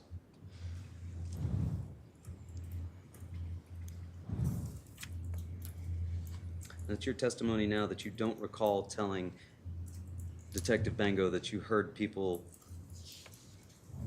say that Mr. Valley was flashing a knife outside the car window. So, question, because you said to me that I said that he was flashing it, and now you're saying to me that I said I heard people say that. So maybe if I heard people say that, that's what I said. I never said that he was flashing it outside the car window. I don't recall ever saying that. If other people said that to me, and that's what I said on the statement, maybe I said that. But I definitely don't recall seeing him flashing anything outside of the one time I saw it from our interaction. Well, you do recall telling us that the reason that you went out there was to do the right thing, right? Went out where? Out into the front yard when the car came back. Yes. And in your mind, doing the right thing was filming this fight so that you could show it to Lily and another girl, correct? So in the moment of being in the basement, the right thing was go outside, because I'm not going to sit in the basement when a bunch of my friends are outside dealing with something, whatever that may be. I also was in a very tight friend group, Tyler Rich being one of them, so I wanted to be present. God forbid anything happened, which it did. So in my eyes, I was still doing the right thing by being out there. You consider yourself a protector of your friends. No, I just consider myself a friend of my friends. You wouldn't want to see your friends get into any trouble. Who would? No, I wouldn't. And you didn't tell the cops about filming this and showing it to these girls, did you? I don't think I even remembered exactly filming it until I had watched that video and pointed myself out and was like, oh my God, that's me, I think. But when I spoke with the cops directly, it had nothing to do with being afraid to show the cops. I just don't think I remembered to bring that up. It wasn't really that important at the time. You weren't going to tell them unless they asked you about it. No, I don't recall. I don't know if I was planning on telling them or not. Or you weren't going to tell them at all?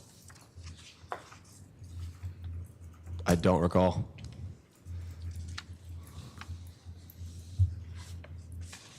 Nothing further, thank you. Mr. Fiola, did you intentionally delete that video that you were taking that night on 40? No, sir. No, sir. Had you saved that video, would you have given it to the police? 1,000%. No further questions. Anything on that limited redirect? No, Your Honor. All right. You can exit the witness box. You're all set. Thank you. Please watch your step as you exit, okay? Thank you.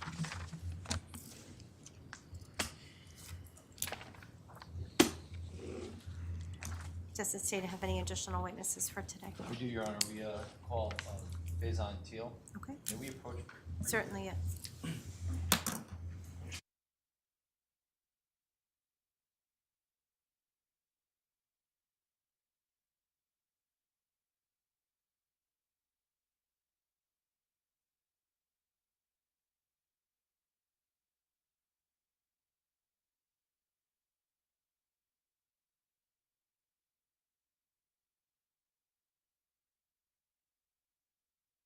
You can come on in. Thank you. You can come right up to the witness stand here. Sir, step into the witness box and remain standing.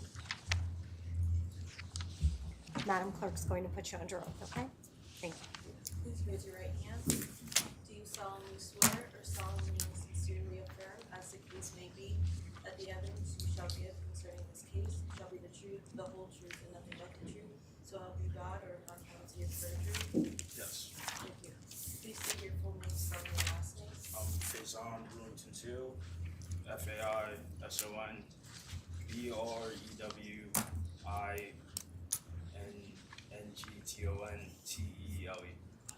Please state your address. My address 82 Wembley Road, Shelton, Connecticut. All right, sir, you may be seated. Thank you.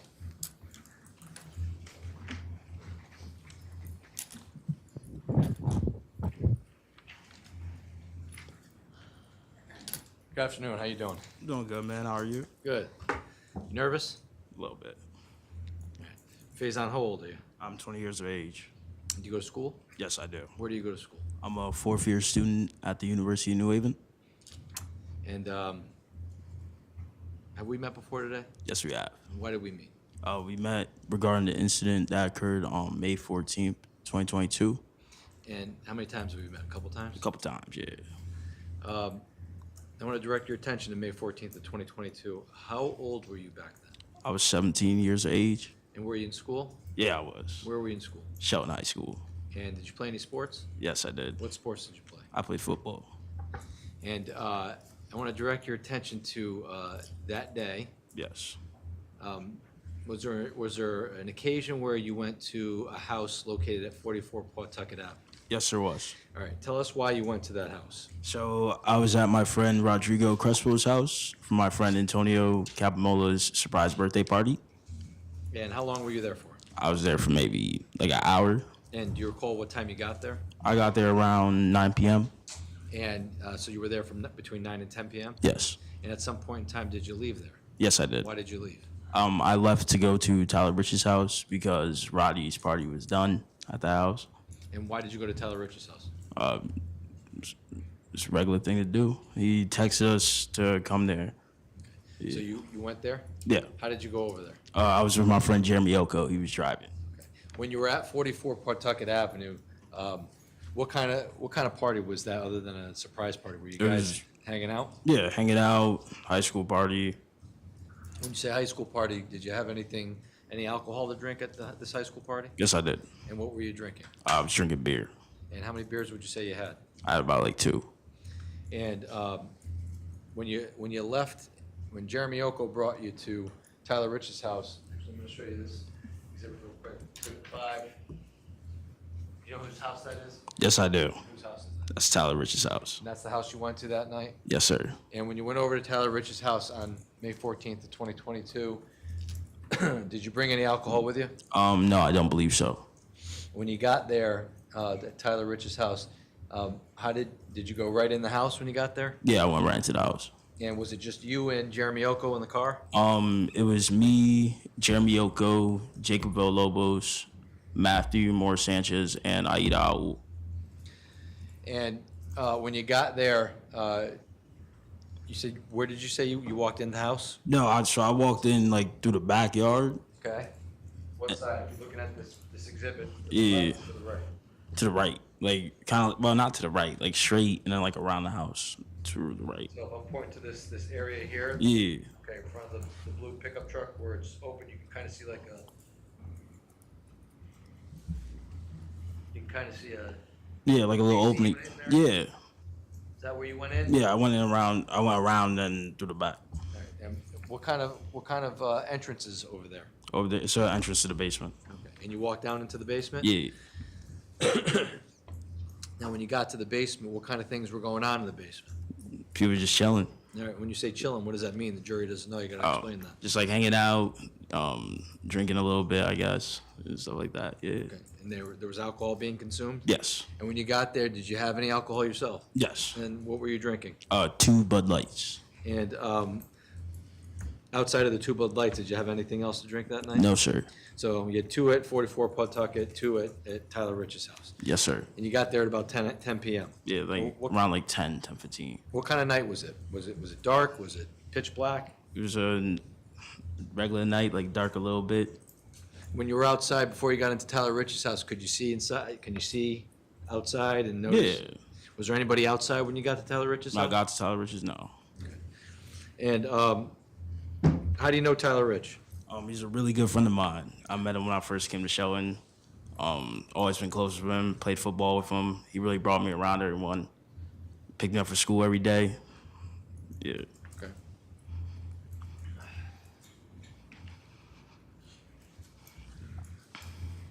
You know who this is? This is State's Exhibit 54. Do you know who that is? Yes. Who is that? That's me. State's Exhibit 56. Do you know who this is? Yes. Who is that? That's Ryan Hines. And how do you know Ryan Hines? I played football with him. He was 2 years under me. Younger than you? Yeah. State's Exhibit 55. Do you know who that is? Yes. Who is that? That's Tommy Comrie. How do you know Tommy? Tommy, always friends with him. Met him through high school. State's 57. Do you know who that is? State's 57. Yes. Who's that? Jimmy McGrath. Do you know Jimmy McGrath? Yes, I did. How do you know Jimmy? I was friends with him. Now, on May 14th of 22, were these individuals at Tyler Rich's house at the time? Yes, they were. Do you know Ricky Fiola? Yes, I do. Was he present at Tyler Rich's house? Yes, he was. How about Sal Perry? Was he there? Yes. What about Mike Samperi? Yes. What about Charlie Connery? Was he there? Yes. And how about Jake Villalobos? Yes, he was there. He was there because you went there with him, right? Yeah. And how about Matt Lockovich? You know Matt Lockovich? Yes, I know Matthew Love. And was he present at Tyler Rich's house? Yes, he was. All right. Now, when you got to, if I may have,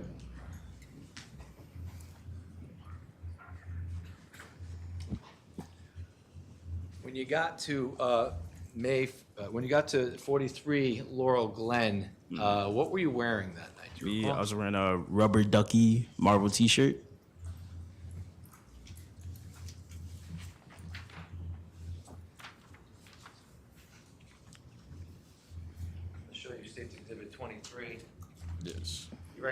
State's Exhibit 23? Yes, I do. What is this exhibit? That's the shirt I was wearing that night. When you got there, you were chilling out with your friends in the basement. How long would you say you were there for? Like in the basement? Yeah. Probably like 15, 20 minutes, give or take. After about 15 or 20 minutes, did, withdrawn. You're familiar with Griffin Marcinzik? Yes, I am. How are you familiar with him? He played football with me. And after about 15 or 20 minutes, did Ryan Hines and Griffin Marcinzik show up at Tyler Rich's house? Yes, they did. And when they showed up at Tyler Rich's house, did you speak with them? Briefly, yes. And in speaking with them, not with what they said, but when you spoke to them, were you informed about an incident that occurred prior to Tyler Rich's house over at Lazy Brook Road? Yes, I was. And were you aware of what had happened over on Lazy Brook Road with regards to Ryan Hines prior to Ryan and Griffin arriving at Tyler Rich's house? No, I wasn't. So you were informed when you got there that something had happened at Lazy Brook by them? Yes. Were you aware, based on that conversation, who that involved? No, I wasn't aware yet on who it involved. And after you spoke with them, withdrawn. Prior to speaking with Ryan and Griffin, were you aware of any group chat messaging that was going on in relation to that incident that happened on Lazy Brook Road? No, I wasn't. After speaking with Ryan and Griffin, were you made aware that there was a group chat messaging that was happening with regards to that? No, I wasn't. At any point during your interaction with anybody at Tyler Rich's house, were you aware of this group messaging that was going on? Yes. Okay, when did you become aware of it? I would say, I believe it was Tanner who was talking about it. And at some point in time, withdrawn, when Tanner informed you that this group messaging was going on, did that happen before or after individuals showed up to the house? This was before. Wait. Can you repeat the question? Yeah. Let me ask you this way. At some point in time, did individuals that were not invited to Tyler Rich's house show up to Tyler Rich's house? Yes. Okay. Now, were you made aware of this group chat before that happened or after that happened? Before that happened. How long before? Maybe about like 5 minutes, give or take. Okay, and when those individuals showed up to to Tyler Rich's house, how were you made aware that they showed up to the house? So someone, I do not recall who said, but someone said people were like pulling up the ties. And obviously I don't know who they was talking about. But And when they said that, what, if anything, did you do as a result of that? well, I also was told that they had McDonald's. So, me, I'm a big kid, so I was hungry. So So you were made aware that they had McDonald's and you were hungry? yeah. So at some point in time, did you exit Tyler Rich's house? Yes, I did. And when you exited Tyler Rich's house, how did you leave the house? I left through the back, and then next to that AC unit came out towards the front area. So you exited where the Bilco doors were? You exited through the Bilco doors? Yes. Again, if we're all on the same page here, State's Exhibit 5. You exited this area here? Yes. And I'm pointing to the area it looks like a circle clearing in front of the blue pickup truck and what appears to be, looks like a mulch pile right there, right? Yeah. Okay. And when you exited that area, did you walk down, how did you walk? Down the driveway? How did you walk towards the car? Like through the grass. What's that? Like through the grass. Like, well, through the driveway first and then like across. I'm going to show you State's Exhibit 49. When the car arrived at Tyler Rich's house, are you able to describe to the jury, using State's Exhibit 49, where you observed the car at that moment? Yes. Where was it? It was across the street. Okay. When you say across the street, can you describe where across the street? It was on the right, well, yeah. It was on the right-hand side. And it was, Okay. Are we, well, yeah, can yes. you use some of the, it was on the right side of the street here? Yeah, this side of the street over here. Oh, my bad, I forgot. Yeah, it's on the right side of the street, sorry. So, let me know if I'm correct. I'm pointing right here just to the area left of these bushes on the bottom of 49 on the right side of the road of Laurel Glen. Yes, sir. Yes, sir. Can the record reflect that that's where I'm pointing? Yes. To the left of those trees on the bottom of Laurel Glen, States 49. Court will let the record reflect. So when you noticed the car, was it parked on the side of the road? Was it in the middle of the road? It was more like in.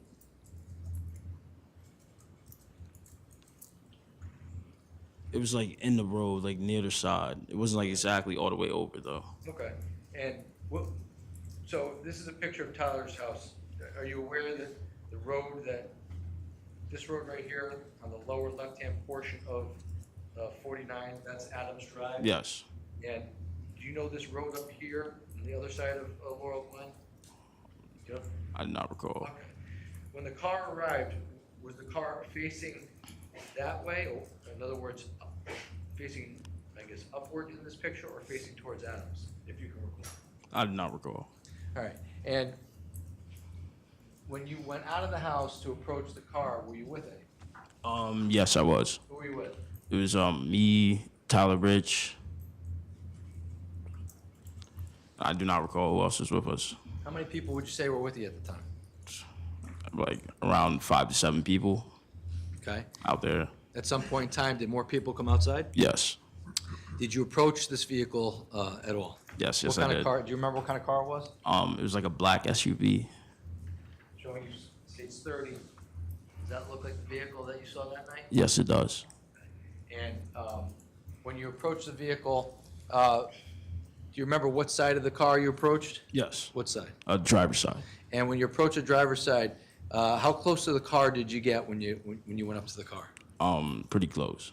When you say pretty close, Like I was right next to the car. so like a foot or two? Yeah, like a foot or two, yes. And based on the lighting that night, were you able to see inside the car? Yes. And tell the ladies and gentlemen of the jury what you were able to observe when you initially approached the car. So when I first approached the car, I saw about 4 people in the vehicle. You only saw about 4 people? Do you Yes. know if there were anybody else in the vehicle? No, I do not know. And did you recognize anybody in the vehicle that night? Yes, yes. Who I did you recognize? Mackenzie Traficante. And who else? Did you recognize anybody else? No. Who is Mackenzie Traficante? Girl from Shelton. And how do you know her? I know her. I went to middle school with her. And when you approached the car, did you have a conversation with anybody in the car? At first, yeah. Who did you have a conversation with? I believe it was the driver because I was asking about the McDonald's. And then after that, I really backed off. I wasn't. So you were asking about McDonald's to the Yeah. driver and you backed off? Yeah, like they said, he was like, no, we don't got a McDonald's. And I was like, all right. So I really I was off towards the side after that. Just like chilling, but I was so close to the car. Like I wasn't like far away. When you were initially talking to the driver, were you having, did you indicate anything else to him other than whether or not he had McDonald's? Did you say anything else to him? No. And after you spoke to the driver, you said you moved away from the car? Yeah. Did you observe anything happen between your friends and the car while you were out there? Yes, I did. What did you observe? So they started like arguing while they was like near the car. And then that's where I got closer and I started like screaming like, yo, y'all gotta leave. Like, y'all gotta dip. And What then, did you say? You guys got to leave? Yeah, gotta leave, yeah. Okay. And what else did you say to them? Oh, you're like, y'all gotta dip. Like, that's like another. What does that mean? That's another term for like leaving. Okay. Yeah. And did you say that loud? Yeah, definitely. And what happened when you were telling them to leave? When I was telling them to leave, they like weren't moving at first, and then like we started like rocking the car, like back and forth. And after that, they left. They went straight down the road, and they started like coming back and forth. And when you say they went down the road, did they drive? Well, there's a map behind it. States Exhibit 1. You approach the driver's side door. Yeah. So was the car facing this way if you approach the driver's side door? Facing towards Farmhouse Lane? Farmhouse, yes. And which way did the car drive when they left? They left. They went that way, and that way, and that way, and that way. They just kept driving back and forth. And when they kept driving back and forth, what if anything was happening? People were like chasing the car per se. Like they were running behind it. Like when it was going back and forth. Do you recall if any of your friends threw anything at the car? Yes. Okay. And what, if anything, do you recall being thrown at the car? I'm pretty sure it was a beer can. And was anything thrown from the car at any point? Not that I recall. Now, do you recall when the beer can was thrown at the car, do you know where, did it hit the car, do you recall? Yeah. Where did it hit the car? I don't know, but I heard like a shatter, So, like a loud like thump. do you recall whether or not, can you see this Yeah. defect in the windshield? Yeah. Do you recall whether or not was that caused by the beer can that was thrown, do you know? I don't recall. But you heard some type of shatter? Yeah, like a loud like thud.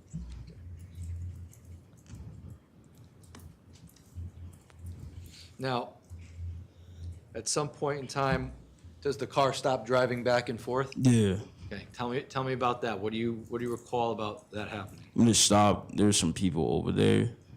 I didn't personally see what happened over there, but then You say over there, where did they stop? where the car stopped. Yeah, do you recall where on the street the car No, stopped? I don't recall. Was it close to 43 Laurel Glen or was it further away? A bit further away. It wasn't like right exactly there. Was it closer to Adams or was it closer to Farmhouse Road?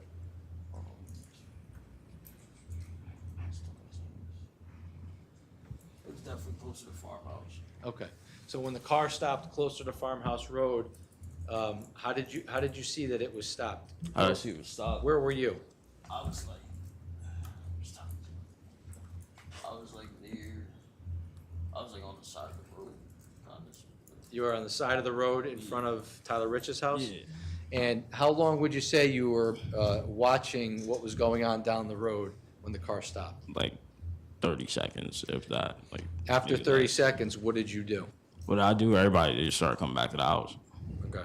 And did you go back inside the house? No, Okay, what did you do? I didn't. I was just like outside, like with the guys. Like Yeah. afterwards, What were you doing outside with the guys? we were chilling. Like everybody was amped up a little bit. Like after it all like took place. Do you recall whether or not any of your friends went down the street after the car? Yes. Do you know who went down the street? No, I do not recall. Now, at some point in time, do you recall whether or not your friends came back from down the street? Yes. And when they came back down the street, what, if anything, did you do? I was just waiting for them to come back. Like I was just dapping people up, like whatever. After that, like I was like giving high fives, like shaking hands after, Why were you doing that? because they came back from running people off from the house. Okay.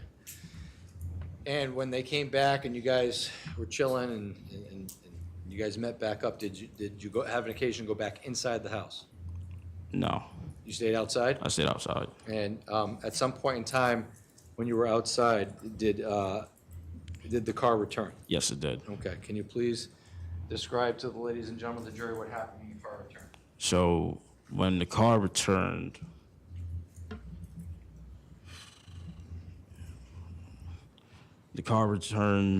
two individuals got out of the motor vehicle and they came up to us around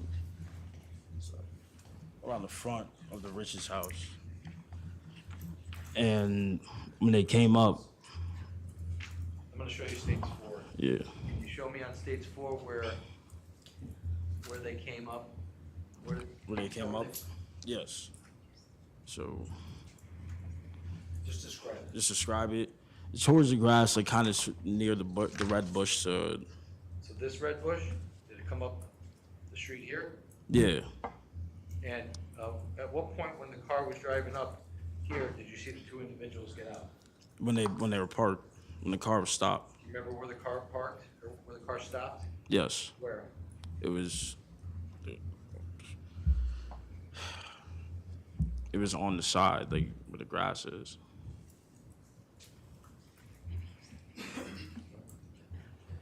Like,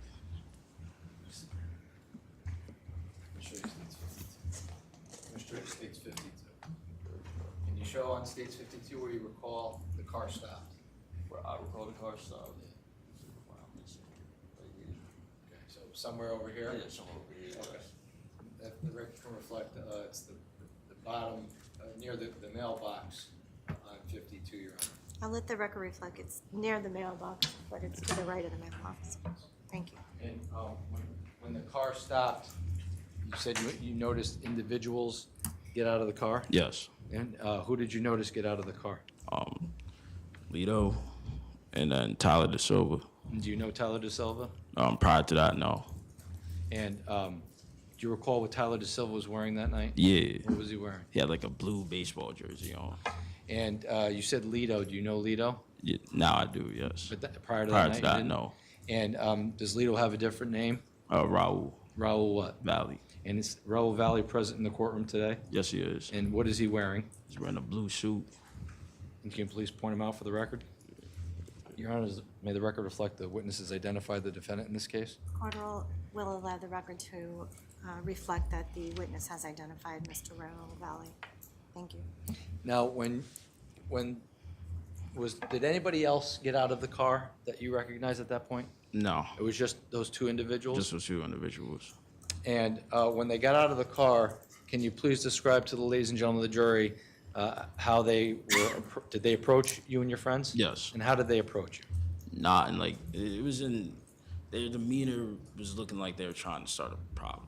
Trying to start a problem? Yes. Okay, and with regards to States 52, do you recall where on States 52 behind you, where they walked on the property? Yeah.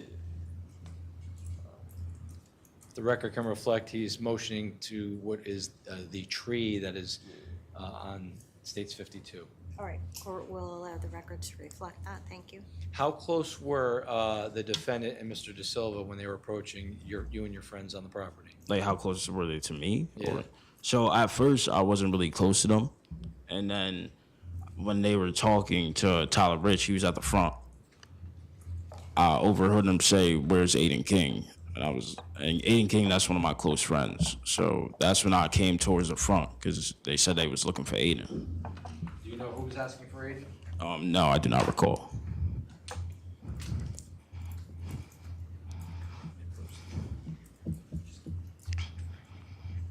Now, how close was the defendant and Tyler De Silva to each other when they were approaching you and your friends? Like, how close were they to each other? Yeah. Like, probably like 2 feet apart. Okay. And someone walked up asking for Aiden King? Yes. Now, at some point in time, can you tell the ladies and gentlemen of the jury, were you close to Tyler De Silva or the defendant at any particular I was moment? definitely closer to Raul, the defendant. I'm sorry? I was closer to the defendant. Okay. And when you were, did you have an interaction with the defendant when you were close to him? Yes. And what was that interaction like? I said, y'all gotta leave and get out of here. And what was the defense reaction to you saying he had to leave? Just like disregarded. And did he argue with you? Not with me personally, no. Was he arguing with anybody? Yes. What was he doing? They was just standing there and they was bickering with Tyler Rich, like arguing with him. How long would you say the arguing back and forth lasted for? Like 30 seconds, if that. After 30 seconds, did something happen? Yes. What happened? A punch was thrown. Do you recall who threw that punch? Yes, I do. Who threw that punch? Tyler Rich. And do you recall why he threw that punch? No, I don't recall why. Right before the punch was thrown, were you close to the defendant? Yes. And do you recall who out of your friends was near you at the time? No, I do not recall, besides Tyler Rich. Do you know Ty Wood? Yes, I know Tyler Wood. Do you recall if Ty Wood was near you at the Yes, he was outside with us. time? Was he near you right Yeah, before the punch was thrown? Yes. And you say you know Tommy Connery. Yes. Was Tommy Connery close to you at the time or no? Not really. He was a bit like behind me, Okay. per se. How about Charlie Connery? Was Charlie near you at the time? Not too close to me, no. Now, when the punch was thrown, do you recall who got hit? Yes. Who got hit? Tyler De Silva. Tyler got hit? Yes. And when that happened, did the fight start? Yes. And describe what happened when the fight started. So when the fight started, Tyler and De Silva went to the ground, and they was over there, like towards this area right here. And where were you in relation to 52? Right here. I was like around here, this area for a little bit. Okay, so it's around near the tree? Yeah, near the tree, yes. And did you participate in the fight? Yes, I did. What did you do during the fight? I was throwing some kicks, Okay, what kind of kicks? like stomps. Like Were they hard? Were they soft? What kind? they weren't too hard. Okay. Why did you do that? Why'd I do that? Because these individuals, they came on the Tyler Rich's property uninvited, trying to cause an issue. Okay. Now, at some point in time, did you stop engaging in the fight? Yeah. Why did you do that? Because I was like, it was time to start breaking up the fight. How long would you say it lasted for, your interaction? My interaction, like 20 seconds, if that. And when that was going on, were you closer to Tyler De Silva or the defendant? I do not recall. But you were involved in the fight? Yes, I was. At some point in time, tell us what happens after you stop fighting. After I stopped fighting,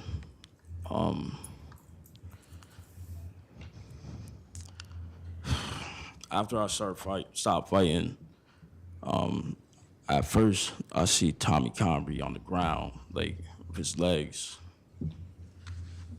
It's like he couldn't move.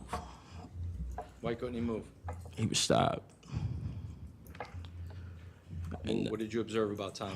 like he was laying on the grass, like he like couldn't move at all, and there was just blood coming from his legs.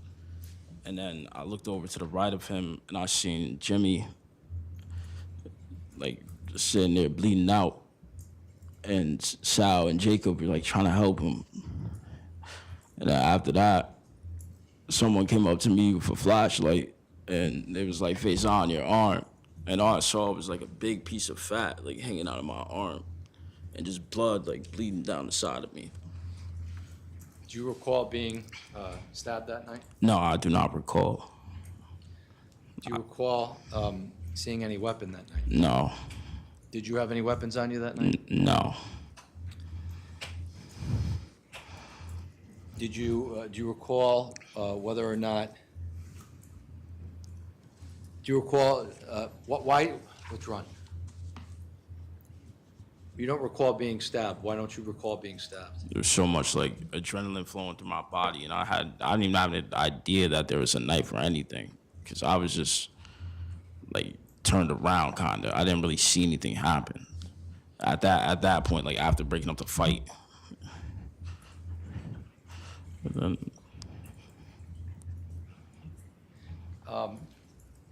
Prior to your testimony today, did we review a video of the fight? yes, we did.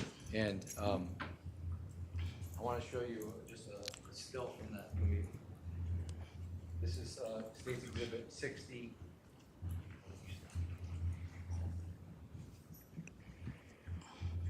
Okay. This is we're going to show you the slow motion version of State's Exhibit 60, frame number 178. Yeah. Counsel, Yes, sure. whenever you feel there's a good time to stop. Okay, thank